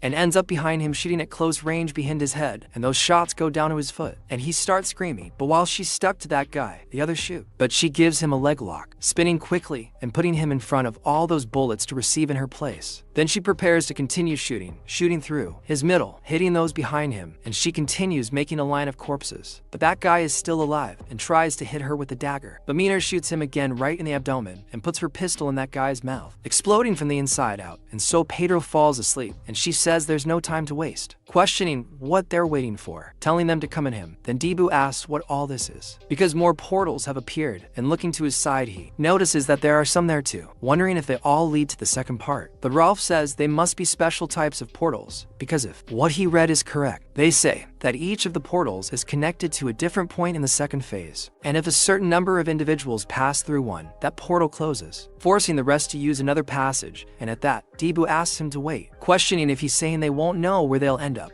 and how they'll find the boss. But Ralph says he doesn't know, and it's not like he has a choice but to try his luck. And so they pass through a portal, and notice that the three of them pass through calmly, and he says that they should keep an eye on the surroundings, because Alfalm can appear from another portal, and the sooner they reunite the better it would be. But then he looks ahead, asking who that is, and Debu notices that he's running there for some reason, wondering if it's the boss. But it turns out to be a Buru who's running away from those monsters almost dying, and he thanks them for saving him. But Debu questions what he's talking about, telling him not to go there, And Iburu says that the Iburu pirates have the best level of camaraderie, but the boy says he's obviously wrong, telling him to run the other way. And so, meanwhile, Palm is running away from those monsters, arriving at that place alone. And he says there's no way this is happening, and Gil tells him that they're not. Normal monsters, they're wearing crew clothes, wondering if they were once human in the past. But Palm says he doesn't think that's their biggest concern, since they're not dying, and he says they also shoot them in the head and nothing happened, and they're running out of ammo. Then the pirate says he's never heard of anything like that before. He questions how it's possible that there isn't a core in a monster, and he says that if they're zombies born from human bodies, that would explain why. They don't have weak points, but he still doesn't understand, because things are so different from what he remembers that he can't understand.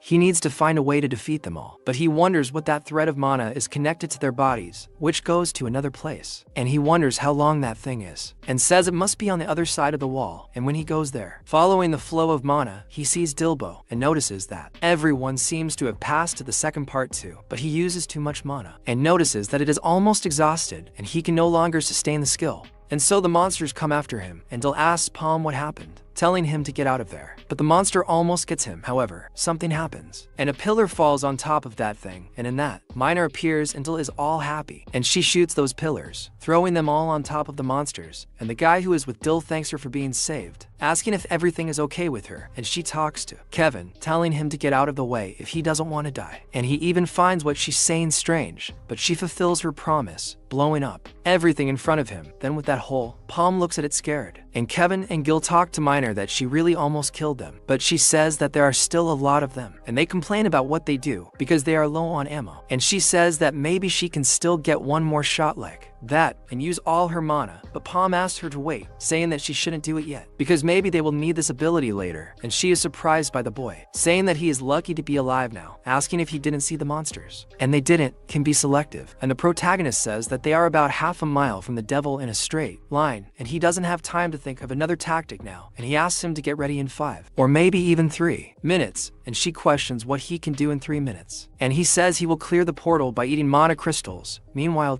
Vo is swinging his axe at all the monsters that come towards him, and he wonders what the hell is going on, because he already understood that they are born from human bodies, but he cut off their heads. But before he could do anything, that monster grabs his neck, making Vo almost die. But then Ralph arrives there saving the boy, and Vo asks if it is even possible to defeat those zombies, so he tells the boy to stop crying, because if he has time to complain, then he should swing his axe again. And they continue trying to kill that thing, and even a bird tries to help by shooting completely wrong in the air and grabbing Mr. Lacadet, who stands above the zombies, crushing him. Then they say it was a brilliant move, and he even pretends it was because he wanted to, and that monster that was down there ends up getting up again, but this time much bigger. And Vo can't believe what he's seeing because she's the mother of those things, and he questions what Iburu did because he woke that thing up, and the only thing Iburu did so far ended up being something he doesn't like so much, and the poor guy even thought it had been a brilliant move. And in that situation, against that there are so many zombies. They're all doing their best to survive, and Palmy is gathering aura behind everyone. He says his heart is about to explode, and he really doesn't want to take such a big risk again. But he has no alternative, as he still can't advance to the next circle, and doing so prematurely will only cause undesirable results. But there's only one option left. He's been in this situation countless times in his past life, and the monsters keep getting more powerful, but his mana and attack power don't increase as quickly. After becoming a 6th circle adventurer, the highest level, he had to find another method to enhance these skills, so he bet on mana stones. And mana stones were only used to advance to the next circle, but since this substance contains the monster's life force, he thought he could perhaps convert this energy into mana by consuming its core. This would theoretically help the consumer regenerate lost mana. As long as the mana increase can be kept under control, this will work. But to do so, he needs to make the mana travel to his heart, along with his bloodstream. If his body can handle this, things will work out. While killing the monster, gets a fright looking back, and the protagonist tells her she did a good job, once again launching a gigantic fireball at those things. Then, she calls Palmy, and he's completely changed, telling her to prepare to use that ability from before. She doesn't quite understand, as he looks quite different, and the protagonist is already totally badass. Meanwhile, Kiri and the others are killing the monsters on their side, and Ralph ends up being thrown back by a monster's tongue, and the thing's saliva starts to melt his arm, and he notices that there is a mushroom growing there, realizing that this is how the adventurers turned into zombies. And he tears off that piece of his arm along with the mushroom and starts to heal back that spot. And he tells them to make sure to avoid direct contact with the tentacles, unless they want to turn into those disgusting zombies. And then Debu realizes that that is the boss, noticing that everyone started to slow down a bit.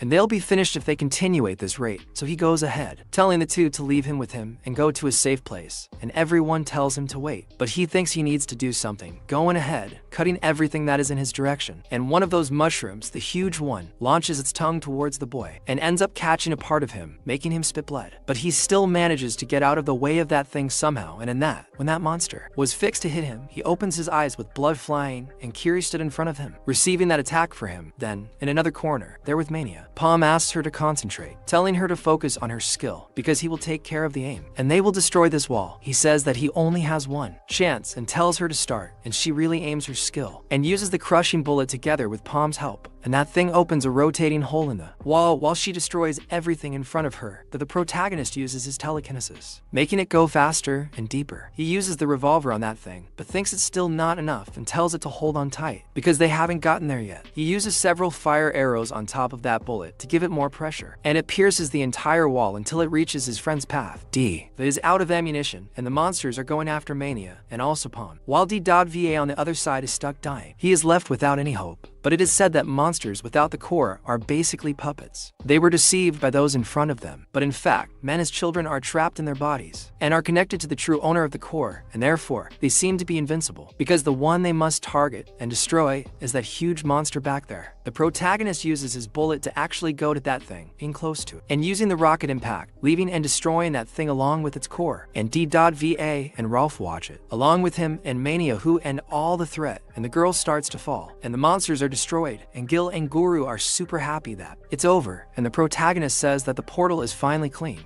Then, Manor starts talking about how they were abandoned by their parents and abused by adults, and they, orphans, had no protection other than her. And Leia was like their older sister and a hero, and now sitting with Manor in the future. She says that it's been 10 years since the captain took them in, and the girl thinks that time really flies, because it still seems like yesterday. But she says that it must be much more fun for her, since even the great Kieran recognized her talent. Meanwhile, she gets sad, and so, Leia says that the captain must have undertaken her again, and Manor says that she's losing her patience, because thinking that she's so far ahead of her makes her very sad. But then, Leia gives the girl a nudge, saying that Manor should be full of confidence, and she says that she already asked her not to do that, but Leia tells her to shut up, because she can do that whenever she wants, since she's older, and tells Manor that she should just do one thing at a time, because she's not going anywhere, and already in the real world. Deebu is asking Kieran if she's okay, and she says surprisingly yes, wondering if it's because of the new equipment. But Ralph says that all of this, it was thanks to her cures, obviously, because if Manor hadn't been left, they would all be dead now, and Deebu starts to think it's his fault. But then, the other pirate asks them to look ahead, wondering if that one there stuck in the rock, all tied up, is the Leia they knew, and she's beyond dead lying there, and Manor doesn't like what he's seen at all, being very sad. And then Kieran notices that she's tied up, while Ralph says that maybe she tied herself up before, turning into a zombie mushroom. But even tied to her clothes, there's a note, and that note speaks to her dear master, saying that the Black Magician's followers have returned, and she fears that they've already infiltrated the Nautilus's ranks, and she needs to go back and help him deal with them, but she doesn't think she'll be able to, asking her to please stay safe, and also speaks to Manor, who seems like they made preparations for this, and even Freen and Catterick were one of them, and even having spent so much time with them, they were still traitors, and about half of the group's members were actually followers, and she can't even imagine how many more are hidden among them, and she shouldn't trust anyone, and she doesn't think she'll survive, and she's sorry she couldn't keep her promise. And Manor starts crying as she takes his arm, and already outside the portal, several people are dead there, and they were people from the crew who were keeping guard, and those followers of the wizard ask if they are late, questioning if something happened, and they think Catterick took a night fragment with him, and as skilled as Manor is, they can't deal with the surrounding darkness. But in this, one of them is hit with a fireball and killed instantly. He gets scared, and then they realize they are being attacked, asking who would do this, with several of them dying automatically while they can't do anything. And he wonders how this can be happening, because he thought she had gone to the meeting, but the captain is there, and asked what it's like to be stabbed in the back, calling him a worm, ready to shoot. And when she finishes them all, they kill all 46, ordering them to stay in standby. Then that other blind pirate tells her not to worry so much, because they sent that guy along to protect her. But in that, the captain thinks that if Manor doesn't return safely, she'll never be able to forgive herself. But then he starts talking to Kieran, and the gate shines in front of them, and from inside, Manor herself comes out, Along with Leia's body, they are scared. And Manor is also scared to see Kieran there, and they both start crying at his sight, and the mood is devastated when they realize that that is Leia herself. And Manor says that he brought her back safely, and Kieran says he's right and goes to the girl and welcomes them both back. And a while later, all the pirates are in front of their ship in some small boats to say goodbye to Leia. And so Dibbo notices that there are too many people there, and Kieran says that he supposes that all the important figures of Nautilus are there. After all, it is Eagle Eye's funeral. They actually put her in the little boat and set it on fire, setting it to go out to sea. And so Manor watches this completely emotional, and Dibbo asks where his boss went again, looking for the boy. But while everyone is in the middle of that celebration, the protagonist is in another corner, drinking potions after potions, and he begins to remember an offer the captain made to him. So she says she's not sure if it's a fair deal, but the protagonist claims to need it, and she questions why he needs so many mana potions, and since the potion recipe was lost. Each vial of potion is worth a lot of gold, asking if he knows this, and he claims to know. And that's why he's asking her directly, because Nautilus is definitely rich enough. But she says that their agreement has already been fulfilled, asking why he would go beyond to be able to help him again. But Palmy says that the agreement is over, but that doesn't mean their partnership is too. And she says she's grateful for him having protected her mana and all that, but it's not like she completely trusts the boy. But then Palmy changes her approach, telling her to think of it as an extension of their deal, if that pleases her, asking if she remembers that she promised an item from the vault's treasure, asking her to give him two instead of one, and in exchange, he will find each of the Black Wizard's followers in the Nautilus for her. And he is actually doing that with all of them in those little boats, holding Leia's funeral, and he manages to find each of them with that item he has. And he thinks that having regressed and been given a second chance is making things increasingly difficult. Meanwhile, Manor is sad in her room, and the other pirate comes there asking what is making her so depressed, and she says it's nothing, and she was just thinking about one thing, and he simply tells the girl to go, and she doesn't quite understand. And he says he wasn't planning on listening to the conversation, and he swears it, but he knows it was El Palm who asked to join his group. So the girl starts freaking out, saying he was making an absurd offer, but he says things worked out for him, only this time because of El Palm. But those who killed Leia are still out there somewhere, and she must want it desperately. Find and kill them, a feeling that he shares. And if she travels with El Palm, she will probably have to keep fighting the followers. And it may not seem like it, but he has the feeling that the boy is quite trustworthy, so he sends Ellie to go with him. And he will be there to keep the Nautilus safe, and she doesn't have to worry about anything. And so she is touched by what Gil is saying and how she smiles, but says that he is too weak to be able to do that. And he tells her that this is not cool, but Menor says she thinks everything will be fine since the Kieran is there. And already in another corner, sailing through the waters of the Amazon, the Prota is rowing towards the captain, who is all pompous at the point of the little boat, and he watches this while they arrive at a huge wall with a gigantic gate, and the people inside start pointing their weapons at the two, and at that the captain simply takes a torch with blue fire at the end and swings it at the door, and with that the door is open to he, and the protagonist is surprised that that is the vault where Kieran's treasures are kept, and that vault is gigantic with a lot of gold inside. And he asks if he can get brief descriptions of the items he chooses, but Kieran says that a pirate would never tell him the value of a treasure, and he is the one who will judge that. And his agreement was that she would give him to items from the treasure, nothing more. And the protagonist says that someone seems upset, wondering if it is because he offered Menor the offer to join his group. But leaving that aside, this place is more incredible than he expected, because there is a staff of the Onyx Dragon, the pendant of the Dominator, and the ring there, which makes him wonder if that could be the ring of the Guardian Angel of the Dawn, because he does not believe that it is there, but he can only take two, and he has to find the best possible ones. And so he gets a fright looking to the side and seeing something, and Kieran wonders if he has already decided and not so decided, and he says he is sure that has to be it, and that was that man's item. When the followers took their activities to the surface after the day of the apocalypse, there were some among them who committed genocide against the Allied forces. The protagonist saw at that moment, amidst all that fire, bodies lying around. He remembers Liker, the traitor to humanity. He had infiltrated the ranks of the Allied forces as a spy and betrayed them all at a crucial moment to deflect a decisive blow. He always carried that item, which soon became a symbol of fear. When Palmy remembers that he lost so many of his companions because of that wretch, he becomes increasingly angry as he got it there after Nautilus collapsed. He says he'll take that item first. He realizes that the boy has a good eye, but questions why, because she thought his attribute was something else. But as the boy continues walking around, he sees a glow in the middle of things and notices that he has never seen that item before. He also cannot feel any form of energy coming from it, and maybe it is just an ordinary ring, but he finds it suspicious, wondering why an ordinary ring would be there. But then, when he tries to pick up that item, the item flies away and the protagonist is surprised, and she asks what was it, and he questions what the hell that ring is.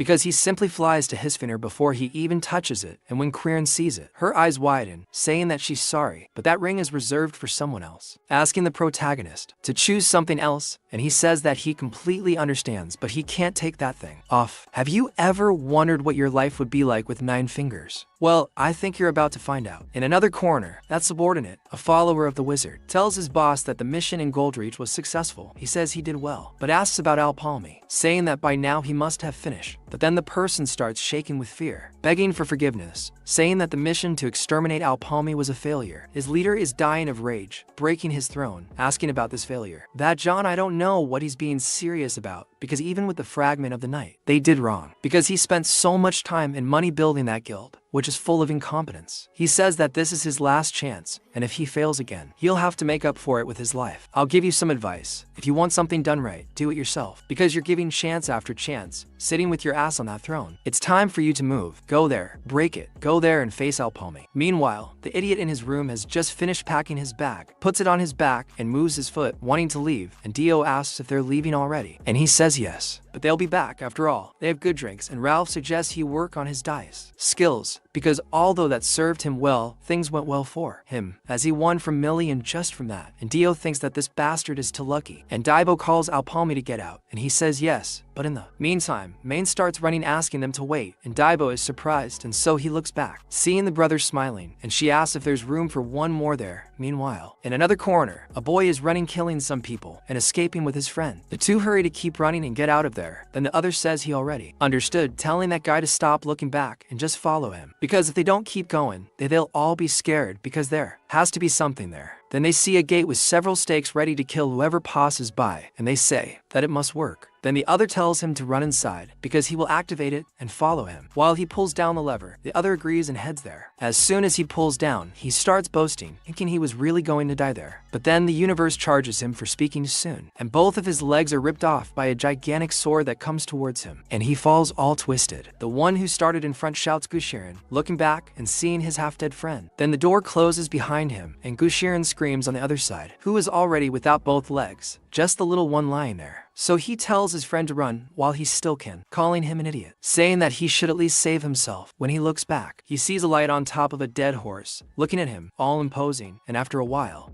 Palm goes back to talk to his manager, saying he's back, and he said he came back empty-handed, and still has the balls to go in there like that. But Palm said things were really bad, and the cave collapsed, and it's a miracle they survived. But he asked about this shit, especially after everything. It's this idle talk. But Palm says he had an idea, not that it's an attempt to cover it up, and he asks what kind of idea it is. And the protagonist says that Menhir, the target of followers in that raid, decided to join his group, and he's surprised that Menhir, the Golden Eye, wanted to do that, and he says that the enemies can't stay quiet for now, but they will definitely make a more direct move next time. And so he questions about this next time, asking if he really thinks he'll continue that stupid game, but the protagonist thinks he can't share everything with the Gafor Union now, because waging an all-out war against the Kenya Union at that moment will only help them get rid of followers who are active, and they will never be capable of completely eradicating the hidden followers. But at this rate, the Gafor Union's patience will quickly run out, and he's running out of time, so he says it won't take that long, and he guarantees it. And a while later, Rolf is freaking out, asking why the protagonist accepted another member to the group without his consent, because his participation will decrease because of it. But Debu says that he is a competent painter, and that is a good thing. Besides that, he questions why the boss needs his approval when he is the leader of the group. So Rolf asks who said it, but his competition is still going on, and he is only a temporary leader, and he remembers that he clearly didn't support him enough to forget this shit. So the protagonist says that he can even be temporary, but if he doesn't like something, he should let him know, because he can always challenge him for the position whenever he wants, and Rolf backs down for sure, and he says that he only cares about his money, asking why he had to accept someone else, and he leaves all pissed off, while Debu thinks that idiot is too greedy. But then he sees the protagonist leaving, and asks if he's leaving already, and he says he needs to go somewhere, and they'll take a break from training, and already outside, some men who were monitoring them notice that they're moving in opposite directions after leaving, and those guys from the Gaffy Union ask how many lives he thinks he has, because they're making things difficult for them, the bodyguards, asking if they couldn't stay together, so it's easier to keep them safe, and then they say it's okay. They'll split up too, and some go behind Rolf and others with Palm, and then Palm remembers when she was talking to Kieran and she asked if he can't take that off, asking if he's trying to trick her, and if he's trying to say that somehow the ring decided that he would be its owner. And the protagonist says that he really doesn't have an answer for that, and Kieran then thinks that this is not good because that ring belongs to someone, and she says that she no longer knows what she was doing, and since he took the ring, he'll have to visit the owner of the ring in person to get his approval. And the protagonist really goes to meet her, and that woman he already met says that she was surprised to see him alive, and he asks if that ring is hers, and she questions about it, and he says that he went there to get her approval, and she doesn't understand either.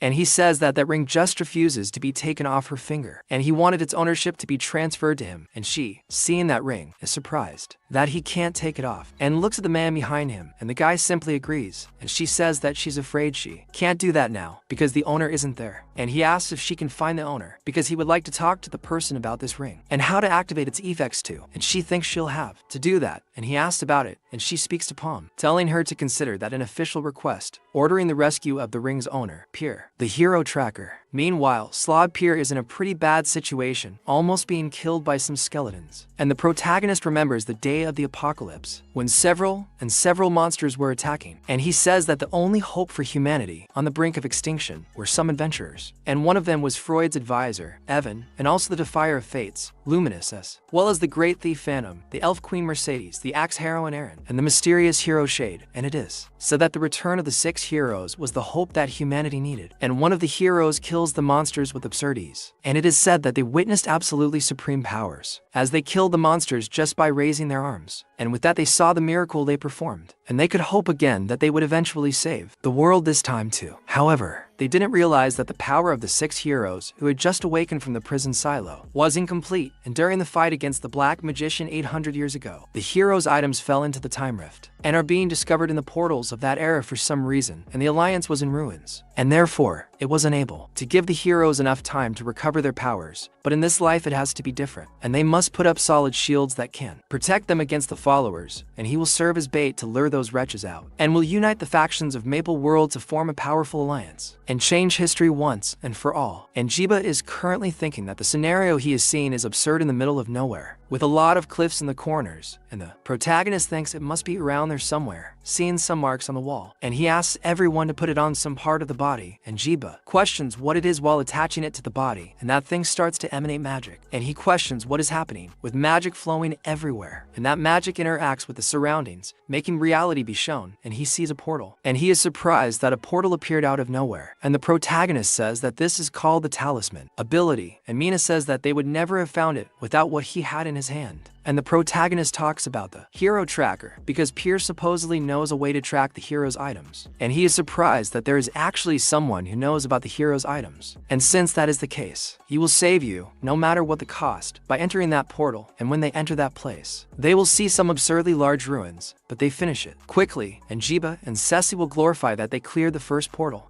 in just 3 hours, asking if this isn't it as a new record, and he says it was easy because he's already worth it. It's more like the pork barbecue, but he tells him to stop bragging because when he's the most charred of them all, and that's kind of embarrassing. And Min says she's impressed, asking if he's just a one-circle adventurer until recently, and he says it's because he's very talented, and he probably only loses to the boss, and he'll make 3 for circles in a short time. But Rolf tells him not to get his hopes up, and Jiba asks if he's jealous, but Palm tells him to calm down because contrary to popular belief, gaining circles quickly isn't that good, and Jiba asked why not, and the protagonist says that by gaining circles, all his skills improve drastically, and repeating this in a short space of time is extremely demanding on his body. He needs to find a balance between physical development and enlightenment, or else his growth will eventually stagnate due to the backfire, and Jiba asks if he's serious, but asks if he also didn't gain to circles in a short time recently, and he was going to say that he did it quite quickly, but the protagonist says he had no choice, and initially, he planned to wait about 2 months between them, and Manor is impressed that that crazy guy is talking as if he could gain circles whenever he wanted, and the protagonist thinks that he couldn't reach 7 circles in his previous life, and constant battles and life-threatening situations forced him to progress quickly, but ironically, advancing so quickly set a limit to how far he could go, and knowing the future, he needs to plan well to go beyond 6 circles, and he needs to gain a circle at the best time and aim to reach 7, no, even 8, which only the legendary heroes achieved. but Kira then asks him if they don't think it's rash to rush to the second portal now. After all, their goal is to find someone and not go to that place, and asks if they don't find him, but he tells him not to worry because they are not in a hurry. And he checked every corner with that item of his, and so Jiba notices that slap is strange again, remembering that the protagonist uses it from time to time, but asks if that will really tell him where that person is, and tells him that as long as they are alive, it will show. But the protagonist finds something strange, noticing that there are hundreds or even thousands asking them to prepare. So Jiba asked why. And when he looks back, he sees that noise of things coming, and they notice that they are several skeletons. And he asks what that is, and they notice that there are many. So everyone is called for a strategic retreat, and Maynard thinks that since they are skeletons, this is not good. Tyru does not work very well against undead monsters, and Kira realizes that it was zombies and then skeletons, asking if they think they'll face more undead. And Rolf says he has no choice, and he'll have to do something. But then someone asks them to duck, and when they duck, several monsters are killed by several arrows, and that person pulls a lever, making the skeletons all fall down there, being thrown back. Then they see those things falling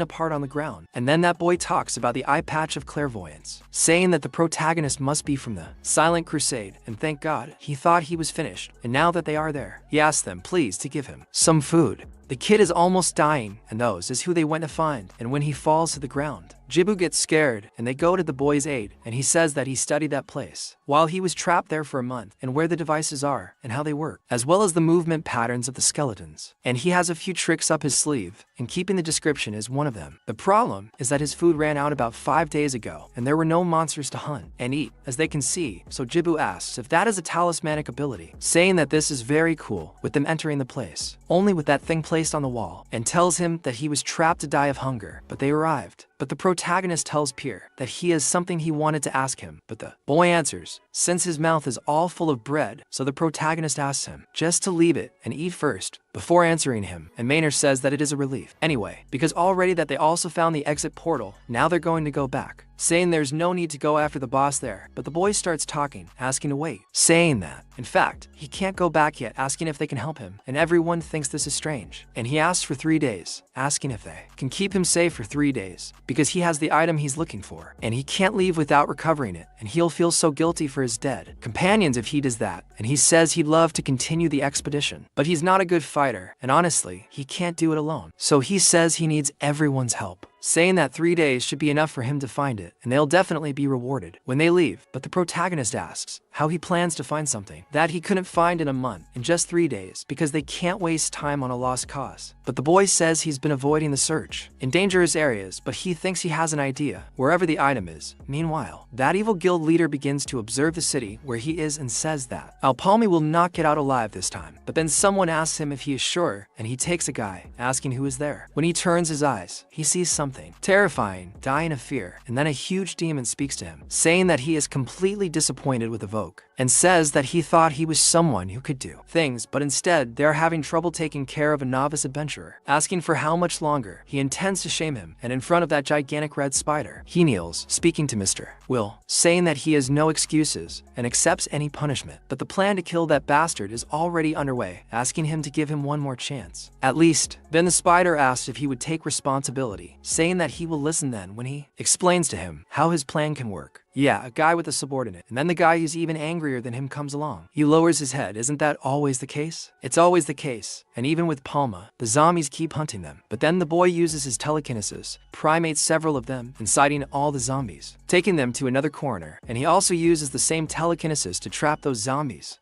behind a door, closing the lever. Then they reveal themselves behind that talisman, and Debo says this is too much fun, saying that they trap them inside and this will be easy. But Piero says that they still can't relax because it's impossible to close a door permanently because of the mechanisms there, and if they close it, its counterpart opens, and they will realize this, and eventually they will find the alternative route. But they think it doesn't matter because they will find it before they can, and they are excited to see the legendary hero's item. But in that, another armor over there is in front of them, a gigantic armor, an even bigger sword, and they think it must be somewhere looking near that statue. But even though they search there, they don't see any item, and they ask Piero if they are sure they are in the right place. but Paman says that the air there seems different. They might find something if they look carefully, but Dibba asks who he thinks built that thing, but Paman is not sure, and Menor, looking at it, he begins to hope that the statue doesn't start moving, but in doing so, he finds something, saying that there is a strange text there which he can't read, asking if they don't find it a little suspicious. And Piero notices that it is a riddle written in ancient text, and he thinks it is read on the clue where the item is. Wanting to translate it, he begins to say, "What is written?" when the band starts playing music. On the stage behind the school, behind the dark curtains, there is an actor drawing attention, who always watches them from above, and if you are willing, you must chase the light. And Menor, looking around there, points to a door, asking if he thinks that this also has something to do with it, because there is a strange symbol there. And Dibba asks him to wait, because there is another one there, which is similar, and Ralph finds several others there, and they must be clues to solve the riddle. And each symbol must mean something, and some seem simple, while others do not, and so Piero note that the text tells them to pursue the light if they are willing, asking why they don't start extending mana to the symbol of light, and Dibba does so, and it turns out that the door in the symbol begins to open, and they notice that it is working, and he asks if it is that simple, because it was quite easy, but from inside, an explosion comes out which takes the boy's part, and Kiri runs to Dibba, screaming at him, but he just gets scorched with black hair, not knowing what happened, and they start to laugh because he has just been cooked, and Piero assumes and was sure that it was the sun, but it wasn't until he notices something, noticing that the stage, behind the deep dark curtains, has to mean night, so the answer is the light, and thinks that this makes perfect sense, and is absolutely sure, and Ralph begins to agree with him, saying that how can one expect of a professional treasure hunter? He has good sense, but as soon as he puts mana on the door, a huge rock leaves there, taking him with him, and all of them are very upset with Piero, who made a lot of mistakes. The two of them are all screwed because of the boy's deduction. He says he swears he will get it right next time, and so after a few attempts, they get nothing, and he says that what they know for sure is that traps are triggered if they make a mistake, and the problem is that they don't know much more than that, and what they are seeing seems related to the element of the rock, but they have no idea what it means, that X symbol, and the rest are just as navel-gazing, except for the lightning symbol, which could be related to light, and Ralph notices that they just have to press them, but then he says they're not sure if the choice is right, and what will happen if they get it wrong, and Piero starts to get nervous, but the protagonist says there's a chance they're misinterpreting things, asking why they don't solve the riddle first and try to find the symbol that matches the message. He doesn't think he was completely wrong when he said that the stage behind the deep dark curtain could mean night, and the music played by the band could be the sound of insects after sunset. And since an actor is watching them from above, maybe it's the moon, the stars, or the clouds. And if they eliminate the clouds, they have to chase the light. Then he starts to notice that maybe it's the stars. And it's because they're looking for something that always watches them from above. And the moon changes shape depending on the cycle, and also depending on the phase it is in. Its light disappears in the sky, and the stars also move, but their light does not disappear in the night sky. So it has to be the answer. So Piero wonders what represents the stars, and it turns out it was that X. And Maynard notices that it was not an X symbol. That symbol represents the light of the stars, and when he touches that, he touches full of fear, and if his answer is correct, that is the right place, and it turns out that nothing comes out of there, and he thinks that what it seems they could, and the Tabak there are dying of hatred that they suffered for nothing. And Piero asks, how about they go, because they should be able to find the item if they follow the path right. But then, something happens and appears and asks if it is serious, with a woman, apparently an assassin, saying that they will take care of the rest of the way, attacking the boy. But the protagonist steps in front of Piero, saving his life, stopping her attack, and Piero asks, what happened? But there's no time, and the boy starts attacking her, heavier and heavier, throwing the girl down. And he tells her not to go so fast, calling her a rat, and aiming his arrow towards that woman, attacking her, and almost opening a hole, but she disappears in front of him, and the protagonist is surprised, wondering if it worked, but she appears a little behind in one piece, and he notices that she has a teleportation ability, recognizing her as Badji or someone he already knew. Then, other people appear there, both D.Va and Kira, and are surprised and wonder, who are those guys? And they start to surround the group. Then, one of the assassins asks her group if they are sure about this, because she thought that they should wait a little longer, and it is a girl, all shy, but with gigantic weapons below her,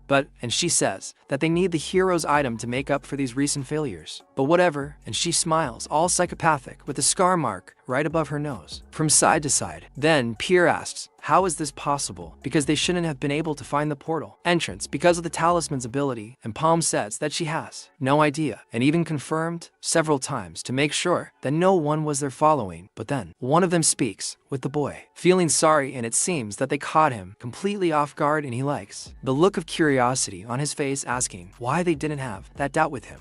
And so, a shadow, very close to the palm, almost staticking him from behind, and when he feels that, and turns around, he is surprised, but ends up receiving that blow, being thrown away. With that punch, and when he gets up, noticing what happened, he already starts to bleed then. Debu is dying of rage, asking what that person thinks he is doing then. Ralph himself asks if he has to draw for him, saying that he is making money. After betraying the protagonist, okay, that plot twist. I wasn't expecting it, damn, I wasn't expecting it. I wasn't expecting it, really. Sometime earlier, in another corner, Ralph is happily looking at his money, wondering what he would do without it, when someone knocks on the door, catching his attention. So, he puts the money in the safe, hides it well, and goes to the door, wondering who it is this time. Then he realizes it's those bodyguards telling him to stop bothering them and return to his post. But the guys tell him to shut up, saying they're not his lackeys or anything like that. They're there because someone wants to see him. He gets scared by this. So he says he was thinking it was an important deal and told them to tell him he's not interested, and asks who sends henchmen without offering anything. But then another person shows up saying it's quite the opposite, and he gets scared, noticing that the woman is from the Cania Mercantile Group, and she says that, in fact, she was hoping to discuss this offer with him. He tells Dibba that he was making money and that he's dying of hatred, and he says that they are scary, asking them not to look at him like that. But in that, Dibba asks if he ripped him off because of some gold, and he questions about it, asking if the kid is crazy, because even the bodyguards of the Gafor group were guaranteed to receive triple the salary. And he tells the boy to guess how much Alpam's head is worth, saying that it is an impressive 100 million tables, and he asked who would let an opportunity like that pass by, laughing his head off. But Menor starts shooting at him, making Ralph have to dodge. Then everyone appears on top of them, wanting to stop the conversation and kill all the boys. But in that, everyone starts defending themselves, and that other weirdo goes after Kiri, saying that she will start with her, and Kiri asks if she really thinks this little trick will work. But the psychopath gets close to the girl, saying that of course it will, and Kiri attacks her, again almost hitting her, but she dodges beautifully as if she knew everything she was doing. And she says that although she learned to hold two-handed weapons with the Signa Knights, she tends to use only her right hand when delivering powerful attacks. And knowing her movement pattern, dodging attacks is easy, and Diva is quite skilled in hand-to-hand combat, but often shows weakness against multiple enemies. And they know everything about them, and they must just accept their fate, because they will die there. So Menor tells them to get out of there, calling them cursed followers, attacking all the assassins, killing one, but another manages to defend himself. However, Bayu appears behind the girl, saying that this is really expected of the protected Takiri, and she gets scared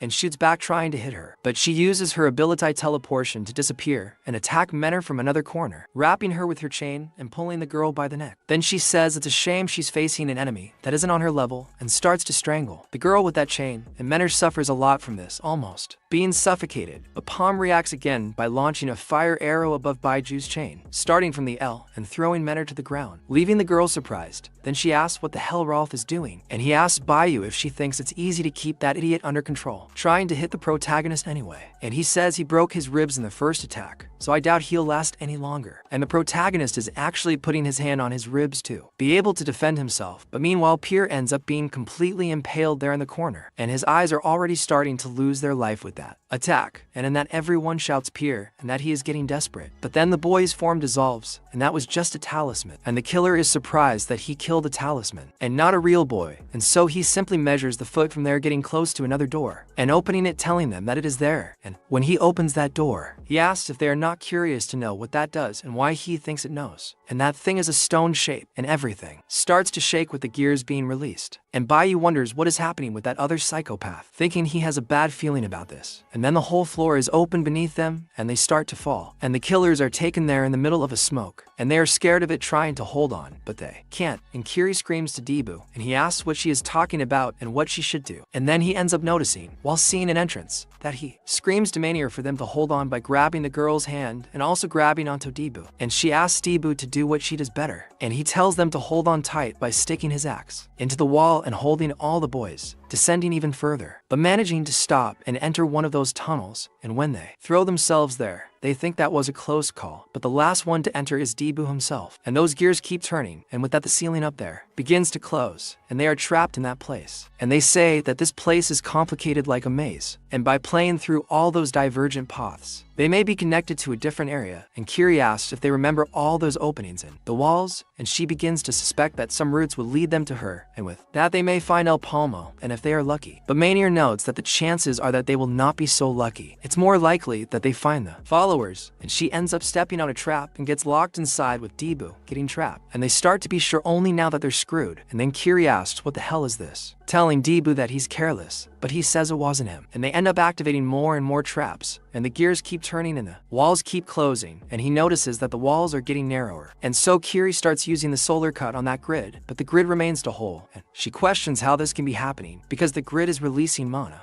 And Debu also uses that because the portcullis is protected with a strange energy. So Manhwa tells them to leave from the front using the crushing bullet on that thing. And the grid even manages to make a dent, but it still doesn't burst, making their attack explode and returning to the place completely intact. And she starts to ask how this is possible because the wall is already getting close enough for them to crush each other. And Kiri is getting more and more desolate. So Debu puts his hand on the wall and starts holding on with his own strength, grabbing both sides and holding on at the base of his hand. Then Kiri, looking at that, asks Debu what's going on, and the animal has the back strain up to date, along with the biceps, and is pushing. He says he refuses to fall like that, and Manhwa is also helping him, holding on as he can, asking Kiri to do something, because she doesn't plan on joining Leia anytime soon, and Kiri says she already understands, but wonders what she can do, questioning if there is even any way. And Debu talks to God, saying that there is a change of plan, saying that in fact he was thinking about since he almost died in her place last time. He hates owing favors to people. He was planning to rescue her from a difficult situation and pay off his debt that way. Imagine that. Kiri asks if Debu is still talking about it, but he says he has no choice. He says he'll have to be the knight in shining armor there once again. He asks if she can please save him again. Then she calls him an idiot for playing around in that situation. She tells them to hold on just a little longer, because looking at the gate's mana, it's probably operated by magic, and there must be something that provides mana for that contraption. She asks them to hold on until she finds and destroys it. She says that now he owes her to favors, so he shouldn't die until he pays them back. She runs off, wanting to find the place. But in that moment, the followers continue after Protic, who is fleeing using a summoning cloud, Navanimbus to take Pyr with him, fleeing from those things, while they try to kill him in every way. Nier says that each one theirs is literally a beast, and he gets scared that they are going to a dead end, and he thinks that that maze is absurd, wondering where they should go. But then, he stinks for them to wait, asking for some time, but the protagonist realizes that this is not going to happen, launching his arrow and killing several of those assassins who were behind him. But he gets very tired in this process, almost unable to take it anymore, and Ralph says that he already told them not to underestimate, but then Bayou says that they have already cornered him, and they can't keep running forever. But what she didn't count on is that the protagonist's arrow still continued to turn, and appears right behind her head, almost hitting her, and that explosion goes everywhere. But Bayou appears behind him using his teleportation to be able to escape from that already with Toba in hand, and Ralph starts to mock her, telling her not to die until he pays what he promised. Then the assassins continue behind the protagonist, and one of them throws a kunai at Pyr himself, but the boy uses a protective talisman to be able to defend himself from that. But the assassin has no plan to stop, and uses the ring that is in his hand to be able to use the shuriken explosion. And the boy, seeing that explosion at point-blank range, is almost hit.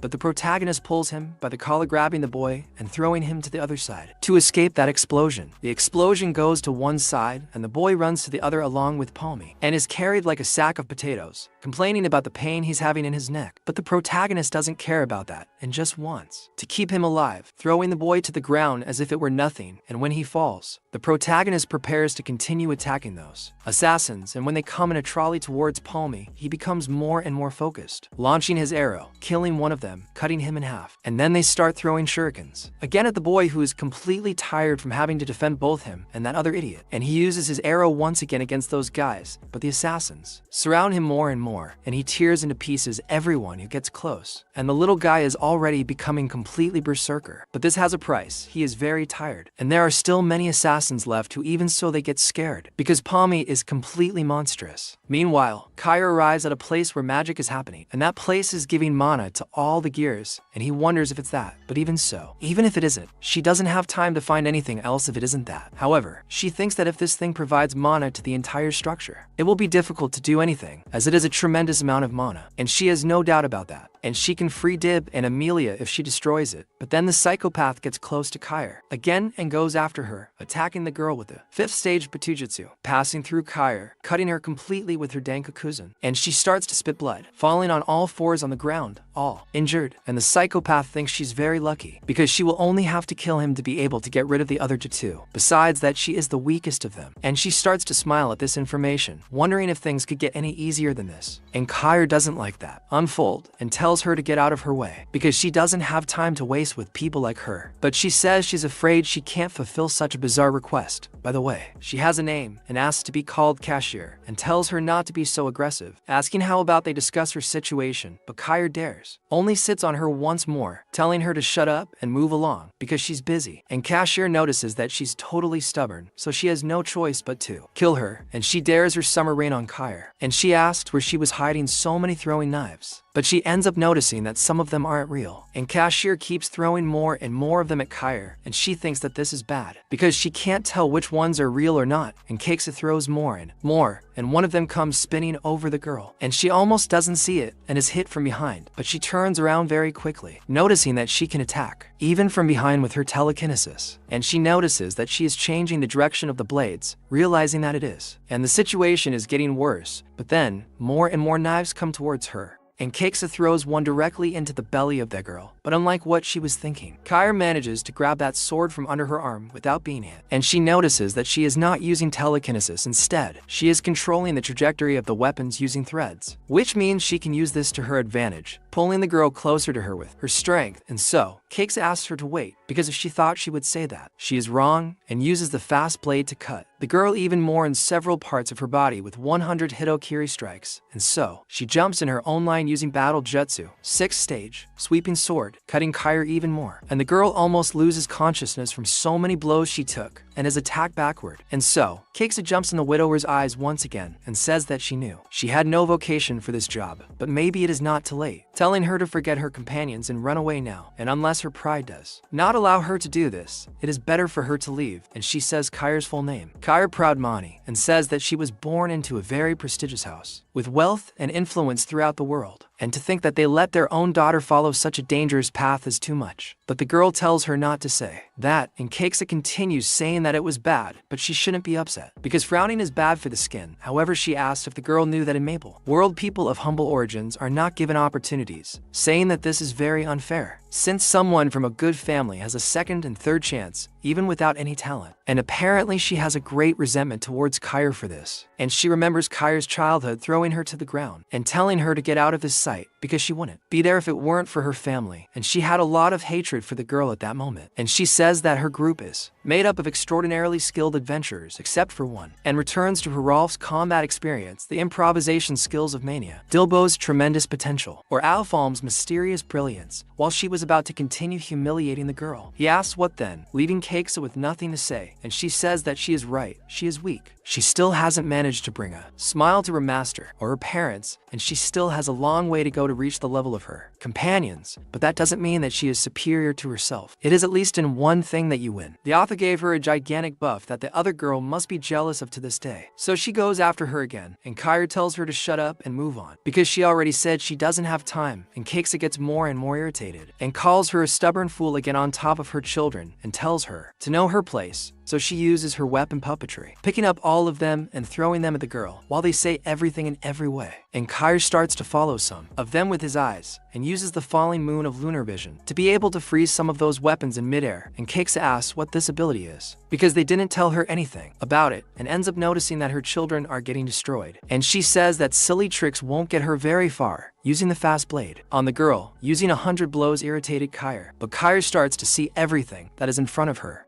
And remember your past, when Samianahe asked if she really believed that, and Jonah asked if the girl honestly believed that the knights only accepted her because of her family, and she didn't have much to say, and that person says she thinks it's hard for some people to see the true value of a treasure, and she shouldn't let herself be influenced by what others think of her, and she shouldn't set limits to her own progress. And if she really understands what he means, she will be able to believe in herself and become more powerful than anyone else. Then she begins to counter Kaxa's attacks, parrying them with her sword, and Kaxa thinks that's impossible, asking how she managed to reach her speed, and the girl begins to turn the game little by little, attacking Kaxa and throwing her back, and even her hair changes color. Then Kaxa asks how she dare do that, using Danko 100 once again, but her attack doesn't hit the girl, and she begins to notice that Kyra is dodging, and the girl remembers someone telling her that burning the enemy isn't everything, what she is capable of doing, and the power within her is like the vast universe that exists out there, and she has the powers within, and her hair changes completely, turning blue, and she dares the equinox cycle, throwing a gigantic sun at Kaxa, who is horrified seeing that, and the girl goes towards that sun, ready to cut her, using her blast, passing through the middle of Kaxa, finishing everything. Man, what a transformation. What beautiful hair. Are you crazy, man? Seriously. This author knows how to draw. This manhwa here is too beautiful, and after that, she continues using that ice to finish the mana and thinks about her master, saying that maybe he is starting to realize what he meant that day, that she can't find her true will if it is to be someone she is not, but she is scared, and if she finds it too late, but she thinks she will still believe in her friends who trust her, and she ends up saving both Debo and Manor, and so she is all happy, believing in herself again. Meanwhile, the assassins continue to chase after the protagonist, calling them stinking rats. They need to find him fast, but Pierre continues using his talismans, saying that they can't keep avoiding them with tricks like these, and besides, Palma is on his last legs, and he keeps asking Palma to hold on to the assassins who tried to get the boy in every way possible, but Palma continues to kill him in the most brutal ways possible, and Pierre himself also manages to defend himself little by little with his talismans, and he asks what they are doing, because that innovative guy clearly doesn't know how to fight, and with that, Pierre asks what's going on, because now he's messing with his pride, telling them not to underestimate him, launching his talismans in order to attack too, but those kunai break his talismans so easily that the boy says he lied, asking them, please, to underestimate him, but while he draws their attention, the protagonist ends up finishing those assassins with his arrows, but even though he manages to kill them with a single attack every time, he becomes more and more tired, unable to continue, but then Bayu appears once again near the protagonist, talking to him in his ear, saying that the boy is very tired, and when the protagonist looks back, he has no time to react, and ends up being hit again.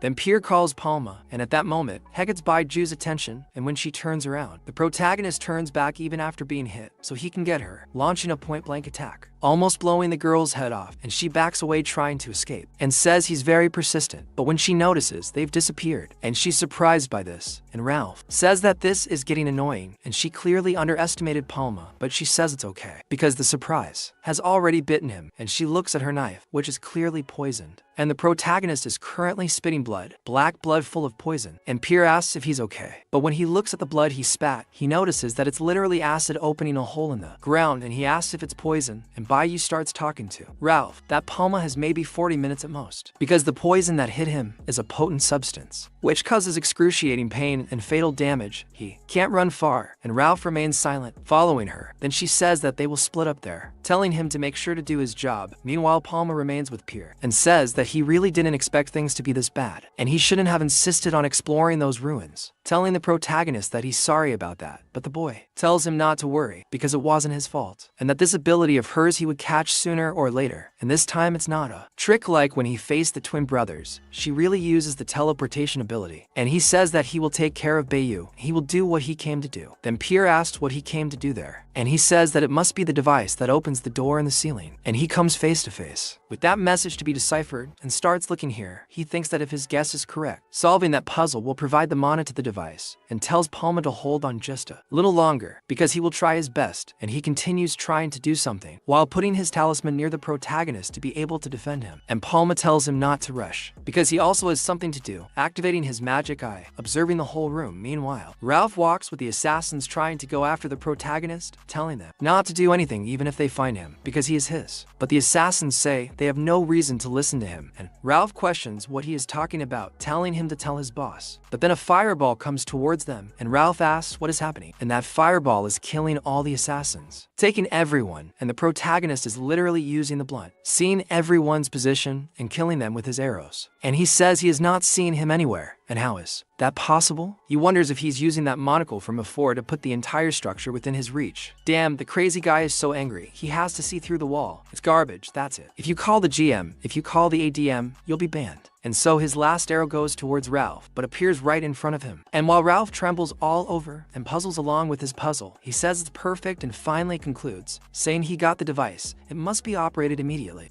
just a little more and he'll get it, but in that, he looks back and sees that Palm is no longer active, and asks him to continue with him, but it turns out that things are not working out, and the ice here he is also summoned, and the boy becomes more and more expected, wondering what is happening, and the fading of mana was cut, and a hand goes through his talisman and goes to the boy's shoulder, and Ralph arrives saying that he finally found him, and so some ice curves continue to be broken, and D.Va asks if they heard something from back there, and she questions about it, and when she looks back they see water coming towards them, and they start running asking what is happening, and they are carried away by that water, and nobody understands anything while they are bellowed by the water, being thrown near other dice, and Kiss starts playing that annoying sound, asking what is that, and they need to hurry, asking where is Ralph, but in that he appears saying that she complains very loudly, and says that what she is hearing is the sound of water rolling all the way, and this the place will be crowded too, so she tells him that he was acting so confident, and wondered if he had run away, but thinks he has the balls to talk so much, and he says he suffered a lot to be able to bring those two, but then she asks about the people he gave her, and he says they all died, and says they were useful in that way, so it wasn't a bit wasted. She asks if they were all killed, and he questions why, asking if she was attached to them or something, saying he finished the job successfully, so now they will finish the remaining payment first, and he delivers the L palm after that, but she says he's still alive by the looks of it, and he says of course, asking what would happen if he killed him, and she says no deal was made, and she thinks his attitude is annoying, but from that side of her, it's what makes her trust him, and there are the 100 million months as promised, and he starts laughing, throwing the two on top of her, ordering her to take them, saying it was good doing business with her, so she already starts to pull out her daggers, and says that this is a pretty boring end for El Palm, considering that he screwed over her mercantile group of Kanha, but she says that in the end this is all for the Black Magician, or rather, for his master, Lord of Oak, and starts to cut the protagonist with all the pleasure in the world, saying that it's finally over, but it turns out that those were just talismans, and they were her men, and she questions what's going on, and yes, Ralph appears right in front of her, surprising the girl, and she starts to curse him while he hits her with everything, but she teleports behind him while dodging his attack, and says that she shouldn't have trusted a bastard like him, and so the protagonist starts to launch his fire arrow at her, almost hitting every time while she teleports. Then she notices that he was working with El Palm all that time, and questions how he dares to play with her, but she doesn't need to worry, after all enough time has passed for the poison to spread throughout his body, and since they've reached this point, she just needs to confirm his corpse and that's it, but then the protagonist's bullet goes towards her, almost hitting her, but she escapes by very little, then asks if he's there, thanking him for showing up and lessening her work when he's almost dead.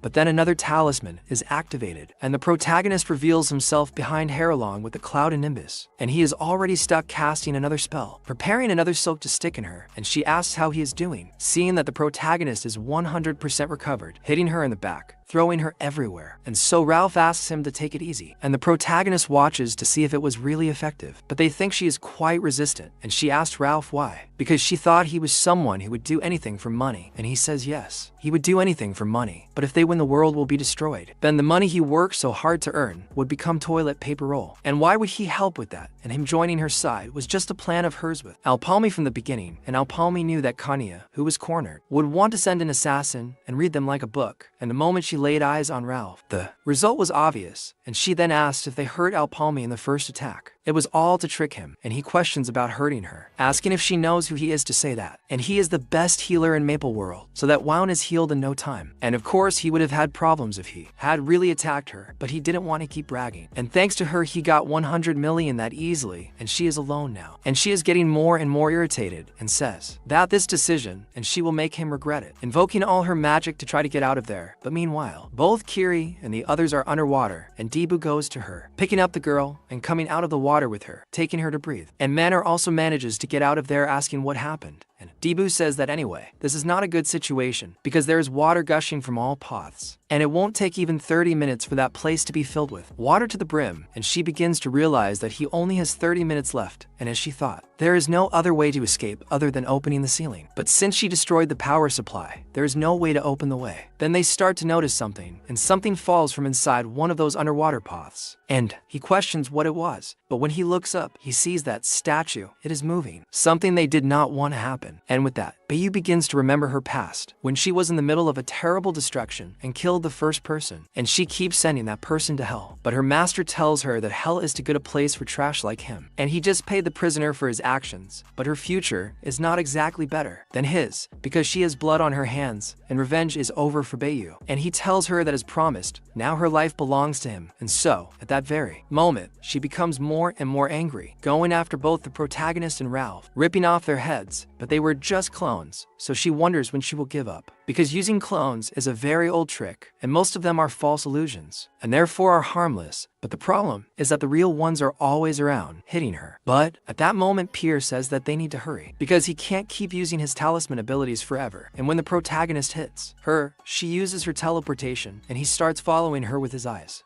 throwing flash at Bayu, almost hitting her, but the girl uses teleportation again to go behind Pierre, appearing there and almost catching him, and he says that she almost got him, and she seems to be all excited, but doesn't achieve much, and so he manages to hit her, drawing blood, and he says it's a great job, calling his second self to go after her, because he bets that she can't tell which is real and which isn't. And Ralph also does his part, asking what this is and what happened to her, confidence, and continues attacking her, and the girl tries to do something against him, throwing her daggers with that chain, but he gets out of the way by very little. However, she pulls back and starts wrapping his neck with that thing, and he questions what's happening, but says it's a good try and that it won't work, wanting to hit her and make her teleport, and she appears behind him, wrapping his neck with that chain and almost suffocating him to death. But the protagonist appears there to cut his chain and free him, and Ralph, who is just after being freed, he kicks her in the middle of the back while she curses him, and the protagonist sees an opportunity to attack her, but she still manages to do something, almost hitting Pierre, making the protagonist have to save her, and in that, Paul McCormick begins to use his telekinesis to make all those staffs go towards her, almost hitting her, but she manages to escape from them all, and also counterattack, and Pierre thinks that the three of them are absolute monsters, and are in an absurd fight. So Ralph continues trying to hit her, and the girl runs away, while also escaping from the protagonist's attacks, and the two join her and manage to land increasingly forceful blows, making her spurt even more blood, but she continues using everything she has at her disposal to continue the fight, using various assassin skills, and the flash of darkness, making the whole place their rise with several shadow cuts. Then the two are thrown everywhere with a single attack from her, and she also drops her weapon with the arm bleeding here alone, and thinks that she really will kill them all, even if it is the last thing she does, with the bleeding in her arm that makes her blood gush, as if it were a river. But in that, she begins to hear the sound of water, and the water really takes over that whole place, taking everyone, and fear begins to be dragged, making the protagonist have to go after him, and Ralph manages to trap himself with the dagger, thinking that what seems like time is over, but kissed underwater, manages to observe him while trapped, and goes after him, however, leaving a cut on Ralph, in the shape of an X wanting to kill him, and he is in disbelief, and she is increasingly berserker and out of control, saying that she will kill them all, repeating herself non-stop, going after Ralph once more, sticking to his back with her dagger, and he already falls all messed up on the ground, while being thrown with her into the water, and so, Palm shouts to Rolf, seeing that his situation is certainly not good. Elise underwater is totally scared, because Rolf still continues to hit her, and she uses her teleportation more and more, and in that Rolf begins to feel her poison, looking back and seeing that she is about to attack. So he stops her attack with his hand, but even so, he manages to pull out his cross and release his sacred power, making a huge glow down there, and she questions what this is and how this is possible, because he is still attacking her. She notices him, using Dispel, realizing that he is neutralizing the poison, and also that he cured El Pong, and he continues to attack her while she uses teleportation, but in that,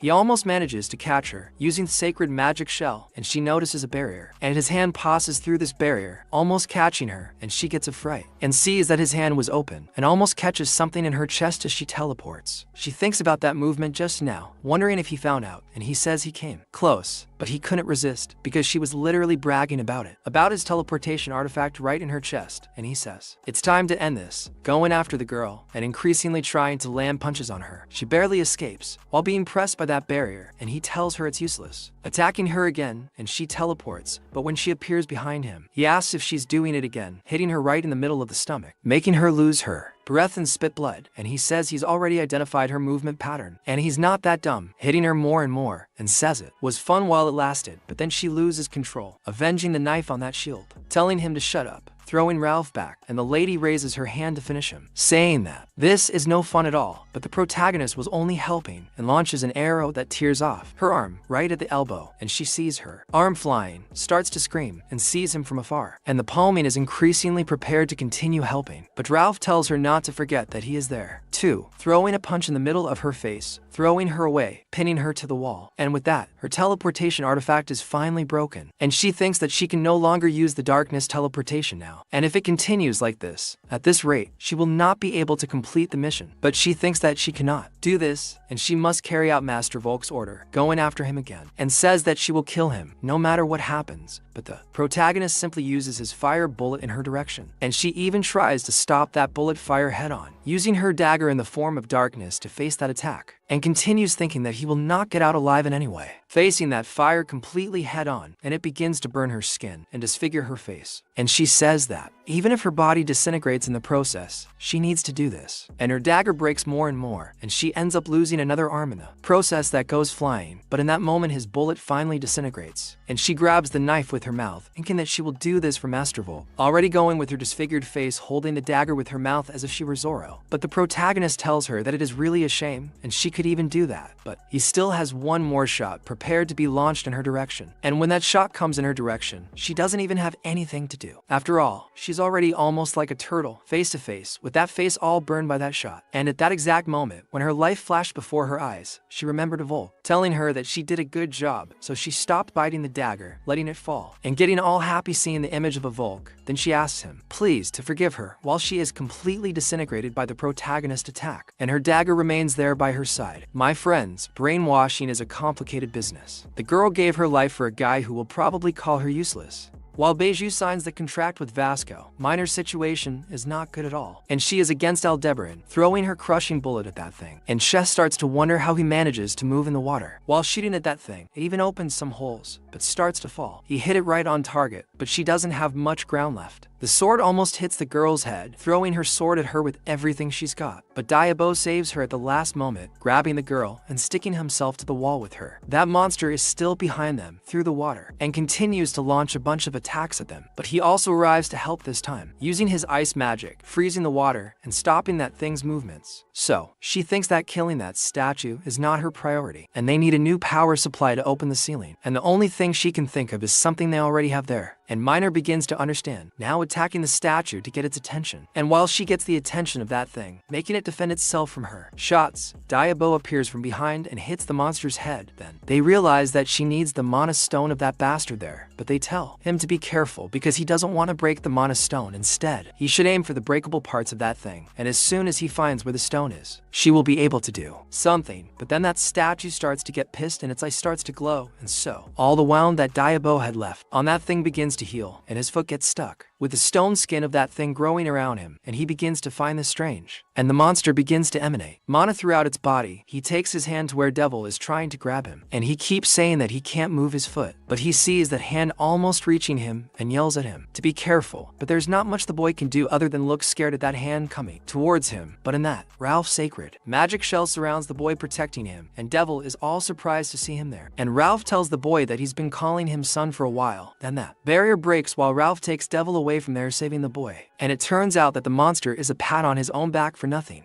So Devil continues calling him a traitor, but Ralph questions about it, saying that's not nice to say to his father. But then Palm appears telling them to stop playing, using his fire bullet on that monster, hitting him right in the back and making him bend over. And when the monster starts to go down because of the pressure, they are surprised, and Killy notices that it's the fire arrow, saying that he knew his boss was alive. And Palm is along with Pierre taking the boy to them. Then Diabo asks him to be careful, as he cannot break the mana stone. However, the protagonist uses his eye patch to be able to identify where that mana stone is, managing to see her inside the golem, and with that, he begins to make a plan to get that thing. He tells Devil he understands, telling him to hold on tight, then uses his telekinesis on the boy's axe, and he is surprised that his weapon is moving on its own, asking what is happening, and tells his boss that he will be hit while being taken there, and the monster tries to catch him in the air, and Maynard says he liked this tactic and will help. but then Devil says he doesn't understand anything, while the girl for some reason starts hitting the monster along with Killy, and he is taken everywhere, and then to tell him to just go, and he says he finally understands, and he is the hero, this time asking them to leave it with him, now activating his magic on the axe, and hitting the explosive cut right in that hole, and with that he manages to enter the monster's body, seeing where his mana stone is. But when he enters the body, that hole that was opened by his attack closes automatically, and the monster activates again looking for more enemies. So Ralph asks that thing if his son tasted good, and says that if he's full, he should spit it out now, hitting it hard, with a punch right in the middle of that thing's abdomen, breaking it and opening a hole. And with that, Diablo manages to get out of there, returning to him, and he already comes out with a nucleus saying that another one kicked the bucket, throwing himself out there, and the monster falls to the ground, disintegrating and sinking in that water. And then after defeating the monster, they go to the surface to breathe a little, and Pierre notices that this is bad because the water level is rising faster, and Manor says that they are too close to the ceiling, but they are still trapped. But Diablo tells them not to worry and just hold on there, because he should be back soon. And the protagonist is swimming using his artifact to be able to breathe underwater and take that nucleus to where it needs to be taken. And he says that he has at least 3 minutes now. He hopes he's not too late, because Pierre has already configured the opening device, and the door should open as soon as the power is on provided. And he has no time to think. He needs to find the shortest route and get there as fast as he can. And he continues using his eye patch to make a map of that place, swimming as fast as he can. Meanwhile, Ralph is almost out of space to stay out of the water, and he thinks that at this rate, he will kiss the ceiling, telling them to be ready to hold their breath soon. And as the water finally reaches the ceiling, they actually hold their breath and go underwater. And the protagonist thinks that this is not good, because at this rate he will take more than 5 minutes, and he has no choice, saying that he will have to make his way. There is force, and he is right next to where he needs to place that core to power the place. So he starts gathering magic in his ring and uses that magic to create a dome inside the water where the water doesn't enter, and he can make his fire shot. And he thinks he only has this one shot, using the flaming orb to break that wall. And when the wall is broken, he throws the core, using his telekinesis to take it down there and activate the whole mechanism. And with that, things really start working again.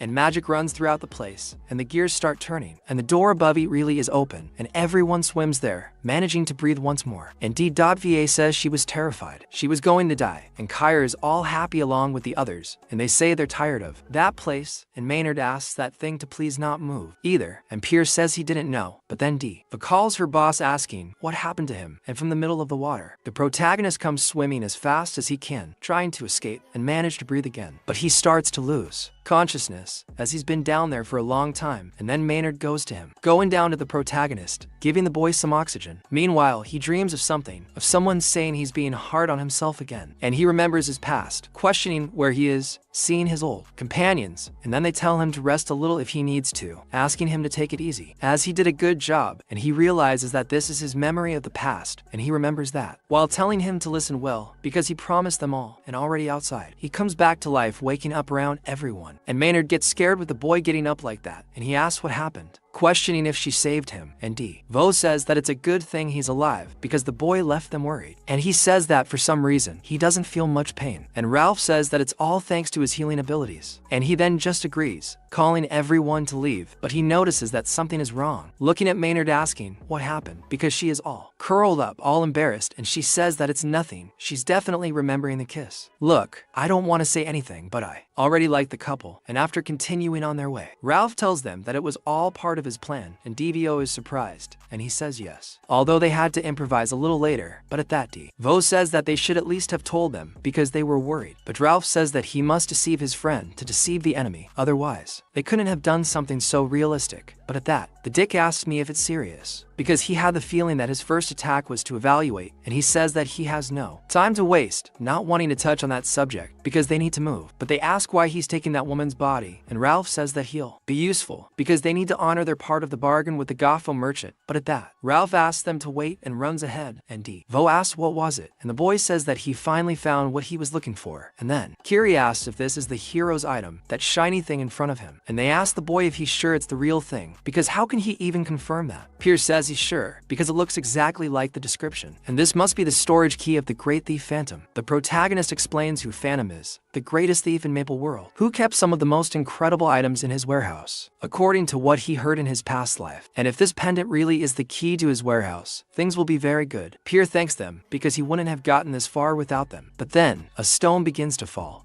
on the boy's head, and the whole ceiling starts to collapse. And so, Ralph thinks he doesn't have evidence of this happening. And then, DBO also realizes that shit has gone wrong, and Pierre asks what they are waiting for, telling everyone to run. And with that, they ask why the boy took the item so carelessly without thinking, because he should have expected this, and he just wanted to say he's sorry, then asked if they see the tower there, saying that they should go there, because there should be an exit, and it must already be open, and they question if the boy is sure, because DBO asks him not to say that kind of thing if he's not sure, but when he looks ahead, he sees more of those skeletons, and realizes that more of them are coming, but Ralph asks to leave everyone with them, telling them to go away, using the source of vengeance of sacred energy, and all the skeletons are swept away by that power, and they ask why he didn't use it sooner, and he says it's because this ability uses a lot of mana, and each of them owes him 5 million for it, but since they can't take it anymore, they ask if someday he's going to stop with this money talk. But that undead general comes at them with his horse and his sword, wanting to hit everyone. And Pierre asks what that thing is, telling Ralph to use that ability one more time. But Ralph tells him to just shut up and keep running, because that was the last one. Then DVO says that he's too useless, and that thing keeps following them. But while they run without looking, they end up stepping on a trap, and the ground collapses right under their feet, with all of them falling along with that demon. Then Pierre uses the talisman, taking them all in his Nimbus cloud, and Ralph says that he did a good job, grabbing everyone and throwing himself there with the boy, and he says that this was also his last talisman and he has none left. But that thing keeps coming at them underwater, and they wonder what the hell this is, but that thing can swim too. And the protagonist talks to Kiri, then the girl understands right away, using the shooting moon of lunar vision, freezing everyone in the lake, and notices that it has stopped its movement for now. But that thing starts to scream, and with that, Menor tells her to shut up, using her bullet on the monster, with a gigantic attack that causes a huge explosion. And so Pierre tells Palmy, telling him to look ahead, and he says he saw, already imbuing his staff with mana, and making an explosion to pierce that wall, so they pass quickly. But with that, they tell Pierre to be careful, because the tower can collapse because of that, and they start to run away. But when they look ahead, they are scared to death, because the portal is right there, and they don't have time. They need to go straight, with them telling them to jump into the portal at 3, and when the moment really comes, everyone jumps from the cloud, throwing themselves into the portal and fleeing from that place. Meanwhile, that spider with the Volk goes to talk to him once more, and says that he no longer feels Baiju's presence, realizing that it means she is probably dead. And a Volk says that she has no excuses, scared to death, and says that she will take responsibility, asking her to kill him. But then the spider thinks about the responsibility, saying that he can easily kill him whenever he wants, but before that, he will let him see something more fun.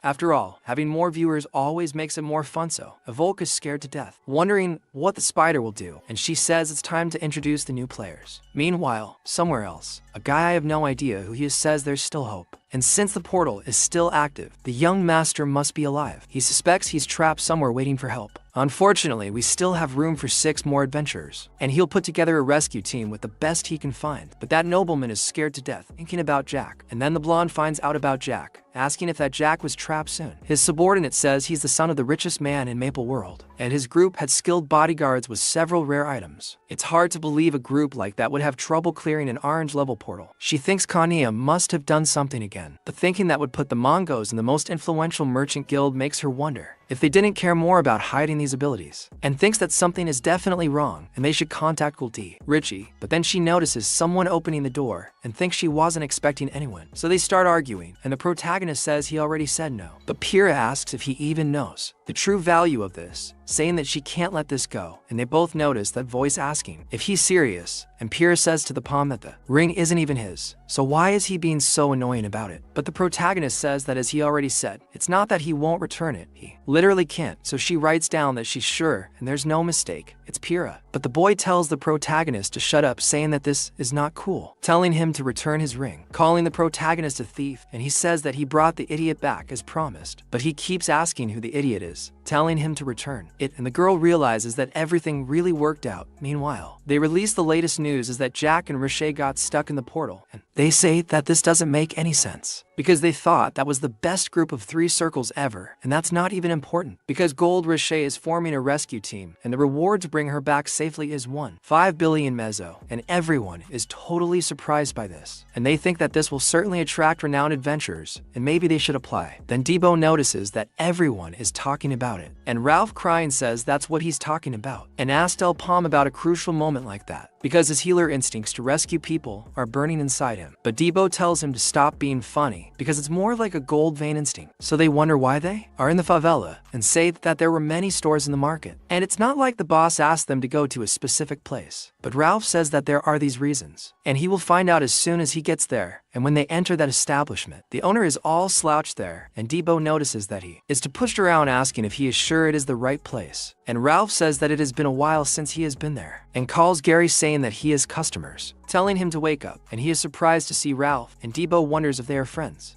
because he thinks they can get one good discount if that's the case. And so he says it's been a while, because he even thought Ralph was dead. And the two get into a kind of passive-aggressive, even overly aggressive, term, and Gary tells Ralph that he thinks this is their first date since he cheated on him and ran away. But he asks if that really happened, and Gary keeps asking about what happened, telling him if he's crazy, and says he's going to cut him into little pieces and feed him to the bulls. So Ralph tells him to relax a little, and Debo questions what he did this time. And he says he had his reasons back then, but this time is different, and says he's fine. And maybe seeing that will make him reconsider, showing a stack of money to Gary. But Debo notices that that money is from the boss, and Gary is still quite aggressive, but says that he's his brother, and he's like his own brother. And so they get along, and Debo notices that they are definitely best friends, so Gary asks what he's looking for, and tells him to chat, because they have a little bit of everything. And Ralph says he needs enhancement scrolls, going to Ralph to tell him he has them. And he says of course he does, showing him a stack. But Debo is surprised that they are just normal scrolls. But at that, Gary asks if he doesn't know how to evaluate them, and so Ralph says that's why he came as a kind of guardian for him. And Debo asks what he expected, because he's never used them before. So they explain to the boy, saying that these scrolls improve the power of items and a certain probability, and there's nothing better than a scroll in a dangerous portal. And he says that the scrolls he has have a 100% success rate, which makes them absolutely useless, because Ralph cuts him off completely, because Gary is already trying to trick them right away, and they didn't come there for such garbage, and he gets pissed that it didn't work. So Debo says he's confused, because 100% of chance is a good rate, but Ralph says it's quite the opposite, because the lower the success rate, the higher the improvement rate, and unless the effects are stackable, it's essential to get a lot of low success rate scrolls. And so Debo notices that Gary is a huge cheater, and he says he can't sell something he doesn't have in his inventory, and he wanted to have one of those, especially because things have changed. The high-level ones are considered military grade, and therefore are strictly regulated, so Ralph says that this is boring, and they came all the way there for nothing, and says that this is bad, because they are in desperate need of it. And if at least there was a store that sold them, he would be ready to buy about 50, which would be around 1 billion tables. Then Gary grabs him, asking why the rush, because in fact he didn't finish talking, and the two scoundrels understand each other very well. And so it is said about the Archmage Freud, who was also known as the Dragon Master, or the Dragon Magician, and there are many epithets for his name, but the most famous is that of Master of Time Magic. However, he was not present on the day of the apocalypse, 800 years ago. The Black Magician put a curse on the 6 heroes immediately before being sealed, and the curse imposed on the heroes froze them in their own time. But Freud was the only one who survived thanks to the altruistic behavior of Afrin, the dragon with whom he had made a pact,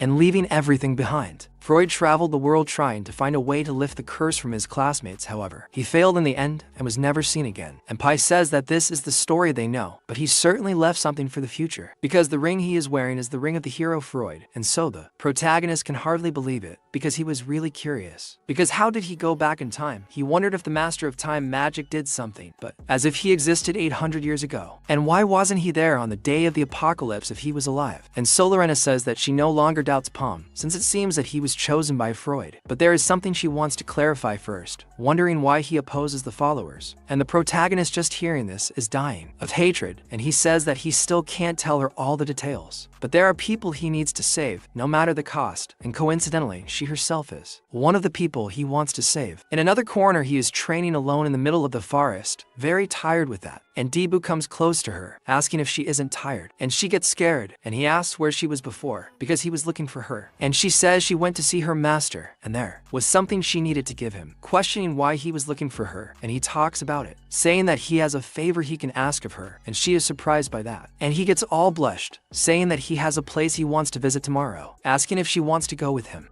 And then, Dibbo goes to the square and gets all anxious, because hasn't arrived yet. and he even wonders if he's perhaps arrived too early, but then she finally comes, apologizing for making him wait and telling him not to worry as he just arrived. But as soon as he lays eyes on her, he goes crazy, and she says that Menor wasn't letting her leave, and that she told her she wasn't feeling comfortable like that. But she asks why Dibbo is looking at her like that, wondering if it's strange, but he says no, that it's nothing strange. She says it's a relief, wondering if they should go soon, all pretty, and he's drooling over her, almost unable to speak. And so the two walk side by side, while someone is watching from the bushes, and he says that his targets have already started to move. Ralph wonders what the hell this is, and why he has to worry about the newcomer's love life. But then Menor just tells him to shut up if he doesn't know anything, saying that keeping the group members happy is a surefire way to increase that their morals are good, and the two are really getting along well on this date. Menor remembers a time before when he heard her talking about what she was going to do, wondering if she was really talking about Dibbo. She asks if there's another Dibbo, and he says that Dibbo mentioned his sister's birthday is coming up, but he's never really been able to give her a present before, because he was always struggling to survive. So he told her he needed help choosing what to give her, and Menor thinks it's just a wonderful excuse to ask what she's going to do now, because it's very fascinating. She says she's not an expert on this either, and was expecting her to come and share her opinion. But Menor asks if she's crazy, questioning why she would go, and that he doesn't quite understand why she's calling, asking if Menor didn't understand, saying they need help choosing the right present for Dibbo's sister. She thinks that she's the one who really has nothing in her brain and is beyond saving, and she says that this won't work. Calling the girl comes closer, so Kiri asks what it is, but Menor tells her to just shut up. After being helped up, she goes with Dibbo to the store, and he asks about that brass knuckle with the gold tip, saying the quality isn't so bad, so his sister Dine should be able to protect herself with it. Kiri says there's a sword behind him that seems like a good choice too, saying it looks suitable for a beginner to swing around with. The two of them buy horrible things for a girl like his sister, and they continue walking around the market until Kiri says she was nervous, because it was her first time shopping, but it's easier than she expected.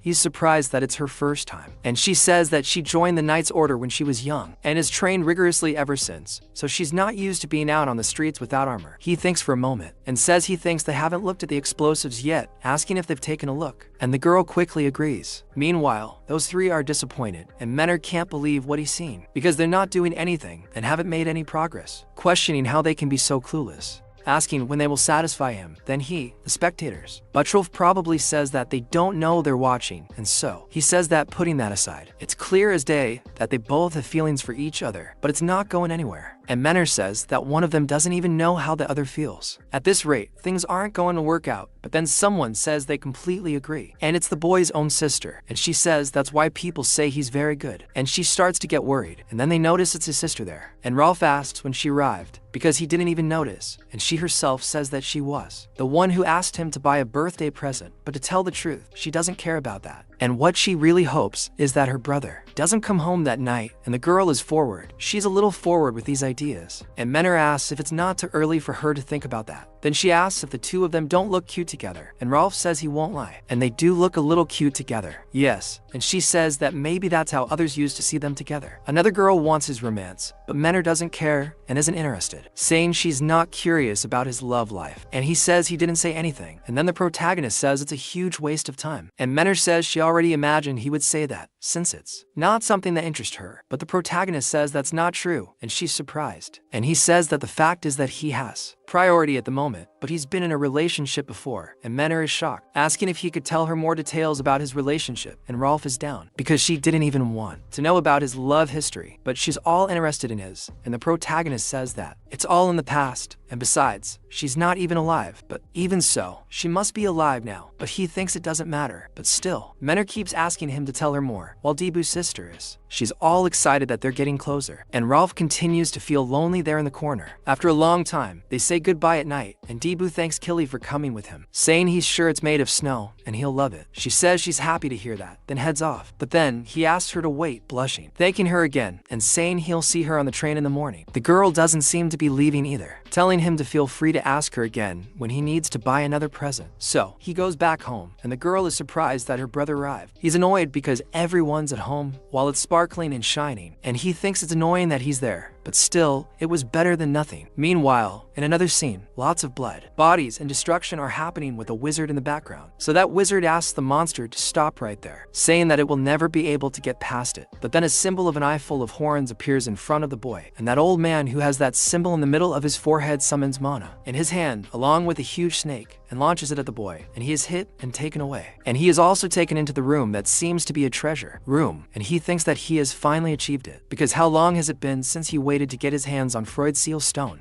This stone harnesses the power of time, so he pulls that stone with his mana, and says that the plan of the great black wizard must be fulfilled. But then, something good happens and catches his attention, and he wonders how he can't feel any energy coming from it, and thinks it's impossible, frantically questioning who would dare do such a thing. Then he starts destroying the temple, again asking who would dare do something like that, until devastating effects begin to appear everywhere due to his rage. He then notices that what appears to be someone has already traveled back in time, and he needs to find this person, no matter what. Meanwhile, at the Goldswitch Merchant Guild, they start calling for candidates for the excavation led by them, saying they must remain there until further notice, and they will announce the results 30 minutes later. A redhead tells them to just give up, saying he knows he's not good enough, but the other guy says quite the opposite, asking if she wants to settle things once and for all right now. They both like the idea, while the other guy, with a rich-looking air, is surprised that these are the best third circle adventurers, and says he only has one chance, and it needs to be right. But then someone arrives questioning what the hell that is, and what he's carrying on his back, and that man is palming, carrying a huge, enormous coffin. And so it's said about Goldswitch, owner of the merchant guild of the same name, and he's the richest man in all of Maple World, with enough money to finance all the activities of a small king. And even so, that same guy isn't entering a place. And so the guild leader is inside, and he asks if he's the adventurer with the fork who wanted an audience with him, and palming is inside. And he says that he must think they're a bunch of incompetent idiots. And the protagonist simply says, it's a pleasure to meet him, introducing himself, wanting to say why he came. But that guy says he already knows the reason he's there, and says that he wants to be part of the rescue team, telling Palming to go back now before he loses his patience, because he doesn't need the help of that damned fork. However,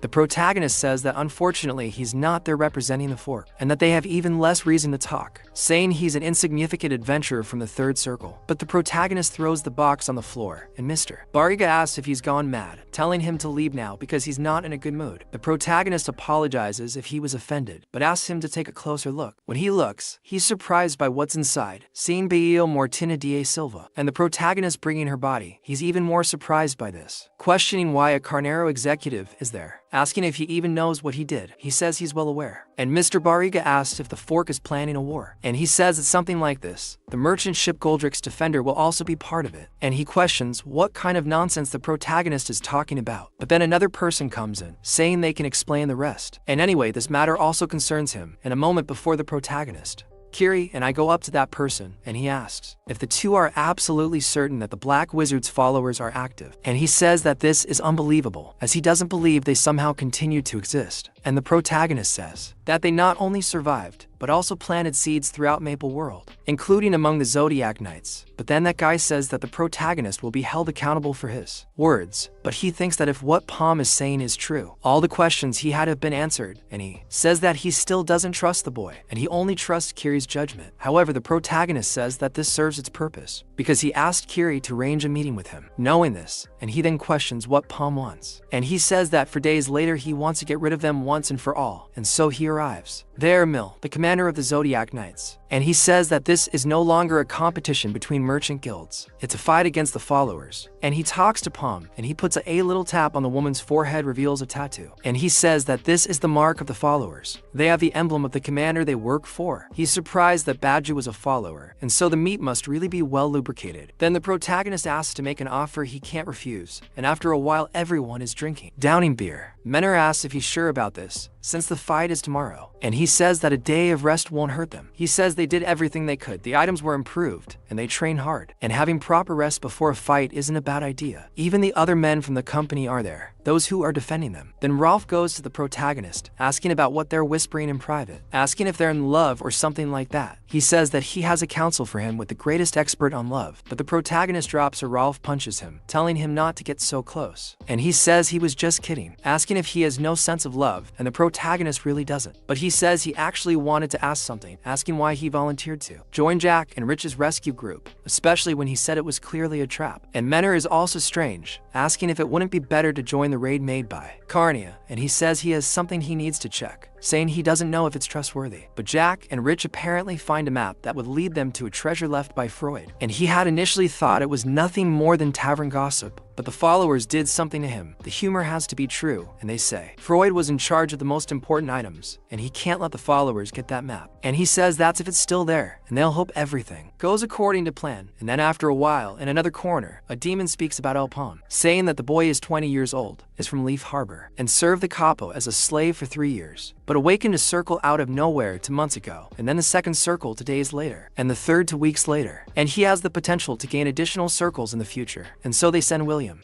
That guy with white hair says that everything is now in his hands. And then a guy starts being barred from entering the radio station. He says that's not what he promised. And talking to Master Royce, he questions what he means by everything's already decided, saying that he clearly stated he would support his group. However, Royce says he had no choice. The superiors decided to cancel his plans out of nowhere to recruit unaffiliated adventurers, and he doesn't know why they did it, but it's clear they want him to give them the group instead. It's not like he wants to do that, but then the boy says that's not fair, not after he gave him so much money. Then he tells him to shut up because the others will hear. However, someone arrives ordering them to clear the way and to keep an eye out. It's El Palm's group along with the Ritchie Company, and everyone talks about them. Royce asks Lord Marco who these people are, and he says they will be leading this rescue mission. He questions what this is, asking not to exclude him, telling them. Lord Marco says this is totally unfair, but Dibbo is just laughing at the situation, and everyone gets angry because they weren't even in the test, asking who those bums are. However, Manor simply makes fun of those crazy guys, and without further ado, as soon as they enter the place, they are in the middle of a ruin with architecture similar to ancient Greece. Dibbo looks around and questions why all the memories have to be like this. It's very boring and unoriginal. The Manor asks him to wait a minute, asking where Rolf and Akiri are. Rolf and Akiri are in another corner, and he wonders what the hell is going on, because the portal shouldn't be full, and they said that a group of 6 could enter, asking if he's sure that no one entered there before them. Marco says that's not possible because they have guards watching all the time, but then he thinks of something, and Akiri says it's a trap. And indeed, more than 2 people are inside, and that boy with white hair and eyes. White, all white. He says they got in safely, but asks how he'll find them, asking if they gave him any specific instructions, talking to Mudria beside him, and he tells him not to call him by his name, and yes, the boy even agrees, calling Mudria by Mudria name once more. And he says he already understands how bored he is, but tells him to stop whining, saying that they should be waiting for them at the second portal according to the plan. And Mudria asks the boy why he doesn't do some exercises in the meantime, pointing to that Minotaur. And he says he's not sure that would count as exercise. Then the other says that he actually has an idea, saying that he's the beast thing. And he says that he shouldn't exert himself. But when the Minotaur comes at him, Mudria asks if he's truly worried about her, saying she's touched. Apparently, she's a woman, so she asks to show him something interesting in return. The Minotaur is surprised by the red light emanating from Mudria's staff. When she touches the staff to the ground, the monster is already dead. She says he seems surprised, and the boy says it's the first time he's seen this in person, and her ability is quite fascinating to him, he says. They'll leave that for later, and he'll surely entertain them. And they killed the Minotaur without further ado. And then he asks if they are saying that some scoundrels from the Kanya group infiltrated the portal, and the protagonist says that's probably the case, and he wasn't expecting it, but things are really getting interesting now. However, Debu says he can't help but think that he's quiet, and he says there's no noise at all, and the protagonist says that's the problem. It's quiet, activating his magic eye, and says that he can't detect any sign of life in the first portal, not even monsters, and imagines followers, and he questions what's happening and what they're planning. Meanwhile, at the Kania Merchant Guild, the Signet Knights arrive, along with the guy who has that mean-looking face. The attendant says she didn't expect to see the Signet Knights there, asking if they had arranged a meeting with someone, and he says no, apologizing for entering unannounced. But he wanted to ask something, showing her a hand that has the mark of the Black Mage, asking if anyone there was looking for him, and she questions what kind of question that is. And the 2 men behind her try to draw their weapons, but are killed instantly, and she starts screaming, so he orders her to just stand still. Otherwise, she'll be dealt with by a follower pointing her sword at her neck, and everyone starts dying, and while some die, they keep saying it's all for the glory of the Black Mudge, but they are exterminated, their heads and bodies scattered everywhere, and they are ordered to stop, finishing off all those followers. And while the leader of that incursion moves forward, everyone cries for help, so he speaks to the guy he sent ahead, asking if he escaped, and the guy who killed the monster of the Kania Guild leader apologizes, saying that maybe he was leaked when they arrived there. Then the leader gets very angry, ordering them to find him at all cost, but his mission isn't over until they catch him, and everyone understands. And so the leader of the Kania Guild goes to talk to that spider, and she says that he had many chances, asking if he was upset, but in the meantime, he is suffering a lot, and continues to maintain his composure, saying that he is it's an honor, being completely consumed by the power of the Dark Mage, and he says that offering his useless body to the Dark Mage is something that makes him very happy. Meanwhile, the protagonist guild, along with other men, says that they've secured the port area and can't leave now, ordering the rest of the troops to be sent for the triple interception. Then the leader of the Hit Guild says that just a little more and they'll succeed. The Kania Guild is on fire along with all its followers, and deep inside some kind of labyrinth, a monster attacks one of the hunters, but he manages to finish it off with a beam of light from his sword. The girl with him says she can't believe Kania was creating something like this right under Lich's port, and he says that each of those monsters is very powerful, and that if the Godric Merchant Union hadn't brought the information in time, they would have suffered much greater casualties. Then that leader says she's right, saying they are very powerful, but he wonders why something seems strange, and how there can be no one in this huge facility. Then another monster comes, and he says he doesn't have a moment's peace, and when the monster runs towards him,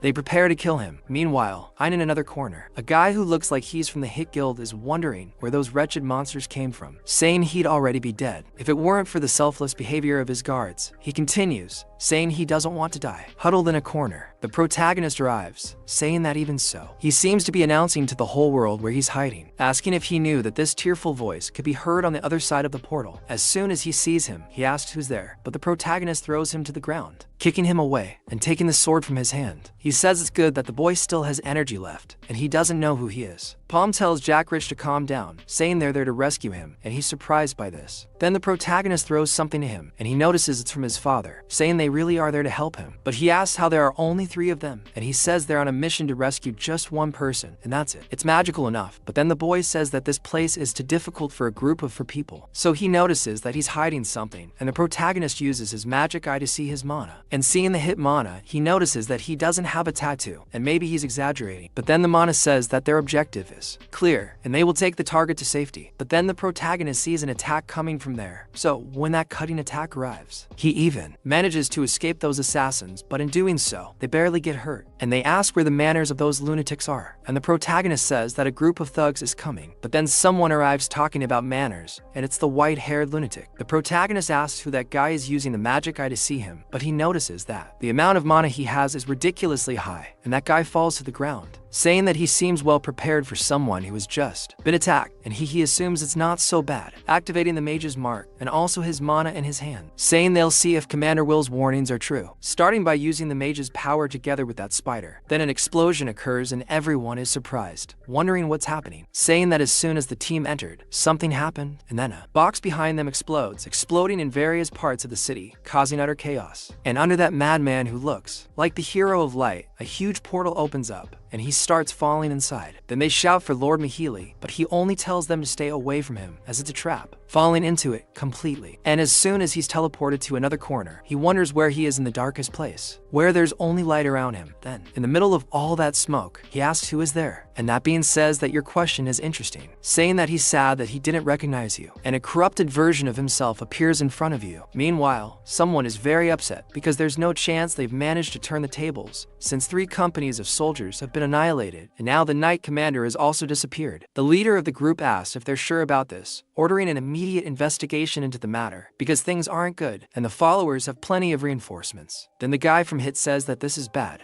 because they keep figuring out their tactics before they do. They manage to act, and that means there's a spy among them, so they start changing their plans, but something happens. Someone appears outside, and the guard orders him to stop right there and say who he came for, but he ends up dead. They notice from inside, asking what's happening outside, and Lord Marcos says he's making a lot of noise just to kill some guards, and apparently he's also been bribed. He tells them not to worry, and then he kills someone inside the place. And Marcos says it will end soon, so the Lord of Hit is quite surprised along with the other 2. Okay, I thought he was strange from the beginning, but I certainly wasn't expecting that. Then the carnage takes over everywhere, with everyone dying because of everything that happens to another group of mages, with many people dying. Kiri asks everyone to go with her, trying to gather some lives. And while she worries about the others, an assassin comes at her. She's saying that all civilians must evacuate immediately, because the Garford Union will come with reinforcements, but then she is almost hit. Though quickly, Ralph steps forward and protects her, throwing the assassin away with a single punch. He tells her to wake up, as he thought she had become stronger. The guard was almost killed, And she is even more surprised to see that the one who wanted her life was just a child, who fell to the ground coughing up blood. Ralph says that's what those fanatical lunatics do, that they are consumed by a false belief, and they tried to recruit her, saying they would grant any wish if she helped break the silo of the Dark Wizard. He says they promised anything, even time travel, and she is surprised because he must really be a god. But then Ralph is surprised that she believes it, because nothing goes according to what they want in this world. And why would he have been sealed in this way if he was so good? Obviously, it's a false promise, but they are only targeting human weakness, because everyone has something in their past that they would like to change. Elias, alone on the net, is very upset, asking Marco what the point of all this is. Seeing that assassin entering, asking why Marco is doing this, and him complaining, but wanting to know why. And he says that his little daughter died because of an unexpected accident, his poor child. And they said they can bring her back to life, and he will do everything in his power just to see her again, and says that it was an honor to serve his lord, Master Goldhitch. But then the leader of Gafor orders everyone to go behind him, because he is going to do something. Then he tells them to run, and they actually leave, leaving Ebbs behind, and they question what he is waiting for, ordering the assassins to go after Gold. But then Ebbs tells them not to go so fast, taking out his brass knuckles, using the 8-punch barrage on those assassins, and Marco is surprised that he is so strong, and Ebbs gets angry with those damn fanatics, saying that he will show them what he is made of. While the protagonist group is suffering alongside the Black Wizard's followers during that raid, it's said that he seems well prepared for someone who has just been attacked. And that guy in white wants to see your warning, Commander. That's right. And the protagonist asks about this commander, saying that he won't intimidate them with such bluffs. Then he apologizes if he didn't explain things in the best way, and that thing wants to introduce itself to him again, saying it's the Mudra of the Martyrs. The protagonist is surprised to hear about the Martyrs, saying that there are around 100 martyrs, each one handpicked, and their identities have been hidden until today. And why are they there? Then he says that he's been playing around and has attracted the attention of people he shouldn't be messing with, but D.Va asks what the hell they're talking about, telling them to just shut up and fight. The protagonist starts using his magic along with the other two, but the Mudra asks them why rush things, questioning if he wondered why this portal has almost no monsters, saying that he will find out the reason now, activating that iron ball that he, along with his magic, and men are looking at it, questioning what it is, and that thing starts releasing souls from within. Then D.Va wonders what the hell it is, and if it's an illusion, but those souls turn into skeletons charging at them, and a beautiful monster appears there, and Menor is then surprised, noticing that the Traumasis appeared there, summoned by that thing, along with a mask made of those spirits, and she says that there are many of them too, wondering why the Tauros are following orders, but then it is said that their minds are being controlled, and they even wonder how, but they don't have time to find out because they are being attacked nonstop. And the protagonist tells D.Va not to block his attacks with her weapon, and when they explain why, D.Va can't hear, but then, quickly, he is hit by a mana beam and thrown far away, stuck to the wall, everything mangled by that attack. Then Menor shouts to him, but the monsters, they prepare to attack again with that lightning-filled weapon, and D.Va notices this, wondering how he's going to reverse it, but before he can do anything, the protagonist arrow completely destroys the bull, opening a huge hole in it. Then he tells the boy to get out of the way, because he'll take care of them all at once, using the phoenix feathers he has, and the force of his fire attack reaches further than it could, and all the bulls are swept away by that whirlwind of flames. Then everyone is surprised that he just controlled that fire arrow using telekinesis. Then the boy continues using it to kill them too, saying that's right, circling around and surrounding them in the middle of that whirlwind. But then Menor asks Palm to be careful too, because he's going to end up burning him. But the boy just says he understands and continues using his power. Imagine his face turning white. He notices that it's fire magic combined with telekinesis, which is interesting, just as he'd heard. Then he activates a ring on his necklet, and that ring makes the protagonist magic simply dissipate, completely destroying it. Menor thinks this isn't possible, since Alpalm's magic was completely neutralized. So, seeing that, the guy in white asks why they are so surprised, saying that they thought he was just going to sit there doing nothing. But he also says it's not over yet, telling them to keep trying. He levitates several rocks, so Diogo wonders what the hell this is, since he's also using telekinesis, and the protagonist starts to think things have gone wrong. Then that guy asks if he's ready for a real battle. So, with the whole city at stake, those two leaders run out, saying the front line has collapsed, asking if they shouldn't retreat. Heath says no, that they should hold on a little longer, because there's a secret plan he didn't share with Marco. Even though Alpalm insisted on it, he thought it wouldn't be necessary, but only an hour, maybe 30 minutes, should be enough. While they're fleeing, Heath sees more assassins, realizing they're approaching. The other leader also sees they're surrounded, with more assassins on the other side. He asks Gold if he thinks they can execute the plan now, as the situation is dire. Gold says no, not yet. Then he asks what good is a plan if they all die now. But then something arrives, a freezing wind that chills the assassins, tearing off their arms and cutting everyone. Another guy arrives, saying it's a huge coincidence, mentioning the masters of the merchant guild, and the assassins ask who is. There, Ralph arrives with Kiri, saying they have a special offer at the moment, asking if they would be interested. Kiri herself is using that icy air on her sword, so the two masters like this very much. But the assassins say there are only two of them, and they attack the two. However, Kiri and Ralph kill everyone, taking down one assassin at a time, depleting their strength. One of them is quite surprised, while the girl uses the equinox cycle, changing her hair color like Goku, and using her ice to the maximum. Now they say she remembers them, as they are companions of Alphonse, but it's too late for him to remember anything, as he's distracted. Everyone there is taken away by the girl, using her shimmering power. My friend, the art in this manhua is absurd. This hair coloring is insane, it's so beautiful. And so, while the assassins fall near the two leaders, she tells them that they saw a group of followers there, that they came, and Ralph says that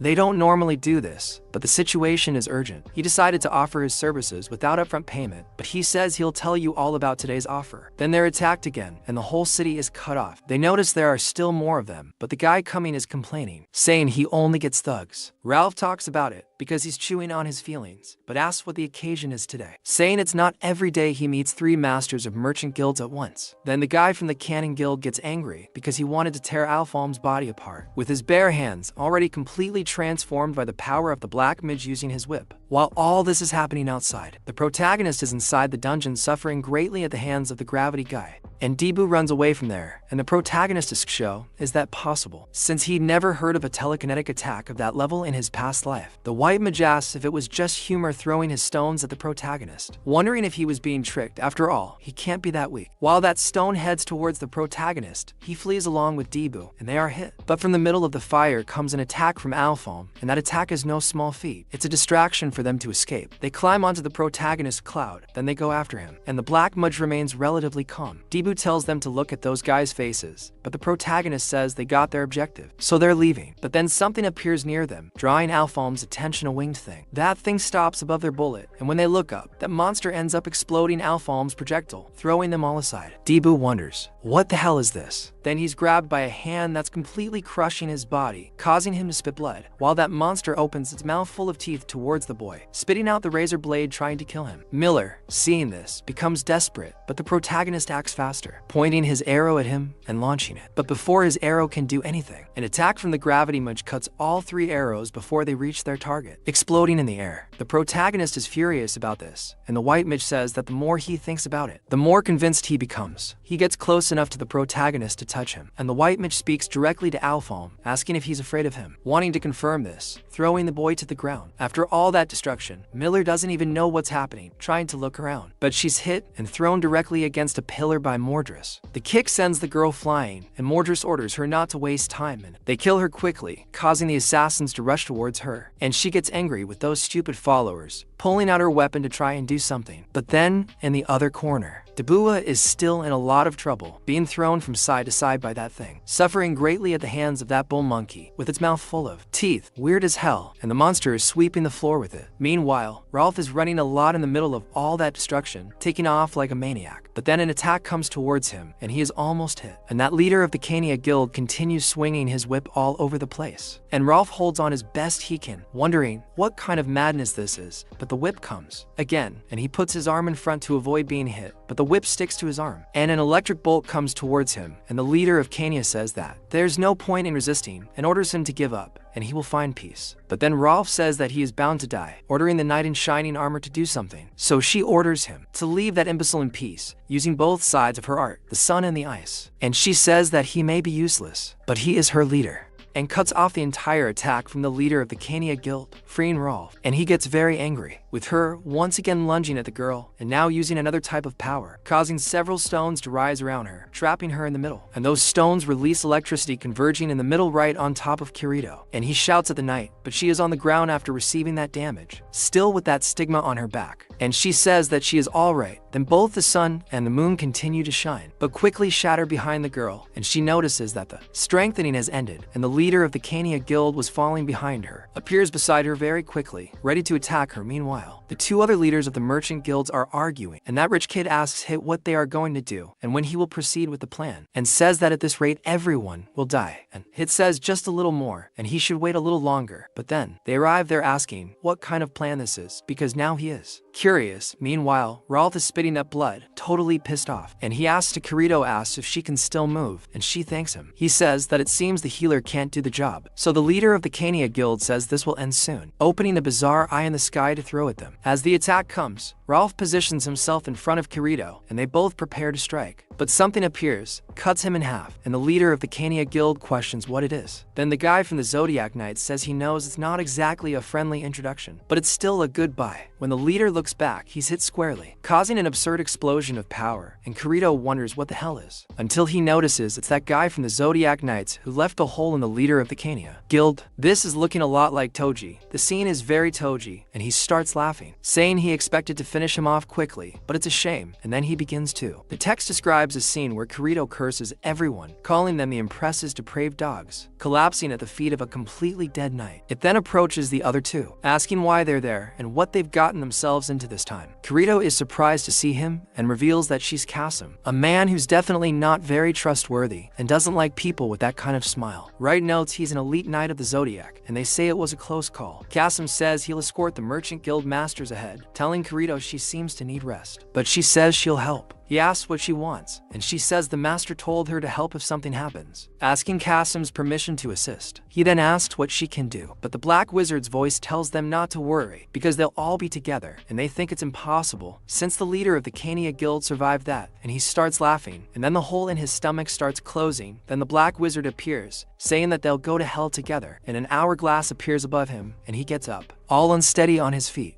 And Kasum lunges at him again, trying to hit him. But at the last moment as he leans his sword against the wave of power, he is stopped, and the Black Mage says it's too late. The leader of Kania honors his master, offering him his humble body and asking him to accept his offering. The spider accepts, piercing him with power and exploding everything around him. Kairi is surprised as he falls, badly injured, but then he transforms into a huge spider. Ralph begins to pray to every god available there, and the leader is in the spider's mouth. The spider says this is unbelievable, for he has become her. A spider with hair is a complicated thing, and with them looking at this monster, it must be even more complicated. Meanwhile, still in the dungeon, the protagonist is hit again by the White Wizard's attack, coughing up blood from the beating he took, his body battered and bruised. He realizes he has no peace, with several assassins coming at him, including the White Wizard. He tries to fight them all off, now battling them, desperately trying to finish them off with his fire arrow. But when he's about to do so, he realizes they are well prepared and stop his attack, countering and exploding the arrows. The protagonist realizes this is very bad, and the White Wizard starts complaining about how annoying this is, asking how long he plans to keep running. Then the protagonist is caught by several rocks that encircle him, and he realizes it's telekinesis. The White Wizard begs him to be quiet for just a moment, for God's sake, and he won't bite, saying he just wants to talk like civilized people. Palmy gets very angry, because he's the biggest. Telekinetic magic, and it can't end like this, so he says he'll take this to the end, throwing stones at the White Wizard, who easily defends himself, asking if he isn't tired of this useless resistance. But then he notices something, seeing the protagonist fire bullet heading towards him, and he asks if that's useless too, wanting to throw it with all his might at the White Wizard. But he says he's also getting tired, closing his hand and destroying the entire bullet with his power alone. Palmy's eyes widen in the middle of all this, and he says it's no use, using even more telekinetic magic on him, creating a vortex right above Palmy's head, and he starts trembling at the sight. Then the White Wizard says he really didn't expect him to be so scared, going to the protagonist and touching him, being close enough to whisper in his ear, saying that he must be scared because he wasn't in the future he came from. And the protagonist, terrified that he knows the future, the White Wizard excuses himself, asking if the losers can go somewhere else for a moment, saying he has something to discuss with him privately. Those assassins question him about it, but he completely loses his patience, invoking another kind of power, while they wonder why everyone decided to test his patience, driving them away with the creeping toxin, throwing everyone far away.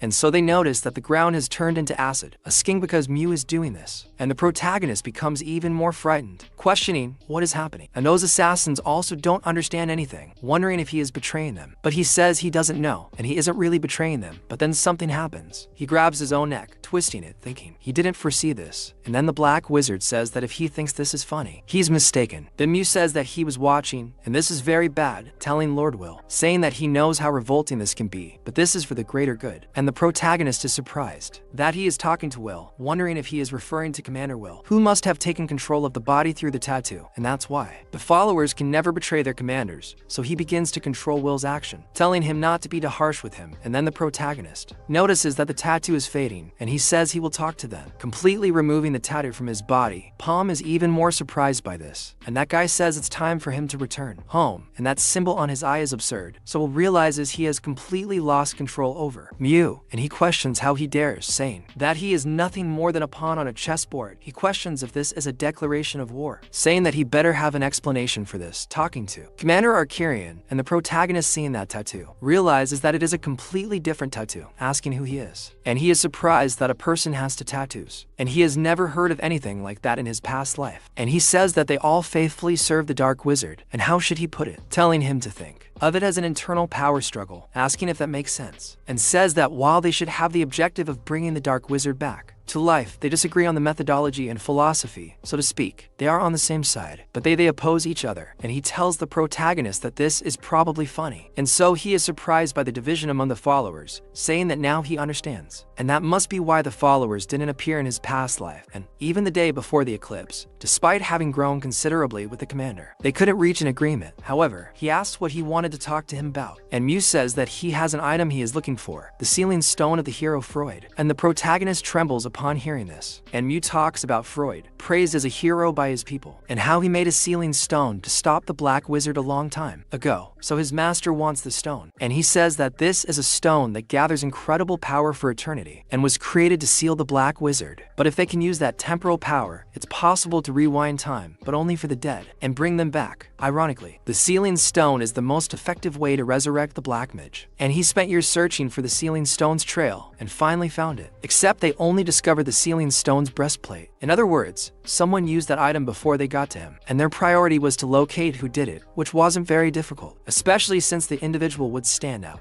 Because the portal of 100, the multi-portal, the Tomb of Eagle Eyes, and the portal where Thethi Hero's relic was hidden. And Mew couldn't tell if he was just incredibly stupid or passionate, because he caused chaos everywhere, and it was impossible not to notice his presence. He already knew it was Palm, the one who traveled through time. Finally, an intelligent NPC. Who would have thought that the guy with absurd powers, who knows everything that's going to happen, is a time traveler? Who would have thought? With the two trapped in that circle, Palm becomes quite nervous, as he's never heard of this man in his past life. His previous attack must have been less destructive due to the difference in circles, but it was certainly directed with more control and precision compared to his will from his past life. However, it didn't work on him, and if he hasn't yet shown everything he's capable of, then he's certainly the most powerful telekinetic at the moment. He asks who Mew is, then realizes that even someone from the future doesn't know him, and says it's a shame, as he expected this. But it's difficult to accept that he's going to die in the near future, and Palm is quite surprised by this. He says he wasn't trying to make him feel sorry for him or anything. He's suffering from a terminal illness. Although it's somewhat unpleasant to know for sure, he was rambling too much, and he wants to get straight to the point now, because to tell the truth, he's only still alive thanks to Palm. He questions how so, and Palm says that Commander Arcurian wanted to recruit him to his cause. However, due to his performances, tragically heroic, Commander Will was already wasting resources trying to get rid of him. But the two commanders weren't exactly willing to cooperate, so he, a second in command of Master Will, was given the task of mediating between the two sides. However, his health is deteriorating rapidly. He doesn't know if he's realized it or not, but he's already lost his sight. That's why Master Arcurian's offer was so sweet and tempting, and he gave it a chance. The protagonist asks if he cured his illness, and he can only laugh, saying he wishes it were that easy. It's more like a temporary measure, and he used time magic to put his condition into stagnation. The protagonist is surprised that he's messing with time magic, and Mew says that Master Arcurian promised him that his condition wouldn't worsen while he served him, and that he would be given a new, healthy body when the Black Man returns. The protagonist realizes that he betrayed Will, and that this guy is dangerous because he's working to bring the Black Magro back to the surface. But he's willing to betray those around him for his own good, but seeing him overthinking, Mew tells him he doesn't need to rack his brains, and the protagonist questions what he's talking about. And Mew says that his role is to save the protagonist from Commander while delivering that message to Palmy, telling him to join his cause, telling the boy to think about it, questioning what he's fighting for, ensuring justice is upheld in that world. Is it worth it? He argues that it shouldn't be the case, since he's already taken countless lives and neglected the deaths of many others in a portal of 100 people, which is understandable, he thinks, and what if they're dead?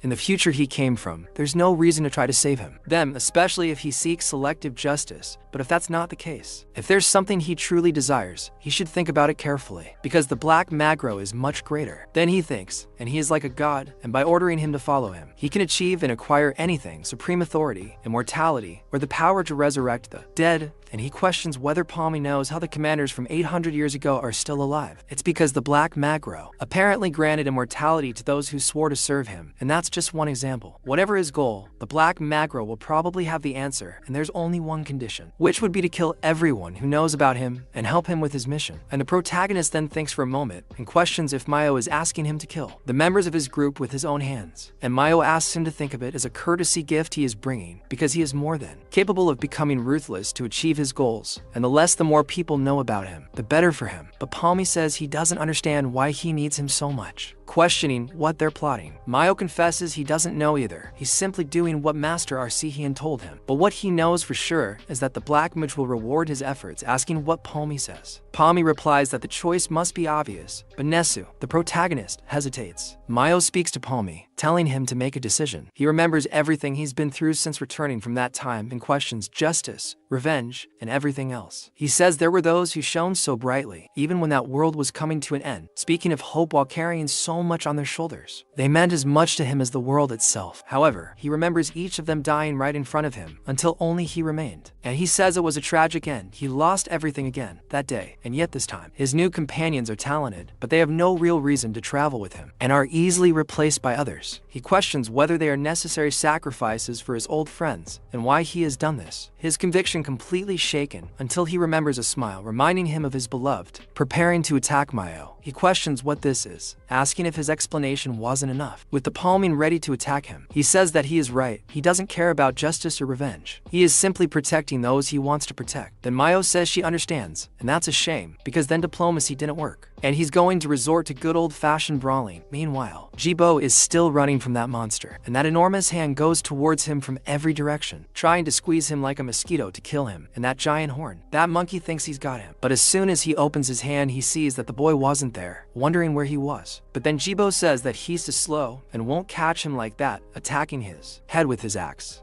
And when he hits the monster, he realizes that the monster's hand is very hard, and his axe flies off. Just as the monster's hand is about to strike him, he takes an absurd punch and is pierced through several layers of the dungeon below. With just one blow, he starts bleeding profusely, and Jibo says that the beast is very resilient. He can't believe his attack didn't do anything, so he has no choice. Although he hasn't figured it out yet. It's not like he'll have a chance to sit and study if he doesn't use it now. He reveals the bracelet with the magic stone. A while before, Rolf was talking to him, and he said he spent 300 million of the same, and asked if he's crazy because that's too expensive, questioning where he even got that money. Palm says he was short on money, so he took out a loan, and Rolf is surprised, asking who he borrowed it from. The boy says it was from the Merchant Guild, and he borrowed about 200 million of the same in the group's name. But upon hearing this, Rolf says that's not a small loan, questioning why on earth he's spending so much, and yet the only item he's ever used up, and Jibo is surprised to have received it. And the protagonist tells him not to be like that, asking if he really thinks he would spend so much on something without a reason, telling him not to worry, because he knows the true value of that item. It once belonged to a lone, yet powerful warrior, who fought bravely carrying everything on his shoulders, and perhaps that shouldn't even be in the past, but it is, and he says whether it will be useful or not will depend only on Jibo holding it. And he says that he shouldn't doubt so much, because this will be the right item in his hands. And at that moment, he uses the item's power to throw a punch at the monster, but the monkey manages to hit him before that, throwing Jibo to the ground, and he asks what the hell that was, because it only glows and does nothing else, and calling out how the hell he should activate the effect of that. And he starts running from the monkey, questioning what he's thinking, because against the enemy he barely managed scratching with his spear. He has nothing else to do, and he thinks he needs his weapon. While running from that thing, he sees an assassin and notices it's a corpse following him. He thinks that'll do, and it doesn't matter what he has, he'll just ask for any weapon. weapon. As soon as he grabs the shield, he thinks it's better than nothing, but he still needs a weapon. While the monster attacks him, he wonders if this is the end for him. But then the power of that item is revealed, and a barrier grows, throwing the monkey back as it tries to hit him. Jibo doesn't understand anything, wondering what's happening, because the bracelet is showing a shield symbol, and he notices that there are 5 gems with strange symbols. He questions what this could mean, and while the monster tries to hit him again, he starts running, taking cover, and then he sees a sword. He grabs it, and another of the stones on that bracelet activates, now a sword symbol. He says he knew it was incredible, managing to wound the monster. Then he starts slashing and striking it from the side, and then he realizes he understands this. It's truly the relic of a great warrior, because the corresponding symbol glows as soon as he uses a weapon of the same type, and the mysterious glow greatly increases the weapon's damage. As he continues attacking, the monster looks at him, and Jibo says that's not all, passing through the monster's attack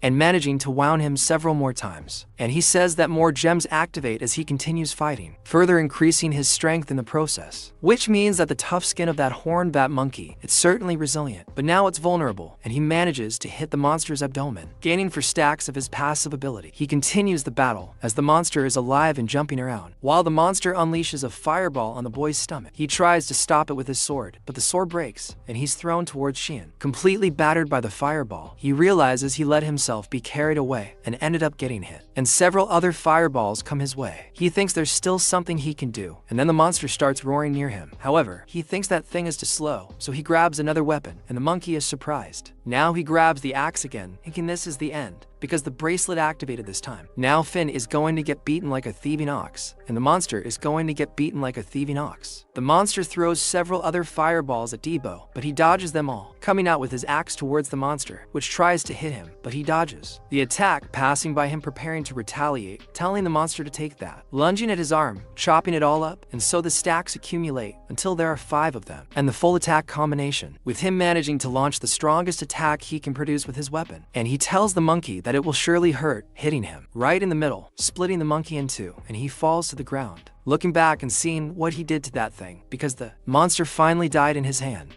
And the murderers continue, attacking Richie, who tries to escape in every way possible. He is almost hit by an arrow, but that arrow is quickly deflected by something. The assassin doesn't even understand what's happening, so Manor continues shooting at him, almost hitting the assassins, making them retreat. Then she steps in front of Richie, telling him to get real, calling the boy a coward, saying that his father is there waiting. Then he runs away, leaving her behind, and she shouts to Bolo Fofo that they need to stick together. But then the assassins attack her, almost catching the girl. Then she says that those guys are definitely not helping, and she says that it's never easy, she just gets tired of it. While the chubby boy runs away, he ends up bumping into an exit portal, thinking he's finally safe now, but he trips, falls face first to the ground and scrapes everything. Then the gun that was in his hand falls out, and he remembers when he received it, and at the time he thought it was strange that his father gave it to him, that thing, because it's very valuable, and he tells the boy to take it, saying he might need it on his adventure. He thanks him for his consideration, but says that this portal won't be too difficult, as he can clear it quickly even without help. But then his father says that he's the leader of the group, and he must consider the worst-case scenario to bring everyone back safely. His father says that being a leader is all about that, full of pride. But then the boy currently thinks that his father overestimated him, and he's not fit to be a leader because everyone who was with him ended up dead. He says he's so scared and doesn't want to die, and he thinks that this won't work because even if he uses that potion, he doesn't have what it takes to change the situation. Meanwhile, the assassins continue to attack Maine, and she's firing bullets from her, 381 at everyone. Then she curses them all, ending up crashing into a pillar. But Mudria is on top of the pillar and kicks her, almost hitting the girl. Everything. Then she curses those assassins, saying they are fools and incompetent for wasting so much time on a single girl. Then she throws her curse ball at Maine, almost hitting her. But the girl manages to dodge by a hair's breadth, and she says that Mudria talks too much, questioning if she can deliver, unleashing a powerful shot at that thing, throwing it far away. But Mudria activates a kind of death spell that explodes behind the girl, returning that same bullet to her, and Maine receives a huge amount of damage.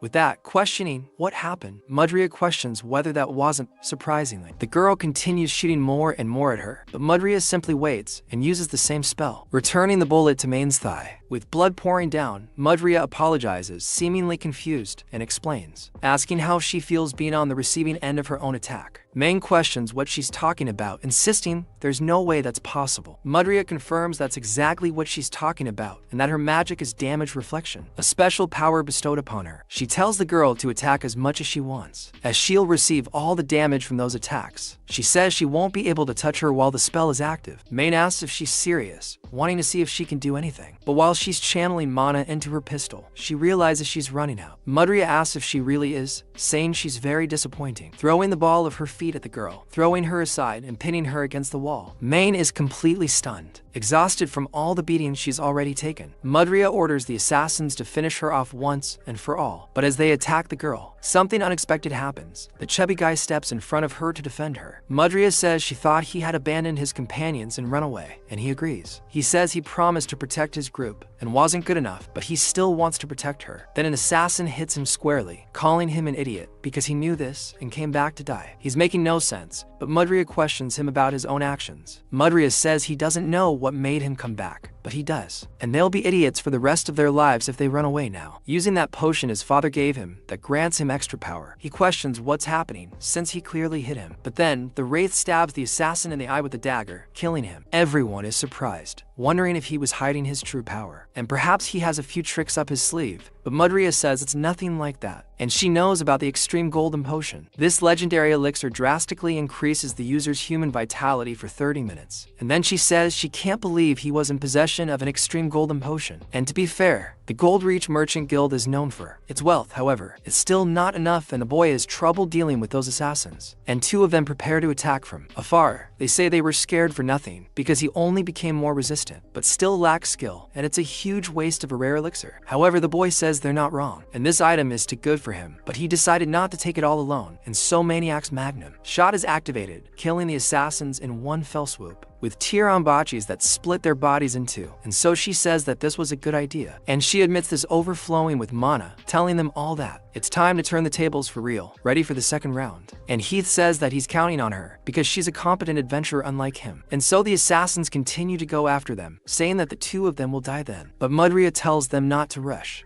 But it's too late, and one of the assassins gets the potion bottle thrown in his face. And when he looks to see what's happening, he gets such a fright he almost has a heart attack, seeing the size of the bullet heading his way. Then the Golden Maniac, Shine, unleashes the power of the Phoenix, all beautiful, telling them to attack. But that young man risked his life to create a chance, and the least they can do is appreciate his courage. She unleashes enormous shots at them, one after another, and those shots kill all the assassins, leaving only her and Mudria face to face. Mudria continues calling them idiots, and finally realizes things have gone wrong. Then they beg Martyr for forgiveness, but she raises her leg, ready to crush them, telling them to back away from her, killing all her allies who were already about to die. She starts laughing, thinking this is interesting, but says that nothing has really changed, because she questions what she can do, since she is still unable to neutralize her power to restore ataxia. That magic circle above her head, Maniac agrees with her, throwing it away. Everything's going up, wanting to go all the way, guaranteeing she'll be surprised. And then Mudria tells her to shut up, throwing those curse balls at the girl once more. But Maniac and the chubby guy manage to get out of the way, avoiding being hit, each running in a different direction to try and get attention. While Maniac fights against those things, he continues firing his bullets non-stop at Mudria. But she continues with that Modula of Death, returning his attacks, calling Maniac an idiot, and saying she still has trouble understanding it. The bullets keep coming back, and as they return, they ricochet off others, heading towards Mudria, managing to scare her and almost hitting her. And she starts to get scared because it was a stray bullet. As the girl continues shooting, she wonders if it was intentional, dodging all the bullets, but thinks there's no chance that's the case. So she goes after Maniac once more, smiling, and she notices something is wrong, and then Rich realizes she took damage from the debris falling on her and managing to pierce her. He questions how that could have worked, and Maniac continues firing Enmo at her, making her increasingly terrified. Rich thinks he finally understands that her damage reflection ability is truly infuriating. However, it only works with attacks aimed directly at her. If she takes indirect damage from attacks rocks aimed at her surroundings, she can't reflect them. Thus, she discovers the weakness of that thing, firing around to have the shrapnel injure her. Mudria curses her, lunging at Maniac, and she simply says she already told him she'd be surprised to be hit by the entire explosion head-on. She starts spitting blood, saying that they and their tricks are very annoying, but if she moves away from the wall, she's done for. However, Maniac says that unfortunately isn't true. Then, as she returns, she fires the crushing bullet, saying it's because she's in a minefield the whole time. Then Maniac starts cursing, saying which will end her,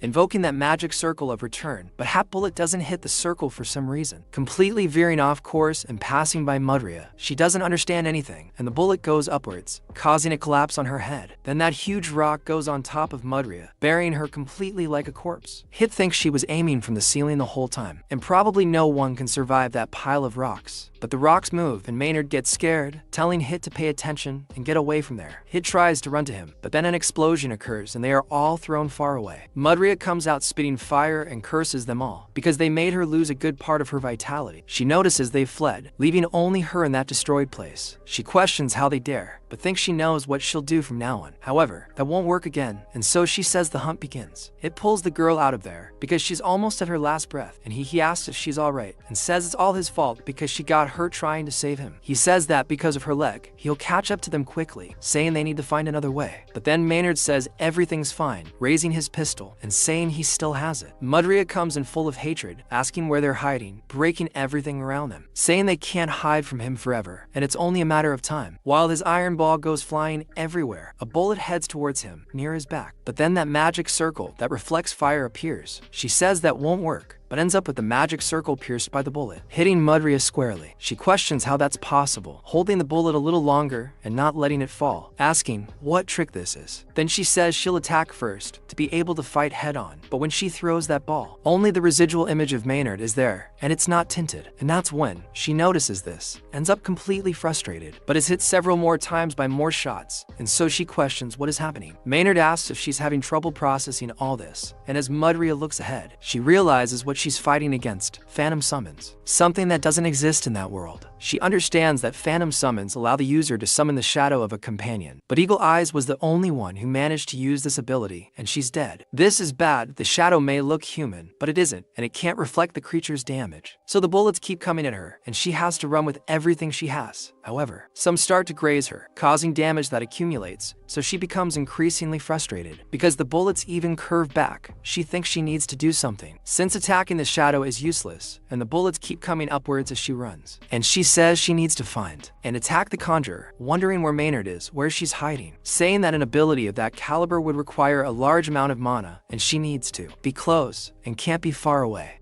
Until she stops and thinks she knows, and so the iron ball returns in that direction, from the shadows. Maynard says the safest place in that area would be behind the shadows to use them as a shield. He then goes with the iron ball to the pillar where Maynard is hiding, and she just watches as the ball comes towards her. Mudra is happy to have found it, but the ball stops centimeters from Maynard's face, which surprises her. Maynard says that if he can predict where the attack will come from, then obviously the chubby guy will be able to do something, because even he can stop that attack. He starts to smile, and Maynard says that was very well said, summoning the ghost once more, ready to fire. He declares checkmate against Mudra, and she realizes that in the line of fire where she is, things have gone very wrong. The shot is absurdly strong, piercing her in several directions, finally leaving Mudra with a hole in her stomach, and she falls dead from the jungle. Richie thinks about those fantastic summons, because a creature summoned by that ability should be just one. It's a shadow, but it still seems like there's much more to it than just a shadow, because it speaks to Maynard, saying that it sees him around, and Maynard is completely touched by that, thanking Leia for defending him. Meanwhile, Kasim is facing the giant spider leader, taking a huge amount of powder and being pressured. He notices that his entire body is extremely rigid, but then he wonders about the head's attack. But the human head, which was unprotected, ends up being protected by the rest of the spider's body, stopping Kasim's attack and returning with even more red webbing. He notices that his sword is being sucked into the creature, but then he says it will get a little cold, freezing all the webbing with his ice power. The webbing emanates ice from his sword, and Kasim notices this. Seeing a chance to pull it away, he recognizes the spider's ability and manages to free himself from the webbing. Kiri apologizes, saying he was evacuating the merchants, talking about that troublesome monster, and says he'll give her a hand because if they work together, they'll surely win. But then he punches the girl with too much force, sending her flying and pinning her against the wall, leaving her confused. Kasim is acting like this, and he tells her not to interrupt his fight, calling the girl an unworthy little shit, saying he doesn't need her help. telling her to know her place. And then he goes after that thing again, telling her to be a good spectator and just watch. And in the meantime, Arcane is looking at the leader of the clan, wondering if he has been consumed by power, saying it's a very regrettable sight. And he's wild and totally out of control, not wanting to believe that he was planning to neutralize the Signa Knights with just that. But Will says he doesn't need to worry, because he gave him his power, but only a little, and although he is a Signa Knight, he is only a 6th circle mage, and his abilities were equal before the transformation. But now his servant must be able to deal with that enemy, and besides, he is sure he needs to worry about someone else. Arcane notices that he was aware of this, saying that it's over now. Meanwhile, another knight, facing his dark version, is completely terrified by what he's seen, and several explosions occur, throwing him far away. He realizes they knew he was going to get involved, wondering if it's a trap, because if it is, the knights are in danger. But the dark version tells him to concentrate, using the spiritual launch against the real one, who asks if he's still worried about his pupils, saying he's very predictable, but a hypocrite. He continues to be thrown away and pressured, and the dark version asks if he's already forgotten about Aten. He ends up being cut, and his sword is also broken. Then that thing says that his father, Aten, loved him more than anything in this world, and loved and trusted him unconditionally. He was certainly a great father, except that it was all a lie. Family, unconditional love, that's nothing. Aten killed his biological father to take custody of him, just because he has the blood of the Knight of Light, and he says that Aten, for sure, is more like Satan, completely possessed. And so he continues attacking the True One, saying that he is the only one who can inherit the legacy of the Knight of Light. And even so, the divine blood that runs in his veins is the reason he has been surrounded by greedy wretches his entire life, kissing that knight if he expected transparency and honesty from them, calling him an your child, saying that he will never be able to get rid of the curse of this lineage, telling him to recognize this and to become merciful, saying that it is time for him to wake up from his delusions and become an adult. But then he simply says that that thing talks too much. He doesn't understand very well, and the knight says that his head was already hurting because of the beating, and he doesn't need to make it worse with his voice. But he says that he already understood, saying that this must be a kind of mental realm, and his role must be to buy time like that. And so the Black Knight asks if he still can't see that he is the truth that he has been ignoring so far, but he denies it, saying he's wrong, questioning his innocence, his honesty, asking if he really believes he's so motivated by romantic ideals, telling him to take a break, saying he's right, and he's surrounded by greedy scoundrels, and they use him, but in return, he also uses them all. And the Dark Reversal asks if he didn't hear anything he said, but he says it's a give-and-take relationship he has with them, and by satisfying their endless greed, he learns how to encourage the weak-hearted, how to forgive those who antagonize him, and how to mend broken relationships, as well as how to protect those dear to him. And he truly uses the power of light with the sword, the shield, and that God is protecting him, and he says that these life values can't be learned anywhere else. And even so, he's still fighting alongside Kasim. Then she sees that there's no way to escape the giant spider chasing her, turning and throwing ice stones at the thing, but she defends herself, preventing the stones from getting close. And then it attacks again, telling him he has to get out of the way. And Kasim takes the opportunity to curse the girl, trying to attack together, and says he doesn't need your help. But it was she who created that opening for him to appear behind the main body, so the other power could hit. So he even tries, but a barrier appears around the original body, protecting it from his attack, and he is surprised by this, noticing that this was not his weakness. And so the spider summons a Bijo Dama right above him, ready to hit him, and seeing that absurd power, he becomes afraid, and he also shouts Kasim. And as soon as he looks to the side, he ends up being hit and thrown far away along with that power, flying unconscious amidst that attack, and he remembers his past, saying that since he joined the Knights, he trained rigorously every day and never took a break, not even when he fainted from lack of energy, and only to be recognized by Melee. However, when he looked at Melee, he says that on the day he brought that girl, he instinctively knew that he had been abandoned and he couldn't accept it, wondering why. Questioning it again and again, fighting against the girl, managing to defeat her very easily, he questions why Melee accepted such incompetent trash, and the girl falls to the ground completely defeated. He says that what truly enraged him was her undeniable talent, and fear began to grow within him. He wondered what he meant to Melee, but then Kira appears, removing the stones from on top of him, telling him to hold on, saying she'll get him out of there soon. Kasim tells her to stop wasting time and run before he finds her in all that dust, and tells her to go and tell the master. Kira refuses, saying she can't give up yet, that he was her goal, questioning if he even knows how hard she's worked to surpass him. Before the master, she wanted him to recognize her progress, and she still has many things to show him. He better get out of this alive, saying he can't give up yet, lifting the stone and freeing him. He continues calling her foolish, saying she's always been like that, and ever since the master, she accepted that idiot was always the same way, and so when he's free, he slowly gets up. And she says she's going to buy time, begging him to please do something. But Kasim tells her to shut up,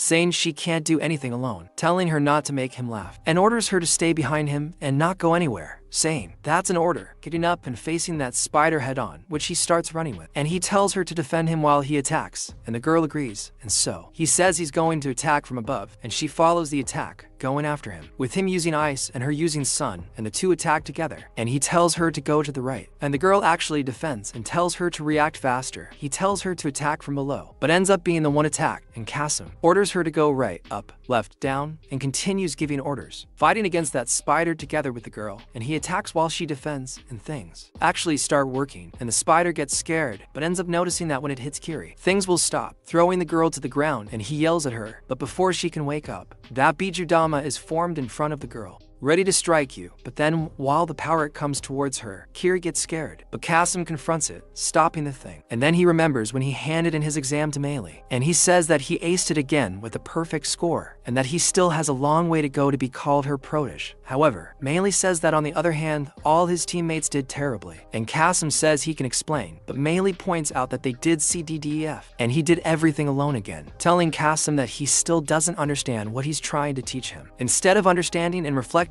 Kasim gets increasingly irritated, and at that moment, while defending Kiri, he begins to understand a little, tearing through the Bijudama and advancing towards the spider, ready to cut it. But when the attack ends, Kasim's sword is broken, and Kiri throws her sword to him, and he catches it in midair. The girl tells him to use it, and he actually succeeds, invoking part of the sun's power. The girl, preparing to use a final attack, a gigantic sword that comes from the sky towards the spider, and he finally begins to understand Meili's teachings, saying that they are finally coming to light, preparing to plunge that gigantic sword into the spider, and Kiri can't believe what's happening, because the spider was actually defeated with a huge blow to its back, and she is beyond surprised that this is what Kasim is really capable of doing, and she thinks she still has a long way to go. But then he throws her sword at the girl's feet, and says that she shouldn't dare to think for a moment that she is someone, saying that she doesn't act yet, that she has what it takes to call herself a Cygnus Knight, and she says she understands, feeling down, but he says that's why she should follow in his footsteps from behind. Just like that day, and he becomes all Tsundir, and the girl notices this, becoming happy to be rotating alongside him, agreeing with Kasim's orders. Meanwhile, Abyss is taking quite a beating. Being thrown away, he becomes increasingly frustrated, and Marco says he endured for quite some time, and Raken is blessed to have someone like him by his side. But it's over for him, and everyone rushes towards Abyss, but Rolf arrives, piercing all those assassins, killing them in front of Marco, who can't even believe it. And he says that the knight in shining armor from El Palm's group arrived and tells him to stop acting like a loser, getting up, healing him in the process. And Marco is scared because he was seriously wounded, and that Bishop is a better healer than he thought. And Rolf is happy because he feels much better, saying that he arrived at the right time. But then he says that he can thank Raken because he loves his subordinates too much. And he says that he is about 30 of them, asking Rolf if he is ready, and he says of course, saying that they will crush them all. But Rolf disagrees, telling him to run for his life, throwing the he walks away, leaving him behind. And he's left with a huge dumbfounded look on his face, wondering if he's lost his mind, but still running after Rolf, and all the assassins prepare to follow them. Meanwhile, the spider calls that old wizard from Tully number 8, asking how he could have been defeated by the Cygnus Knights after receiving his power, and he says nothing, saying that he speaks as if he hadn't foreseen it. The spider then asks if he's trying to pick a fight with him, since he would have done it alone if it weren't for the contract. But the wizard says that, as he said, they shouldn't show themselves yet, and his priority is to maintain the spell to finally bring the Black Lake back, but he supposes they can't let it end like this, and he will bear the cost this time. Meanwhile, on the blonde girl's side, things aren't going well, and she asks Pearly for an update on the situation. He says they're not that far away, in fact, they're almost there, the Bastille squad of the Silent Crusade. But then she sees something in the sky, looking at that huge clock with 3 entities up there, and she questions what that thing is. Then, to monsters and a kind of fanatic are up there praying, saying that they are all very filthy. With that, he raises a barrier surrounding the entire area. Then one of them notices that they are surrounded by those opaque barriers in all directions, and the girl asks if this is their doing. Meanwhile, he closes them all in that triangle, and the triangle keeps joining up to the clouds. He asks what the hell that is, and while Kasim calls her, she's almost hit. He shoots her from the front so she won't be killed by that thing, and he calls her an idiot, telling her to at least stay safe. The monk is left wondering what's going on. It was happening, but he could swear that the day to kill was coming, even though he found it strange, asking why they are still alive, and it's turning into something even worse. And meanwhile, Abyss is shocked that Rolf is out of mana, and he says he wasn't joking, as he used the rest of his mana to heal himself, and then Abyss starts saying that he's very useless. But Rolf tells him not to say that, someone saved his life, and he questions this, since they are still running from the enemies, but he tells him not to worry, because being chased by them is actually part of his plan. Then Abyss asked what nonsense this is this time.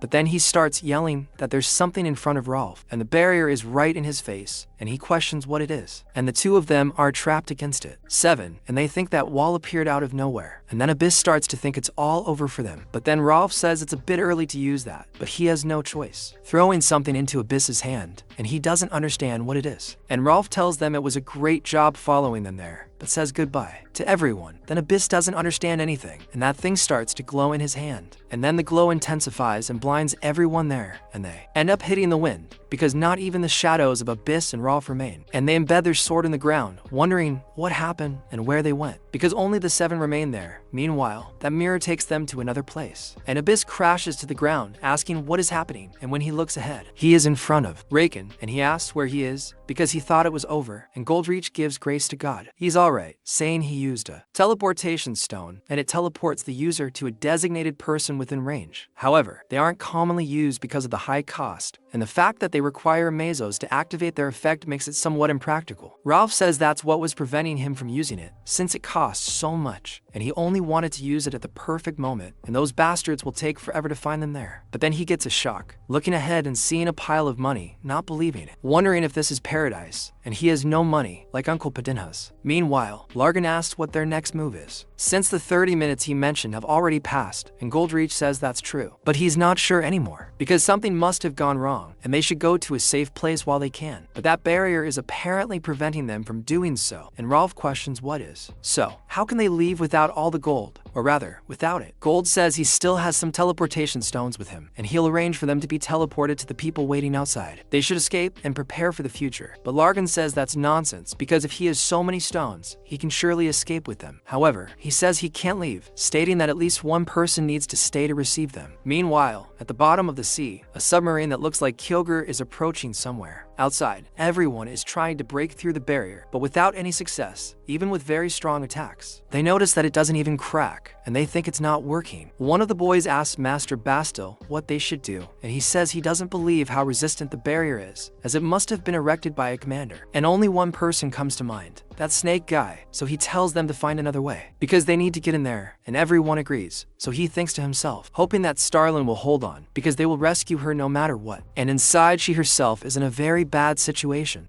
She thinks he must have been the one who conjured that barrier, and it doesn't seem like a good sign for them. The situation is becoming increasingly chaotic inside, so she thinks that without reinforcements they will be annihilated, and the fact that she only has 8 shots left doesn't help at all. She wonders what she should do, and that thing in the sky says that the city is pathetic, saying that Will's subordinates must be very incompetent. Then both he and his minions are hit, and he questions who is there, but he is almost hit again, having to get out of the way. One of his minions is split in half, and he prepares an energy ball to attack where the attacks are coming from. He manages to hit something, saying that he is a fool and that resistance is useless. But another attack comes at him, and he doesn't even expect it. He starts calling whoever it is a shitty rat, and starts being shot at from all sides, having to run away as if he were the rat. Then he says he doesn't know what kind of trick this is, but it won't work, invoking another type of attack and throwing it in that direction. A person destroying everything in their path causes a huge mess. Looking down, the blonde girl is still face to face with him. He says he's found her, but she replies that he's persistent and thinks this won't be fun. She prepares another shot from her sniper rifle as he tries to find her again. When she changes position, she follows him with her sniper rifle and hits him squarely. He gets furious, saying it's useless to resist, and tells her to show herself. He hits her in several places, but she keeps running, noticing he's more resilient than he seems. She thinks she only has one more shot, while he can cast too many spells. He tells her she can't run forever, and she thinks this isn't good, that she has no choice, and it's all or nothing. She tries to hit him again, but his one-eyed ghost appears right behind her, trying to get her. She's hit, and meanwhile, Marcus's men continue running with him towards the gate, thinking they have to be. There, Marco says he can't believe he didn't think of it before, and the teleportation stones must have taken them there, and they enter the place with everything, seeing all that mountain of gold. And then Marco says that hide and seek is over for his master Goldrick, realizing that he was really there as expected, asking if the treasure room was the best he could think of, finding it disappointing. But Goldrick finds it strange he is disappointed. It seems surprising to hear those words, coming from his mouth, and Marco says that's fair, saying that he can call him whatever he wants. However, it seems that he is not the only one who betrayed his trust, because Gappo's guard dogs are no longer with him, and he says that his treasure will be put to good use. And all the assassins rush towards Goldrick, while Marco says he can die in peace. He then questions Gappo's dogs, pulling a lever that sends a mountain of coins raining down on them, engulfing them in a sea of gold. Marcos thinks it's impossible, but Larkin appears, betting he didn't foresee it, because a dog that bites its owner should be sacrificed. Gold says it's shameful, but tells him to show it.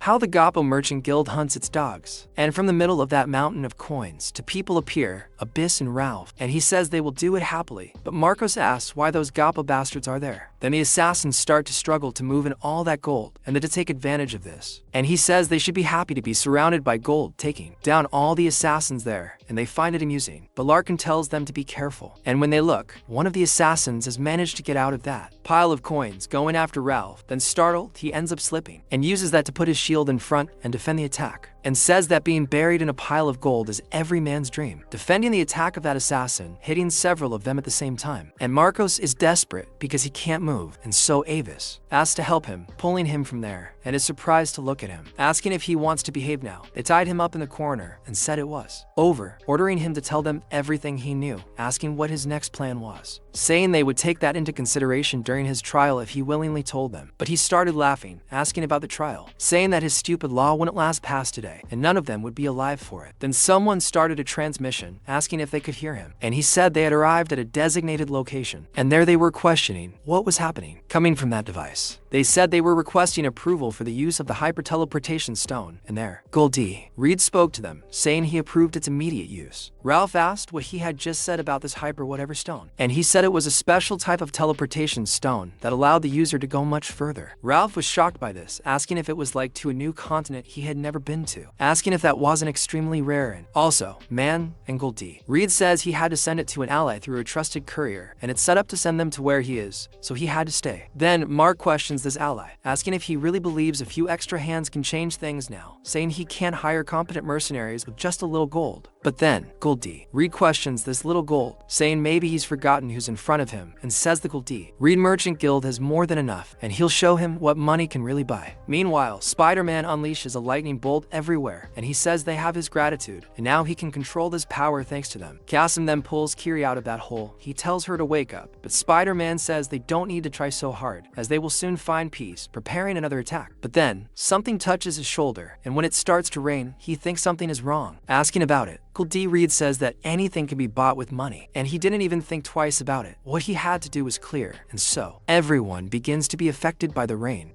And Marcos gets scared, and even that scarecrow that's just a freshman stops to watch. And she questions if all this is very serious, laughing at what's happening. The city begins to be flooded by a tsunami, and from that tsunami comes that submarine, and Spider-Man is terrified. It's said that he literally bought the source of the oldest fear, the ocean itself, my friends. That's having money, you know. With all that water arriving, the submarine manages to reveal itself. It's Kieran and her crew arriving. They say that the port of Leaf is in sight, and they ask for the captain's order. She orders the cannons to be prepared, and they all do. She orders them to open fire. Meanwhile, the crew inside the submarine confirms the signal, and they enter the mission area. Moments before being teleported, Kieran was watching over, and also looking at a photo of her two disciples. When they arrive at the problem, she immediately boosts morale, and she orders them to prepare the cannons, aim, and open fire on everyone there. The submarine shoots absurd beams of light upwards and downwards. They are swept away in every direction, and they see that the situation is not good at all. But still, they are carried everywhere by those waters, and the ocean that Goldrick brought to that place floods everything there. And the ghostly priest asks what happened to that woman, seeing her in the water, wondering if she is already dead, but he thinks it's better to be sure, preparing another fireball and throwing it in her direction. But before he can do anything, that submarine attacks him again, and so they say they hit the target, and Kieran just watches. But in the middle of all that smoke, he is still alive, even though his mask is all broken, and he starts cursing Kieran. And then they say it's not over yet, ordering him to prepare to fire again. But before that could happen, the spider notices something and becomes alert, launching its webs in every direction, and so they say they can't aim the cannons, because something seems to be holding the ship, and Kieran finds that. Strange. And so, the Cannon 3 is deactivated, and the engine is also cold. And they can't move in that spider web that looks more like the Demogorgon's web. And they tell the captain that something is attacking their ship, and it's the weird Ebo transformed into a spider that's doing it, and he charges at them all. And then the little ghost says it's time to settle the score, throwing a huge fireball at them, and all the pirates inside sway from it, and shout that they were hit on the flank, saying that the damage to the hull is significant. Then the submarine starts leaking smoke, and the web of that demonic spider starts to penetrate the hull, and Mirage shouts to Kieran that they need to do something. But meanwhile, the priest says that it wasn't bad for a toy, preparing an even bigger attack. With an even more gigantic beast on top of his head, he questions what that would be like then, and Kieran says that won't work, stating that he will engage with him personally, telling Murat that he should go the other way. But then, someone appears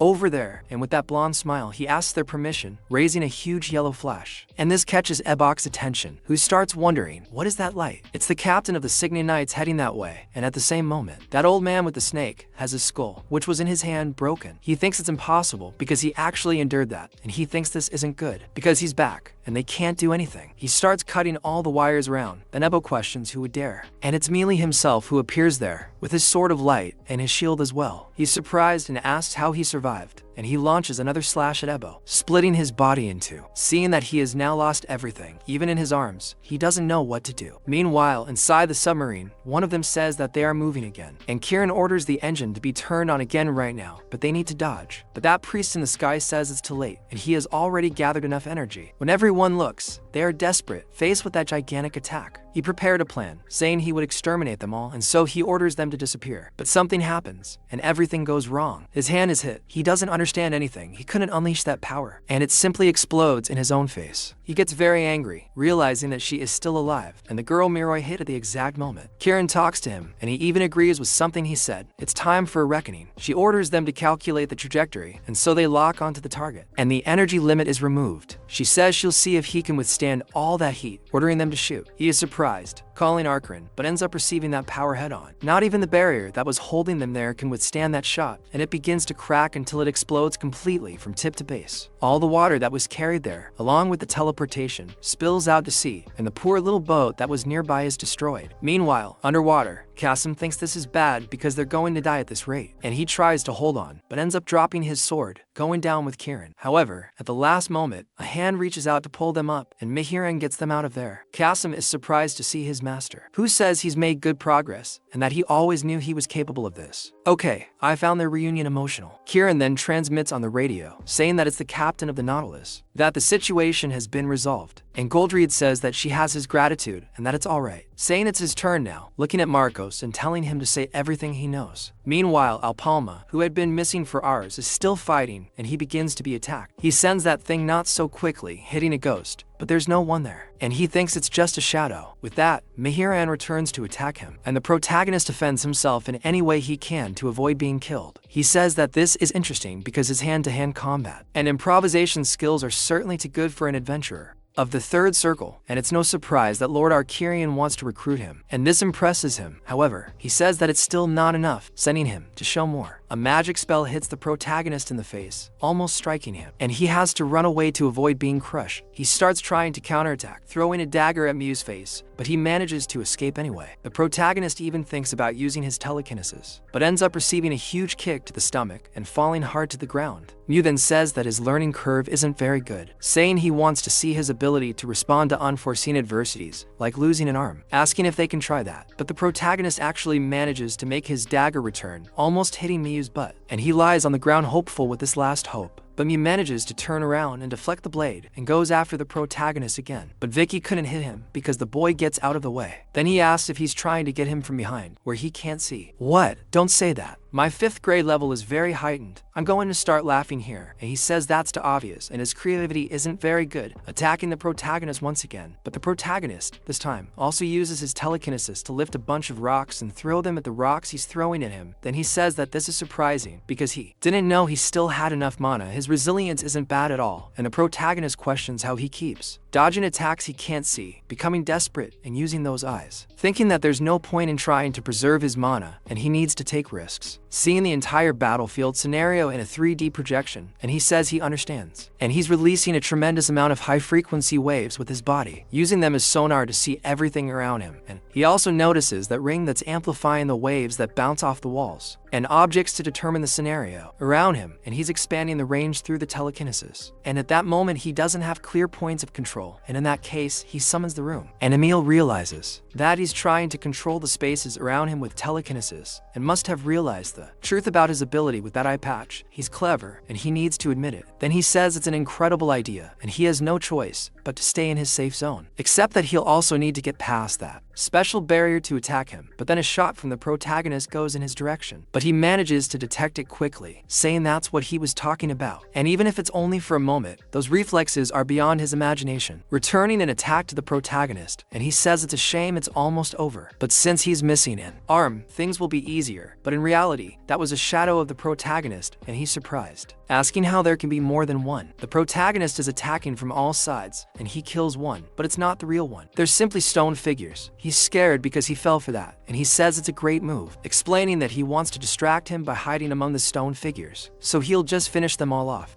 until his mana runs out, destroying everyone around him. But meanwhile, the protagonist is lying on the ground, raising his hand and throwing those puppets with his mana. He starts coughing up blood, and Emil can hear his tubercular cough, saying he's given up completely. The protagonist is in a lot of pain, but he shouldn't worry because he'll finish this soon, summoning his magic and breaking all those stone spoons at once. He then appears beside the protagonist, ready to attack him. While Palm is still completely stunned, he summons a spell and launches it towards the boy, and the magic explodes right on top of Alpam, throwing him far away. Emil then walks towards him, calmly walking over. The boy is on the ground, completely exhausted, and he says that the game of hide and seek is over. It seems he's already suffering from the mana shock, and he can't say he's satisfied, but he thinks it was fun. He doesn't know if he should call it a gift, but he wants to show him something cool. That mass of magical energy is formed with extreme telekinetic control and precision, and he asks if it isn't incredible, because this will take him to the afterlife, talking to the boy who is going to kill him. But he starts to realize something, realizing that something is missing there, and the protagonist takes control of his magic, saying that it is indeed a gift. He will make good use of it, but Emil says that this is impossible, and how did he manage to do this, and that it's ridiculous, saying that he should be exhausted now, and he can't steal his magic with telekinesis, and the protagonist questions if he is surprised, combining blue and purple to create the brave, calling him to his journey to the afterlife, launching that point-blank attack on Emil who didn't expect it, and after he is blown up, the protagonist bleeds even more, having an absurd mana convulsion, and he complains if this is really his end, fallen on the ground. But in fact, Emil is not yet dead, and he says that he needs to kill her right now because Lord Arcurian was mistaken, and this guy will never join his cause. And they think he tries to get rid of him right there, but then a bullet comes towards him, and he lifts a rock to defend himself, not understanding what's happening. At that moment, Maynard and Daibos arrive, saying it's shameful to try and attack someone unconscious, telling him to let them have their fun instead. They arrive bringing Goldilocks children, and Emil gets furious, asking how those vermin dare. Maynard throws a wave at his face, saying he's scared, pointing a pistol at his face, and he says she won't kill him with a bullet. Then, Daibos asks how about that with the giant axe appearing behind him and throwing him away with a blow. He asks if Palm is alright, but looking at him, he realizes he's having a mana shock, which is bad, thinking they need to treat him as quickly as possible. But the crazy Mew is still alive, saying that they are very ignorant, and Daibos really thinks that nobody ever falls easily, so he can help them quickly put the rock there, and so the fight continues. And then Mew says that his patience is running out, and they leave him no choice, pulling a kind of broken crystal ball from his clothes, and he says that he will leave.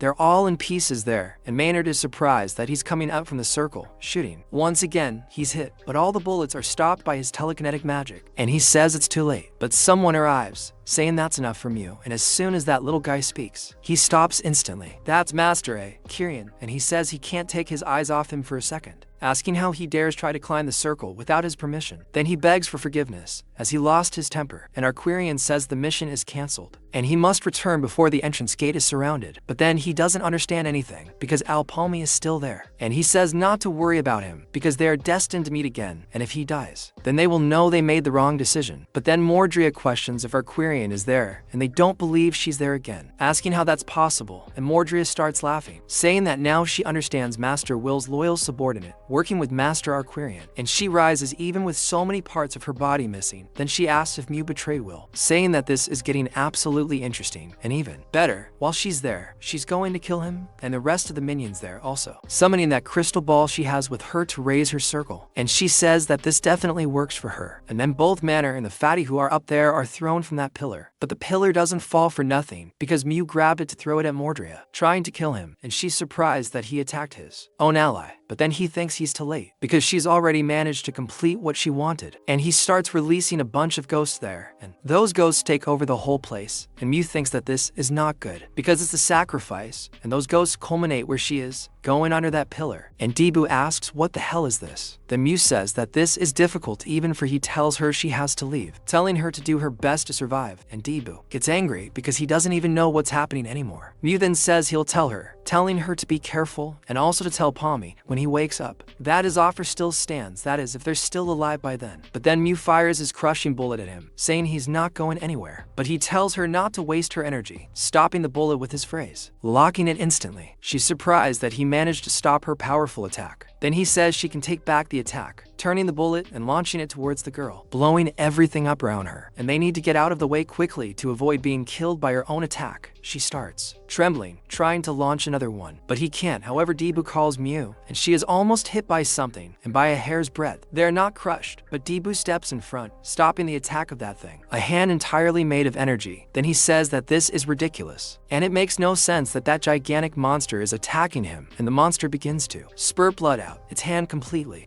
A bluish thing enveloping its head, a head with enormous teeth, and a body also completely hairy, and that thing is being enveloped by a kind of skull, and Debu gets very angry, wondering how every enemy they encounter is immortal, and I'm starting to think the author of this work hates everyone who's in there. While Debu is fighting back, the Bigfoot with the backrest, Jack tries to wake Mania, saying that they'll become barbecue at this rate, but then the Bigfoot tries to hit them both, and Debu asks what he's doing, calling the boy an idiot, and stopping the monster's hand before it can hit him. Then he even activates his axe magic to hit it, making it move its rear end, delivering a strike right to the palm of the thing, and Jack manages to get out of the way with the girl. Then Debu talks to him, saying that he'll take care of that beast, so he must get his companions out of there, please. The boy is terrified, but still manages to grab both the palm and Mania, and runs away apologizing. Debu says that finally, he can go all out now that they're out, asking the monster if it's ready, and that thing starts screaming full of hatred, while Debu jumps, grabbing his axe, and says that it's time to end this, invoking all his power to kill that thing. Meanwhile, Jack is running desperately away, and Mania finally wakes up asking where they are, questioning what happened to that beast and where Debu is. But Jack doesn't answer her and keeps running. She asks again where Debu is, not believing that the boy left him there, asking him to let go, because she won't be able to look at Kiri if they return without him, and says she doesn't know anything about him, but she never abandons her companions. However, the boy starts to cry while running, and she feels those tears falling on her face, and is surprised by this. He apologizes, saying that this is the best a weakling like him can do, and he just can't let his sacrifice be in vain, apologizing and carrying Elpam as well. Elpam, in turn, is inside the dream world, so they tell him that things don't look good, calling the boy who is in front of a chessboard, and he questions what place this is, because he swears he was fighting. Then the voice says that it temporarily brought him to, in his kingdom, speaking with Elpam. The last adventure, he says it's good to finally see him, and his body is currently dying due to the effects of the monoshock, and he will breathe his last breath soon if no action is taken. And the same goes for his companions. The protagonist finally remembers, seeing that Bigfoot that Dibbo is fighting, and that person says that this portal is beyond their capabilities, and furthermore, the Balrog has resurrected at the cost of Martyr's life, and is destroying everything outside. And this is no longer a yellow level portal, but closer to green, or even a blue level portal dot, and indeed, Balrog is trapped, launching a Biudama, Dibbo, which he won't be able to withstand. That person says that everyone involved will surely end up dead, and Dibbo, being weak, escapes the attack by throwing himself to the ground and seeing the hole that thing caused, realizing that there's really no way to stop the attack.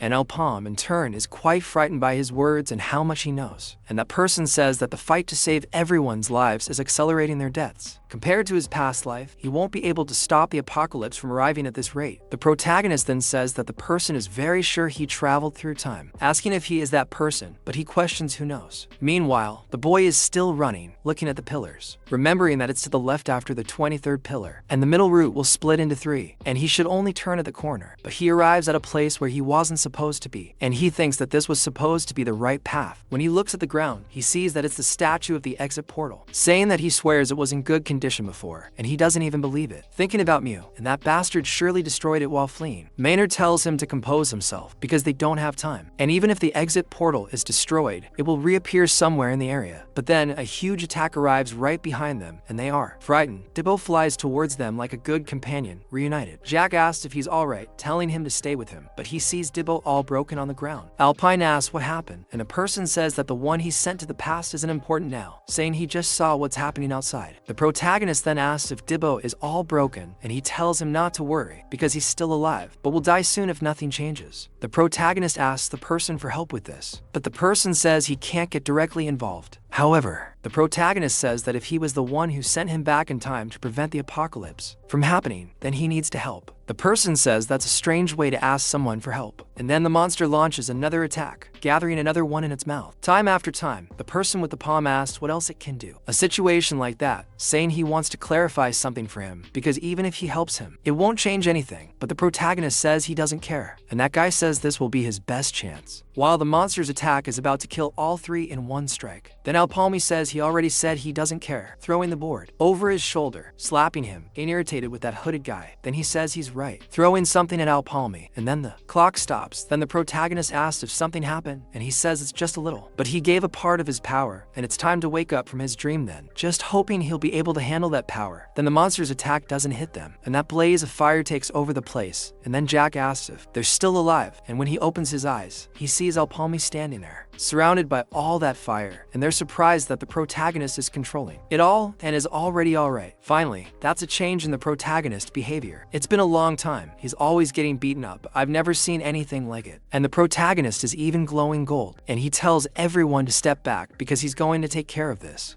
In an instant, then the monster continues launching. Several Bijudamas are fired at him, but the protagonist dodges them all, going beneath the monster. The monster follows him with its eyes, but the protagonist uses his telekinesis to lift a huge pillar, using everything to attack the monster, pushing all the stones onto it and trapping it in a stone coffin. The monster tries to break the stones to escape, but the protagonist completely pressures it, performing a Shinra Tensei, and Jack thinks he's incredible. However, the monster manages to get out, shattering all the stone. The Manor screams desperately, telling Alpalmi to be careful, and the monster charges at him. But Alpalmi still manages to act, closing his hand again, using more of that man's power. From inside, he thinks it's impressive, because even with a small fraction of his power, he's controlling it perfectly. The protagonist manages to turn the tide of the game a little, and Laurel gives a little smile this time. The monster completely agrees with the Vascow, and a piece of him falls off everywhere, and Laura says that as he imagined, if it's him, everything will be alright, and the protagonist returns to his friends walking completely fast, and Jack thinks it's impossible because he defeated that huge monster with a single blow, and Manor must be in love. It's a joke, but he asks where Jeeb is, and she finally remembers him, and so everyone looks at him. Then Jack says that luckily he's alive, and they should take him to the village quickly because he'll be fine if he's healed. And then Manor asks about him, because when they arrived there, he was already in critical condition, so how did he get better? But her answer comes very quickly, and the protagonist collapses in her lap. Then she asks Alpalmi what she's doing all red-faced, saying that she's not ready for this yet. Oh, hold on,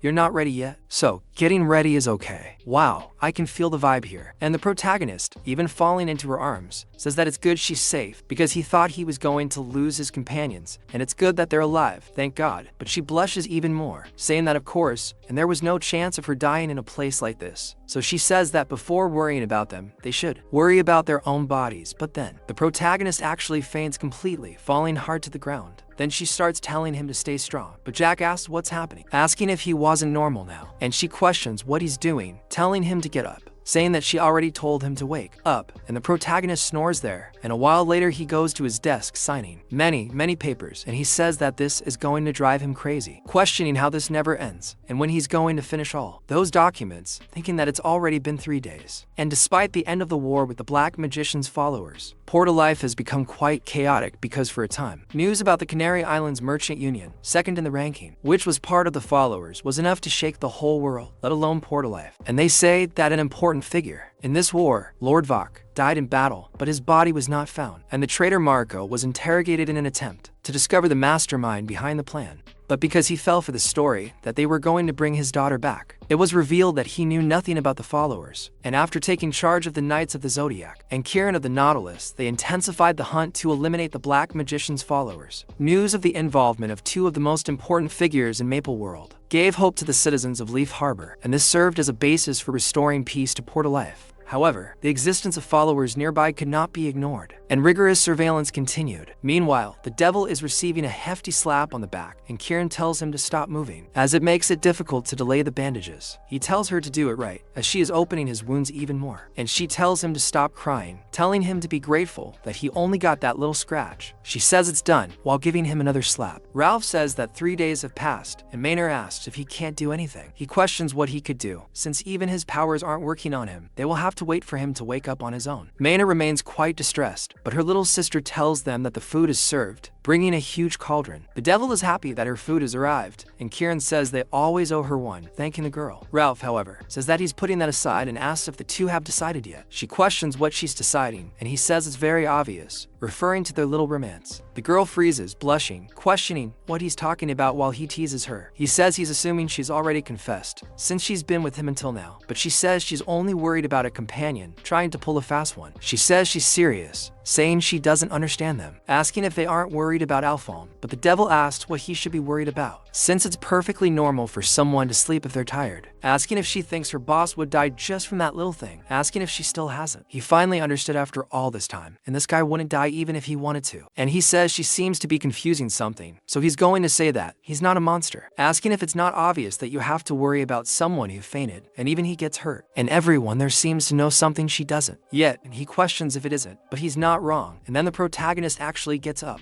saying he's starving, asking if they left a little for him. My friend, the crusher of this world, is in shape. The guy is getting into a fight with someone. It's not possible he's doing Saitama's training, and after a while, Larkin can't take it anymore, saying that this is no end, saying that he wouldn't have started if he knew this nonsense would happen. Then Abyss arrives, opening the door, and Raken says he arrived just in time, explaining that he needed help. But Abyss says he has something to say before that, and someone arrives, telling Raken that it's been a while since he's seen him, saying that he recently heard something very interesting. Raken is quite surprised and asked if his name was Elpam, but Elpam says he doesn't remember. Then they question whether he remembers anything, and Rolf tells him to stop joking. Then Maynard tells Elpam that he used a mysterious power to defeat the Balrog in an instant. He questions whether he used something, feigning ignorance, and says that Jack Rich witnessed the same thing, wondering if he might have a hidden power like D. Vo. Maynard tells him to wait, blushing and questioning if he really doesn't remember anything, not even how he leaned on her shoulder. The protagonist says that if that's the case, he might not. He doesn't know, and he doesn't remember anything, pretending and wondering what happened. Then she asks why he's acting like he knows, and he says he feels like he might remember something, but it wasn't that. She tells him to stop playing games with her, asking if he's trying to annoy her, and the protagonist says he doesn't remember anything, no matter how much he thinks about it. However, it seemed like he had met someone there. But Ralph tells Palm that what he needs to know isn't just that, and they both listen to him. He says it happened in the early hours of one night, while he was sleeping. They were in that house, and they thought it would be easier for him to protect it if they all stayed together for a while. So he got up in the middle of the night, saying the bed was uncomfortable, until suddenly he witnessed something. He saw Mania right on top of him, almost kissing him, and the girl was startled when he saw her. He says a certain pirate was behind him, and she punches him right in the chin, shutting him up. Then she sweetly says they'll stop there, since he just woke up too. And anyway, he should eat something. The protagonist senses something's going on, but then, while he's eating, Debu asks where they're going, and the protagonist says they're going to Arian. He says it's as expected from the boss. Even unconscious, he planned everything. But then he notices something, asking to wait, wondering about Arian. He means that desert kingdom, Nile, and the protagonist says, that's right, and Debu blurts out, because compared to Victoria Island, that place is dangerous. And on a completely different level, just because of the monsters, saying there's no chance, and telling him to get rid of the idea. But in reality, he says he won't go. However, someone knocks on the door, and the little sister goes out to ask who it is. And several pompous men appear there, entering the house. Then they ask if they are them. An infamous group from Al Palmi, and Debu asks who he is. But Rolf recognizes him, saying that he is the one who transformed the newly created merchants of Kafur into one of the 10 merchant groups in just a few years. The the man who is at the top of all the merchants of Gafor. And then Debu asks if Rolf knows the guy, and Rolf tells him to shut up, telling him to be careful what he says, saying that he is the master of Gafor, Lord Gafor himself, and none of them understand what he is saying, and Gafor then apologizes for interrupting the meal. Surprised that the person there is Alpalmi, and noticing that his fame precedes him, he gets straight to the point, ordering him to go to the kingdom of Arian. Debu is surprised because the protagonist already knew what was going to happen, and the protagonist thinks that for a new merchant group like Gafor, there's a story about how they managed to quickly increase their influence. They are a sponsor, and the merchants of Gafor were receiving significant sponsorship from Arian, and with their support, they managed to become one of the top 10 merchant groups. The reason Gafor itself hasn't shown itself until now is because of its busy schedule.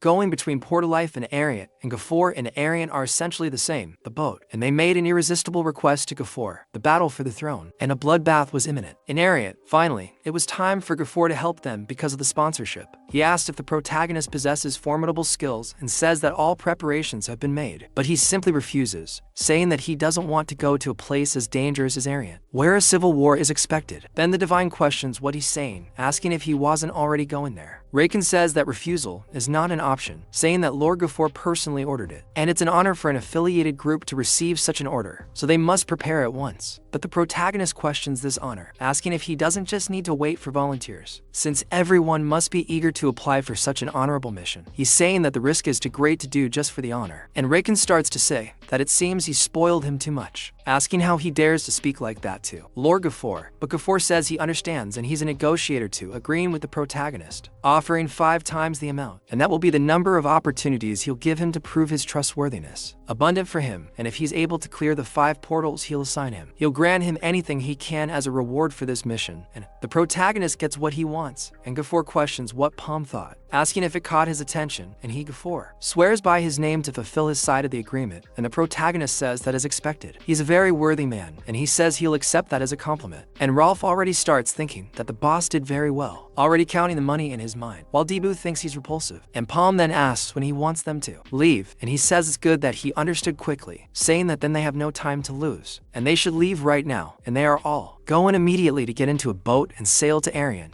And at sea, Debo starts calling out to Hugo, loudly and constantly, and Manor asks what's wrong with him, asking if he's always been in the game at sea, because, as far as he remembers, he was quite drunk, and he says he doesn't know, wondering if he drank too much yesterday, questioning if they're okay, and everyone is quite calm, and he gets all frustrated telling them to just ignore him, and Manor teases him, because he's crying all that just for a few drops of liquor, saying he's a naughty little baby, asking if that's so difficult, and the boy keeps vomiting all the time, and he even gets sick. And Ralph then tells him that his new clothes will get all dirty if he continues like that, saying that this won't do, and like his father, he will gently pat his son on the back. But Debo gets so angry that he turns to him and starts vomiting on Ralph. Then he punches the kid, calling him an ungrateful son, and the poor guy keeps falling on the floor covered in vomit. But Ralph tells them not to misunderstand, saying that this isn't domestic violence, and his son just seems a little tired, so he put him to bed. He tells Manor that he'll need to clean up after Debo, asking if she could help, but Manor tells him not to even come near him, just telling him to do whatever he wants. The protagonist, thinking this, thankfully seems like they'll get to Aaron sooner than he thought, because those idiots,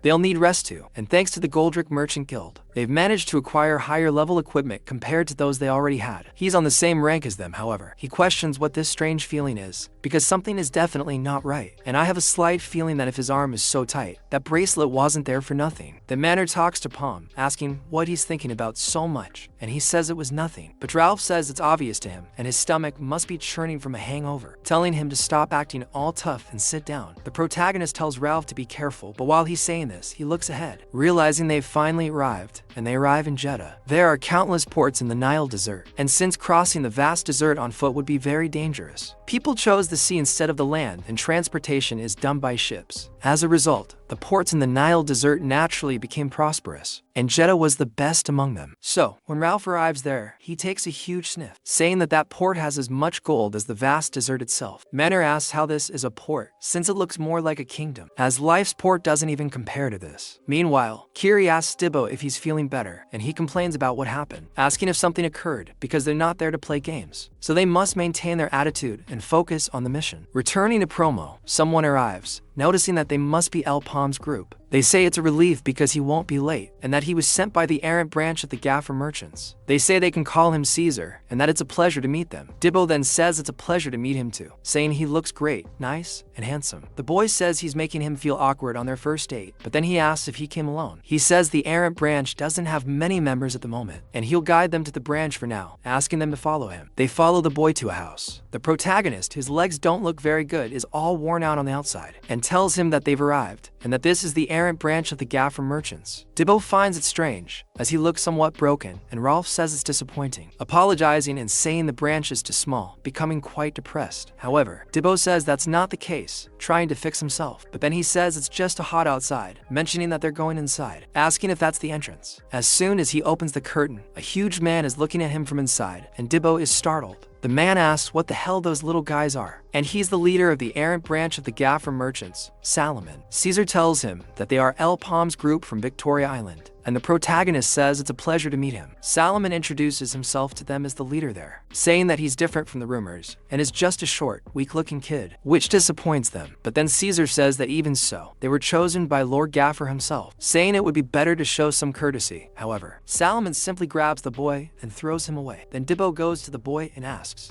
if he's alright, and he simply confirms that he is, even after being thrown far away. Then Dibbo asks what kind of idea that was, and he continues to be rude, saying that it seems even Lord Gaffer isn't aware of the situation there, asking how Herher could send those amateurs away, saying he wouldn't believe in their strength until he saw it with his own eyes, even if they were recommended by Lord Gaffer, and asked if they thought rookies like them, who only worked on Victoria Island, could do anything. Dibbo then said he was tired of that idiot, asking if he wanted to see what they were made of, already wanting to attack. But the protagonist intervened, questioning what he meant, telling Salomon to get to the point. Salomon said he needed to test his abilities, and they would talk later, telling him to exhaust himself because there was a yellow rank portal with 3 marks, and the maximum number of members was 28, and he wanted him to go in there and clear that portal alone. But then Caesar asked what he was talking about, because even if it was El Palm's group going alone, it would be too much. Salomon told him to shut up, because if they couldn't even do that, they would only be a nuisance instead of helping, and the boy still tried to argue. But Palm Caesar asks if cleaning him alone is the only condition, and he doesn't understand anything, and Salomon is also somewhat surprised. Palm questions if that's his only condition, noticing the boy's overconfidence, saying he has one more, ordering him to finish in a week, and that he doesn't like this sudden test at all, especially since he wants them to clean within a week, saying that being rude is too much. Then he questions whether he's being rude, saying it's a strange way of saying he doesn't have enough confidence, asking if they're already scared. Palm says it's his turn now, saying he wants 10 million mezzo, and that will be the reward for his abjuration. But then Salomon asks if he's lost his mind, questioning where he thinks he is to even think about bargaining. But the protagonist tells him not to fool himself, because even though they are Anarians, under the orders of Lord Garfo, they don't care about the detailed circumstances of that place. They act according to how much they are. They're paid, and if he doesn't like it, they'll abandon the mission and leave. And if the unilateral actions of the Aryans branch cause the breakdown in relations with the Garfo merchants, the protagonist questions who he thinks will take the blame for it. It seems that Aryans' internal conflicts aren't as serious as he heard, and since they're even, they'll forget about it and leave. But Salomon says it's interesting, because to think he would threaten him, saying that he has courage, and that he's rude and completely arrogant, but not stupid. He says it's alright, saying he liked it, asking how about a little more work, saying he'll give him 5 million mesos for each day before the deadline that's left. In other words, if he manages to clear the portal in a single day, he'll receive 3 times more than he asked for, reaching 30 million mesos. He asks how that goes. The protagonist is asked if he likes this, and Valmus immediately grins broadly, instructing him to guide them there. After walking through the desert for a while, everyone is exhausted, but they still have a long way to go. Dilbu then complains that the heat is unbearable and he can't take it anymore, asking why the portal is in the middle of the desert. The protagonist replies that they're almost there and tells him to stop whining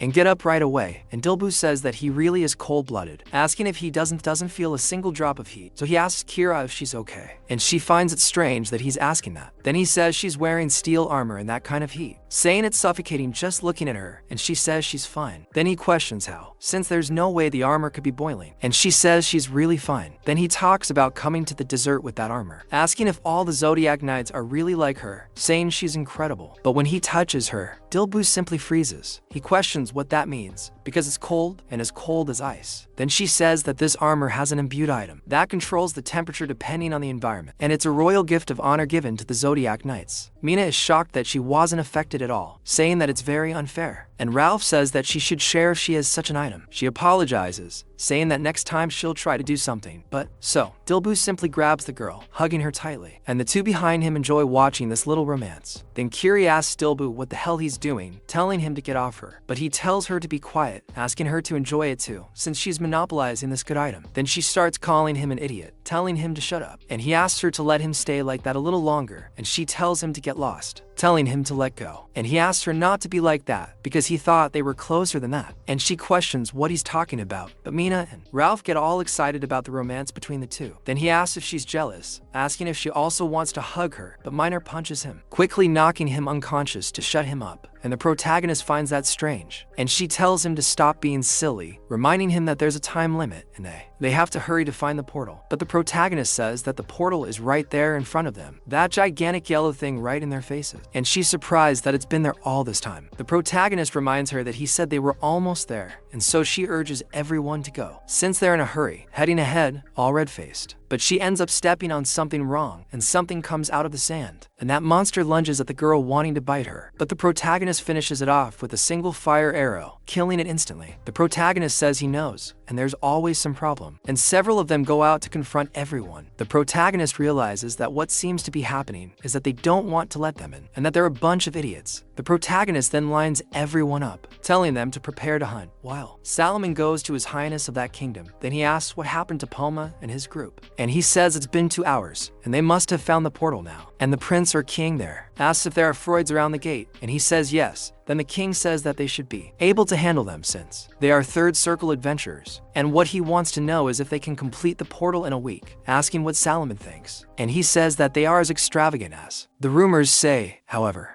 if they really did save Jack and Richie and hunt down Balok, it's a little hard to believe. And he'll say it's worth mentioning that rumors are always exaggerated, so he speaks. The king thinks it's too early to trust them simply because of what they know about them from the Fork's message, so they'll observe them for a while. The king acknowledges this and says if they have trouble with that portal, then there's no reason to. The king then thinks about Palmy, begging him not to disappoint him. Meanwhile, Debu is going at it recklessly, killing many monsters. Then the others attack Rolf, who kills them all, punching along with Kira and Mania. The remaining monsters then attack Al Palmy, but are quickly blown up. Rolf, seeing the explosion, looks back terrified. After all the monsters are dead, Debu questions whether the monsters in that desert weren't supposed to be difficult, saying it was a piece of cake and the people there are quite dramatic. But the protagonist says they haven't even started and they're only entering the portal now. Rolf says they better hurry because they'll finish in a flash. The protagonist plans to win the 30 million mezzo, but says they'll finish within 24 hours. Rolf, who wasn't taking Rolf seriously, acknowledges his ambition and says he likes that about Al Palmy. He asks if they'll receive more money, mentioning they'll build 3 floors, but Debu gets angry at his greed and tells him to lower his voice. He tells the protagonist that a yellow portal has 3 floors, asking how they'll complete it in 24 hours. The protagonist simply changes the subject and they enter the location. Meanwhile, Caesar goes to Salomon, who asks what's wrong, explaining he's busy. Caesar can't even speak because of everything that's happening, so Salomon tells him to hurry up. Before he can finish speaking, Al Palmy enters the room and Salomon questions what's going on, saying it's worse than he thought, presuming he didn't even enter the portal yet, asking if he gave up, calling them damn idiots, asking if they escaped the fruits or even the portal entrance. But the protagonist throws something on the ground at his feet. Then Salomon asks what the hell that is, questioning if he's joking, refusing to believe that it's the radio item from the yellow portal, saying he knew they were a fraud, asking the protagonist how they can try to deceive him with something fake, since it's only been a few hours since they entered, and he should at least try harder if he wants to lie, asking how much Al Palmy despises him to play with him like that. But the protagonist talks about 100 million maces, saying it's worth paying that amount if he's fake, otherwise you'll have to pay him 100 million maces, asking how about that bet and if he'll accept. But he continues, calling the protagonist a damn fraudster. But Caesar tells him to look, saying that it's not a raid item. The falcon symbol, there is definitely a medal of honor given to royal knights. And now he remembers. It was given to the knight who went on the portal raid and didn't return, and if he brought it back, it means Palm really succeeded. The protagonist is surprised that Caesar recognizes it, but in fact, he reveals that he already knew he was the big boss there. And the protagonist knows that he is the 3rd prince of the Aryan kingdom.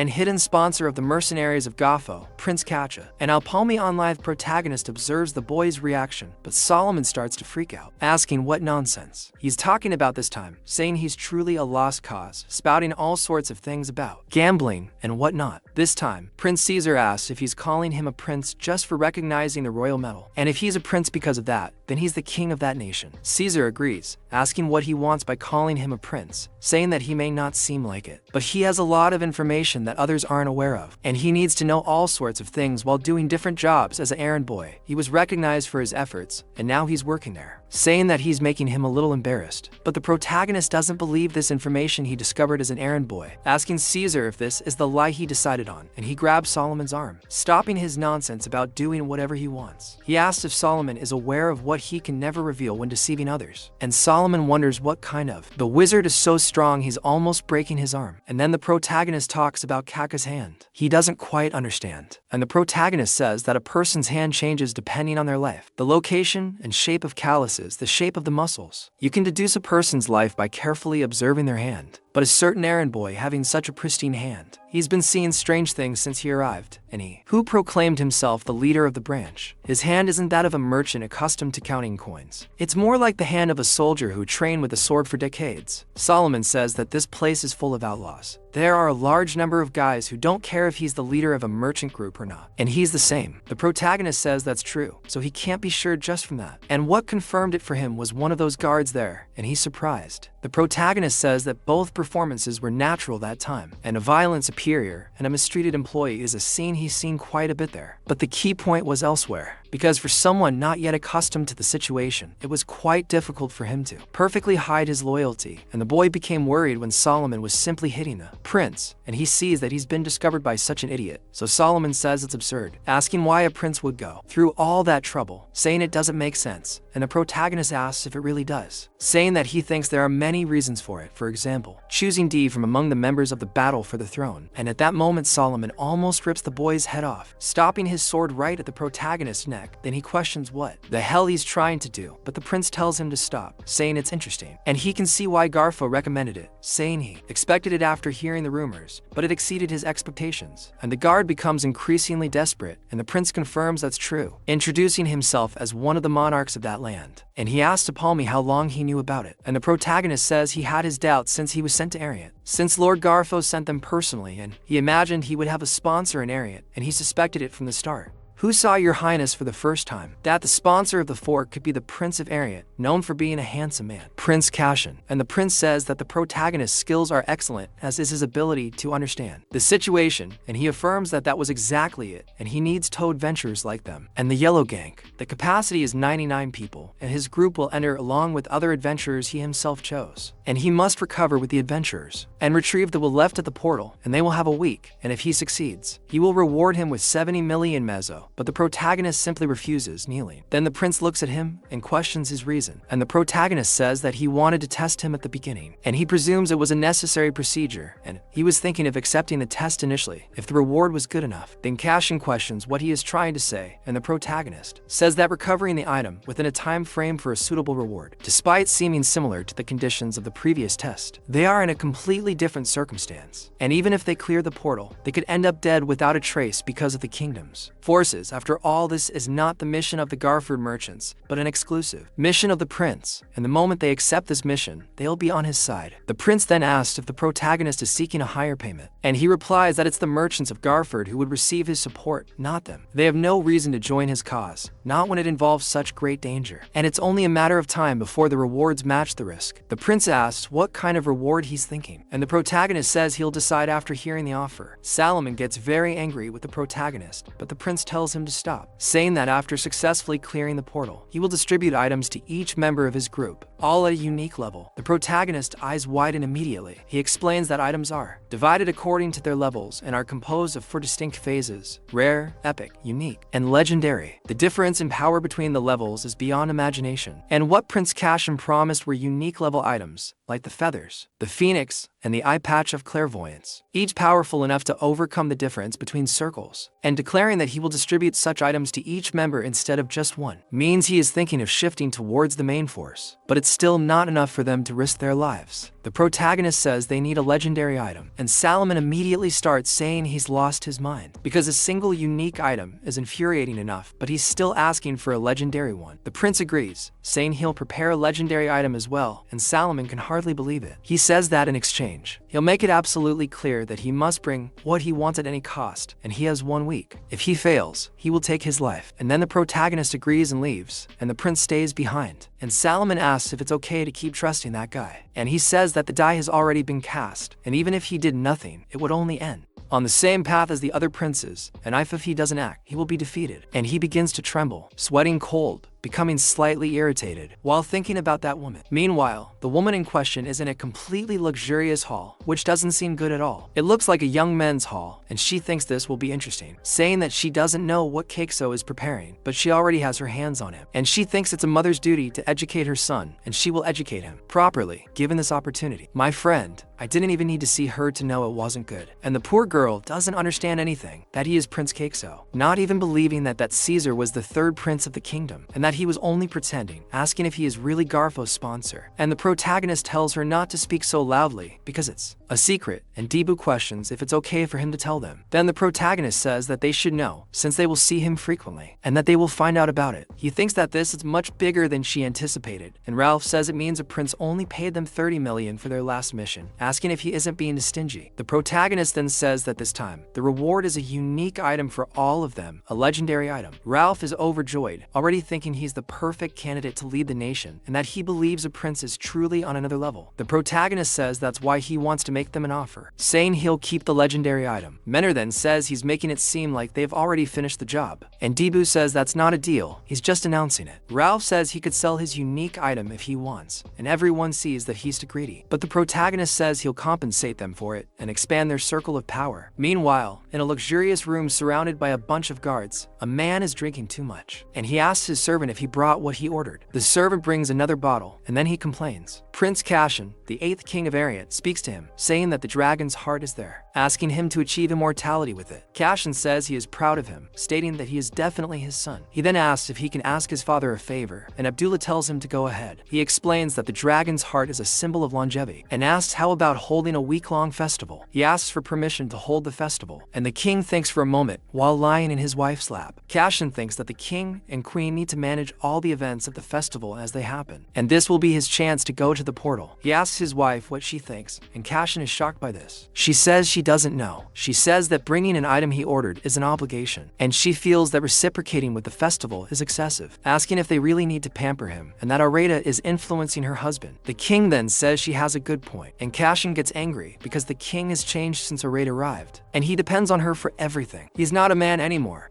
he's just a shell of himself. To remove Areta from her position, he needs to cleanse that portal. Then he speaks to the king again, saying that Areta always holds festivals to celebrate great events, and besides, this festival would celebrate the king's longevity, asking if truly believes this is not something to celebrate. But then Areta speaks to Cashin, saying she was only giving her opinion, that he's getting too emotional. And besides, he might become king in the future, but he's there crying over a festival, asking if he thinks people will respect him if he acts like this. And he gets angrier, and she notices him trembling with hatred and decides to change her mind, saying she'll allow it, and he doesn't understand anything. And Areta says that despite his immaturity, she knows he's loyal, and she can't ignore that, and she'll celebrate a grand festival for a week, as he wishes. And he's surprised that she changed her mind, asking what she's planning, and she immediately gives a little smile and thinks it's interesting, telling Cashin that she'll play along, telling him to do his best, because in the end, he'll still be in the palm of her hand. Meanwhile, once again, Palm and the others are killing Kuka in the desert, and Debu asks why they should attack that portal with other people. She says she doesn't see any other adventurers, and the protagonist says they were the last to arrive, and the other 94 are already inside. Debu is surprised, saying they need to catch up with them, stating they need to get to that portal in a week. The protagonist says that increasing their circles is their priority now, and they won't delay the others. But Mania questions how increasing the circle in a week and clearing the portal can be done, asking if he's sure that's possible. Meanwhile, Ralph wonders if they'll share the rewards with the others, hoping with all his heart that everyone is dead. But they say that's not something a healer should say. However, the protagonist says that those items are only for them and everyone is happy. Then Mania says that putting that aside, she asks how they should move up a circle, since there are only weak monsters there, and the others agree. Besides, he's only on the 3rd circle, but the protagonist says he forgot to mention that he's already moved up a circle. Debu is surprised that they've already moved up, asking how far.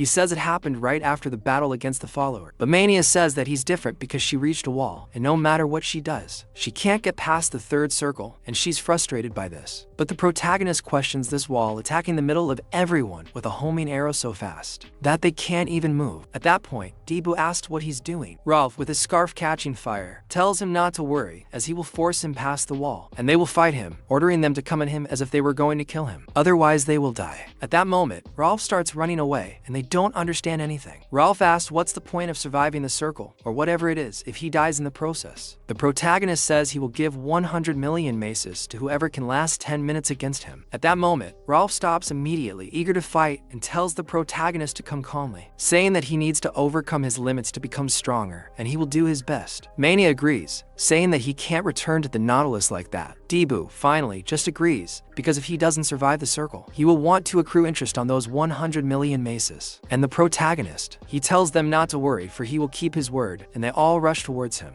Wow, now that I've stopped to think about it, this talk of I'm going to expand your circle is complicated, isn't it? Very suspicious. And then, everyone is supporting him in 73 different directions. Arrows are flying everywhere, and he manages to stop some coming towards him. But the protagonist uses his telekinesis to deflect them, throwing the girl far away. Then, both Ralph and Debu come at him, but the protagonist calmly dodges. They ask what kind of mage is so fast, even asking if he was a rogue in his past life. But they say that even that monster only has one body, and they only need to attack it all at once, telling them to maintain the pressure. They all charge forward, but the protagonist stands still, asking if they really thought that would work, summoning a whirlwind of flames upon touching the ground, throwing them all away, burning them all. They say it's too hot and call for water. Then, Mania sends them all back, because she's going to finish him off with a single shot, and that huge bullet heads towards the protagonist, exploding everything around him. She asks. He thought that even he couldn't resist, but the protagonist questions if that's all she has, asking if that's the best her group can do, protecting themselves with the barrier, destroying everything around them, but remaining intact, and he says it's a huge disappointment. But she says he's been saying the same thing for whole days, questioning what they should do when nothing works, and if they get close, it's hell on earth, and from afar no ability can reach them, asking how they should fight that damned thief, and here he falls to the ground hard. And Palma says that the reason they can't find a solution is because they are wasting their strength, and if their teamwork has been dividing the roles among themselves until now, then what they need to do is gather their scattered strength into one. And she says that's why she's asking him to explain it to them, questioning if they're going to stay near the first gate forever, asking if they're not going to clean the gate or something like that. But then they start to realize something, and that the protagonist says that if they don't know this, then there's nothing to be done. They'll just have to get beaten up until they understand, and D.Vo thinks there's no way around it, grabbing Kiri and running away, telling them to forget about climbing the circle, and they should just run. But Ralph calls them all, saying that the exit is right in front of them now, a third portal, and D.Vo then calls them all to hurry up and get out, and Ender says that's his option too. And they all go into the portal while the protagonist returns to attack them, and he thinks they took too long to realize, and even after he gently brought them there in the first place, he's more relieved, as this must be reason enough for them to be late, and now he questions how they should start cleaning up, turning around to attack things there. Meanwhile, they enter the portal, and D.Vo thinks he's safe. Maynard says they'll plan their strategy before Alfalm arrives, and he won't follow them for a while since the portal was destroyed. Ralph says that if they can count on it, how can they hold out for 10 minutes? That's 100 million tables guaranteed. Kiri is shocked by that table-hungry guy, but one of them is surprised that even the third portal is a desert, and the heat is killing him. Kiri hears something and asks what that noise is, and the noise is a scorpion-like monster emerging from the ground. They all watch it.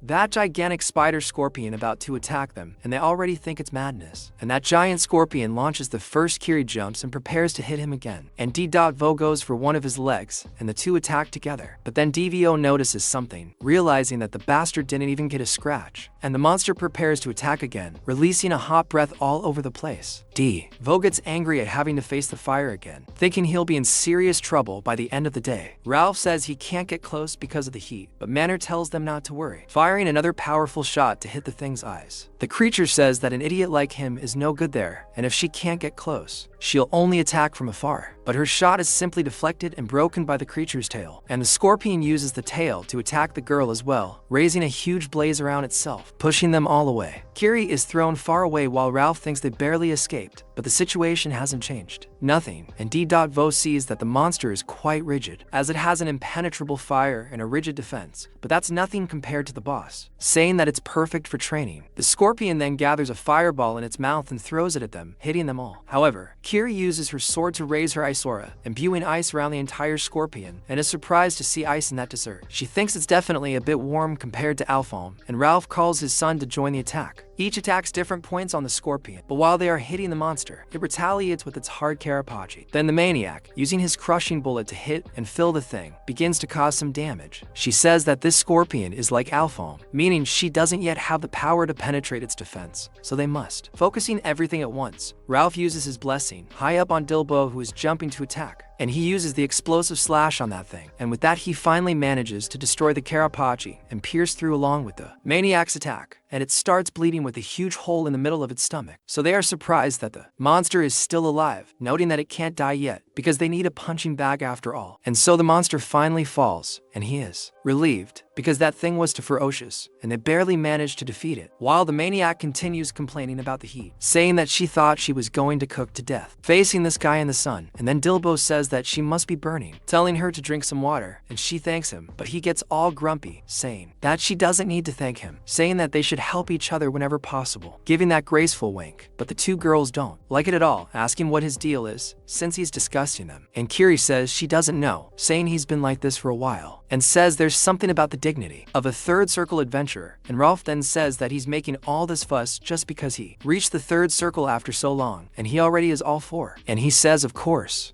everyone is in the fourth circle, except for a certain one, a newcomer. Kiri says that the difference won't diminish no matter what happens, while he's certain he was born to be an adventurer. The two then get into a fight, and Kiri says that Alpam is a little late, and she agrees. It's past time for the portal to appear. She doesn't see the other adventurers either, thinking they found Alpam at the second portal, not even imagining what he's doing. He's a kind of protagonist. Several people are chopped up and dead around there, and he has a very murderous look on his face. Meanwhile, during the night, while drinking some wine, Salam asks what he's thinking about, and he says the festival isn't over yet, telling her to forget about it for a moment and enjoy the festivities. He says something seems wrong, as he thought the queen had plotted something by allowing the festival, but nothing happened, not even on the last day. Salam asks if that's not good, and he thinks so, normally, and he would be happy that things went according to plan. The plan is there, but he questions what this feeling of anxiety is all about. Then the queen arrives, asking what he's doing there, since it's a celebration for him, and questions how he can't be enjoying himself. He's surprised she's there asking what she's doing there, but she starts questioning whether a mother needs a reason to visit her son. As a celebration for this occasion, she thought of personally serving him a drink, handing him a glass. The boy starts sweating, but she begins a psychological game, saying it's sad to see him so nervous, because people might think she poisoned his drink. She mentions an interesting rumor she heard about him becoming friends with an adventurer, and they're both shocked by how much she knows. She says she's very worried because he seems to be from another region, and he might get caught in a sandstorm and get lost. Therefore, she anticipated this and requested a reception. He thinks this can't be true. It must be true because the queen knew everything, thinking that it wasn't, that she did nothing. She had already prepared everything, questioning where this information leaked from. And if it's a reception, Areta definitely sent it to them, the Order of Assassins, who decimated a city of Areta inhabitants in just one day. Those famous for never having been seen by anyone, and it's a well-known fact among the princes that Areta uses them to eliminate opponents. And she allowed this festival just to lure them in, and she sent the assassins after the adventurers, knowing all this. And everything was in her hands from the beginning. And so, she says that the king appears. He came to deliver the news. Then, the guy arrives there, saying that he received the news from the reception group, and she already smiled all excited. Meanwhile, the protagonist finds this strange, as he sees no sign of resistance on the corpses, meaning they died before realizing they were under attack. He wonders who could have done such a thing, but he thinks the real problem is that he is the only survivor at the second portal, and judging by the corpses, they must have been killed by someone trying to sabotage the prince's plan. He soon questions what could have happened, wondering if it really was a ghost. But then someone attacks the protagonist, and he barely manages to escape, fleeing from all the attacks that keep coming from all directions. And he says he can't see it, but he definitely has it. Something appears in front of him, and he wonders if it could be an assassin. That same assassin attacks from behind, and the protagonist barely ducks, losing part of his cloak. He then notices it wasn't just one assassin, and he activates that attack again, raising a curtain of fire that touches the ground. He begins to search for them, saying he'll burn them all, but another attack passes through the fire, going directly for the protagonist and throwing him far away. He barely defends himself, picking up some stones and placing them in front of him. He realizes the fire doesn't seem to work and wonders if it could be them, since he'd only heard rumors of them before his regression. They use the dark vision ability to hide their bodies and eliminate their targets instantly. This is the strongest assassin order variant, the Hashashin. They think there's no point in resisting, as he's already finished his research on the boy, and they're all using fire-resistant items in preparation for their fire spells. The protagonist can't do much, and he says that without them, realistically, his telekinesis doesn't have deadly potential, and it's impossible for them to defeat him. Everyone attacks from different sides, hoping he can resist until they're desperate and about to die. But the protagonist questions whether they had enough fun, trapping them all in a kind of dome with his telekinesis, and says it seems he's found them all. And Pico is hiding. He ends up talking about fire resistance and dark vision, that ability that makes detection impossible in all forms. And certainly if that had happened earlier, it would have been a problem. That's why they should have come before he reached the fourth circle. When he shows them that, their eyes widen, and after the explosion, they're shocked by the protagonist, releasing the poison this time. One of them asks how he has that ability, and the protagonist already has another ring in his hand. Meanwhile, the queen throws her wine on the floor, asking what he's talking about, or telling that servant to speak properly, questioning what he just said, and he apologizes. He said that a total of 5 people came out of the portal, and all of them were adventurers affiliated with the prince, and so she gets very angry, calling him insolent, and then he asks what the problem is for her, saying he supposes his friends found their way back, and she looks at him full of hatred, and he is surprised that she cared so much about his friends, saying he is very grateful to the queen, and as a gesture of this gratitude, he asks her to allow him to make a toast this time. And then Palmer goes to meet the prince. He asks if the boy brought the item, and he says yes, and he found the letter inside the portal, and the prince says that he did well, because it seems that the heavens sent it to help him, but he says that he can't give it to him. He and the prince don't quite understand. And the protagonist says that the assassins who appeared in the middle of the subjugation were equipped with specific items for him, and he may have become involved in his affairs earlier than expected, and to act appropriately. They need to know what the current situation is and what exactly this letter is, and the prince then sees that there is no other way, saying that the letter he is holding is a testament created by the other princes and him.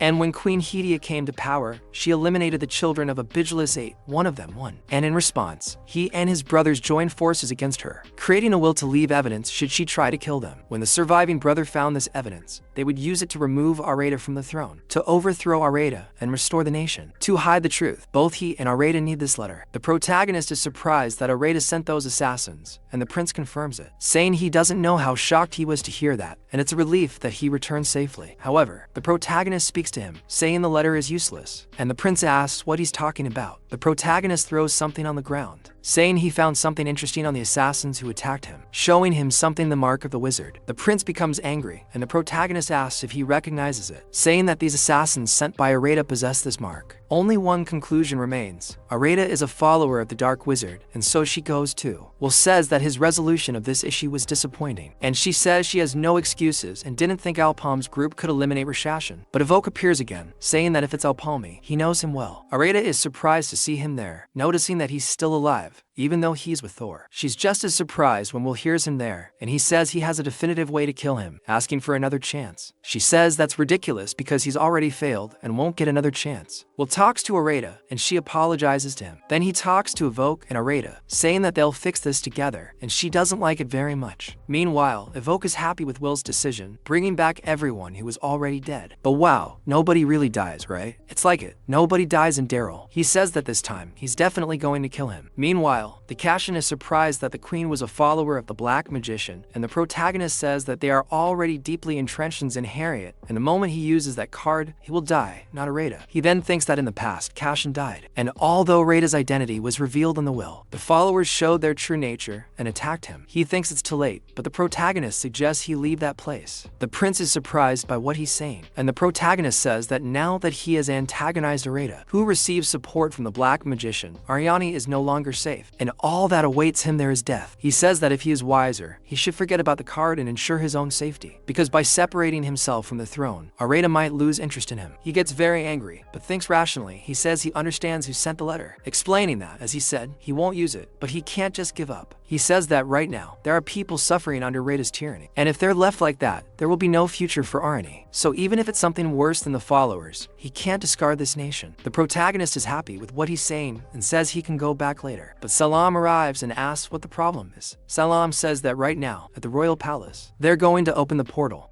from the prince's tomb, and the protagonist is finding he can't believe it, saying that the legendary explorer called the strongest in Areni, the fourth Prince Sale. Despite his royal status, he cleared countless portals, causing many people admired him, including himself, and he undoubtedly deserved to be the closest to the position of next king, with both strength and popularity. However, one day Sale entered a certain portal and never returned, and this incident shocked the entire kingdom. The portal was then called the prince's tomb, and inside, everything is in complete chaos. He asks why the royal palace would reveal the tomb they had hidden until now, asking what her plan is. Salam explains, saying that the king himself said that the prince who cleared the portal would be the successor to the throne, but then the protagonist reveals it's a trap, surprising them both, and says that the princes who participate in the subjugation will be eliminated under the pretext of an accident. This is quite obvious, and Salam agrees with the newcomer, asking the prince to back down for now, but he says no, that he needs to do this because not participating would also be acting according to her will. Salam tries to stop him, but the protagonist says he will help. But Kasha asks Palm why he would do that, and he says that Arens must be after them after that incident, and he thinks they are in the same boat, and so Kasha thanks him, saying that he would certainly be a great help to him. But the protagonist thinks that he cannot let Kasha die as in his last life, because that time the followers used the advantages of the port of Arens to spread monsters from the portals throughout the region, and it was a key location for the followers, and in any case, it was good that he came there quickly, since he managed to see an unexpected side of Prince Kasha, and he will highlight him and all the followers, promising the prince that he will make him king. My friend, that's a big promise. I just want to see how the protagonist will perform, okay? So if you want a continuation, which will probably be one of the last episodes of this series, especially since we're getting close to the current ones, leave a like and subscribe, and I'll bring it to you. That's all for now, because I'm almost voiceless, and I'm going to sleep. And I'll see you in the next video. Bye.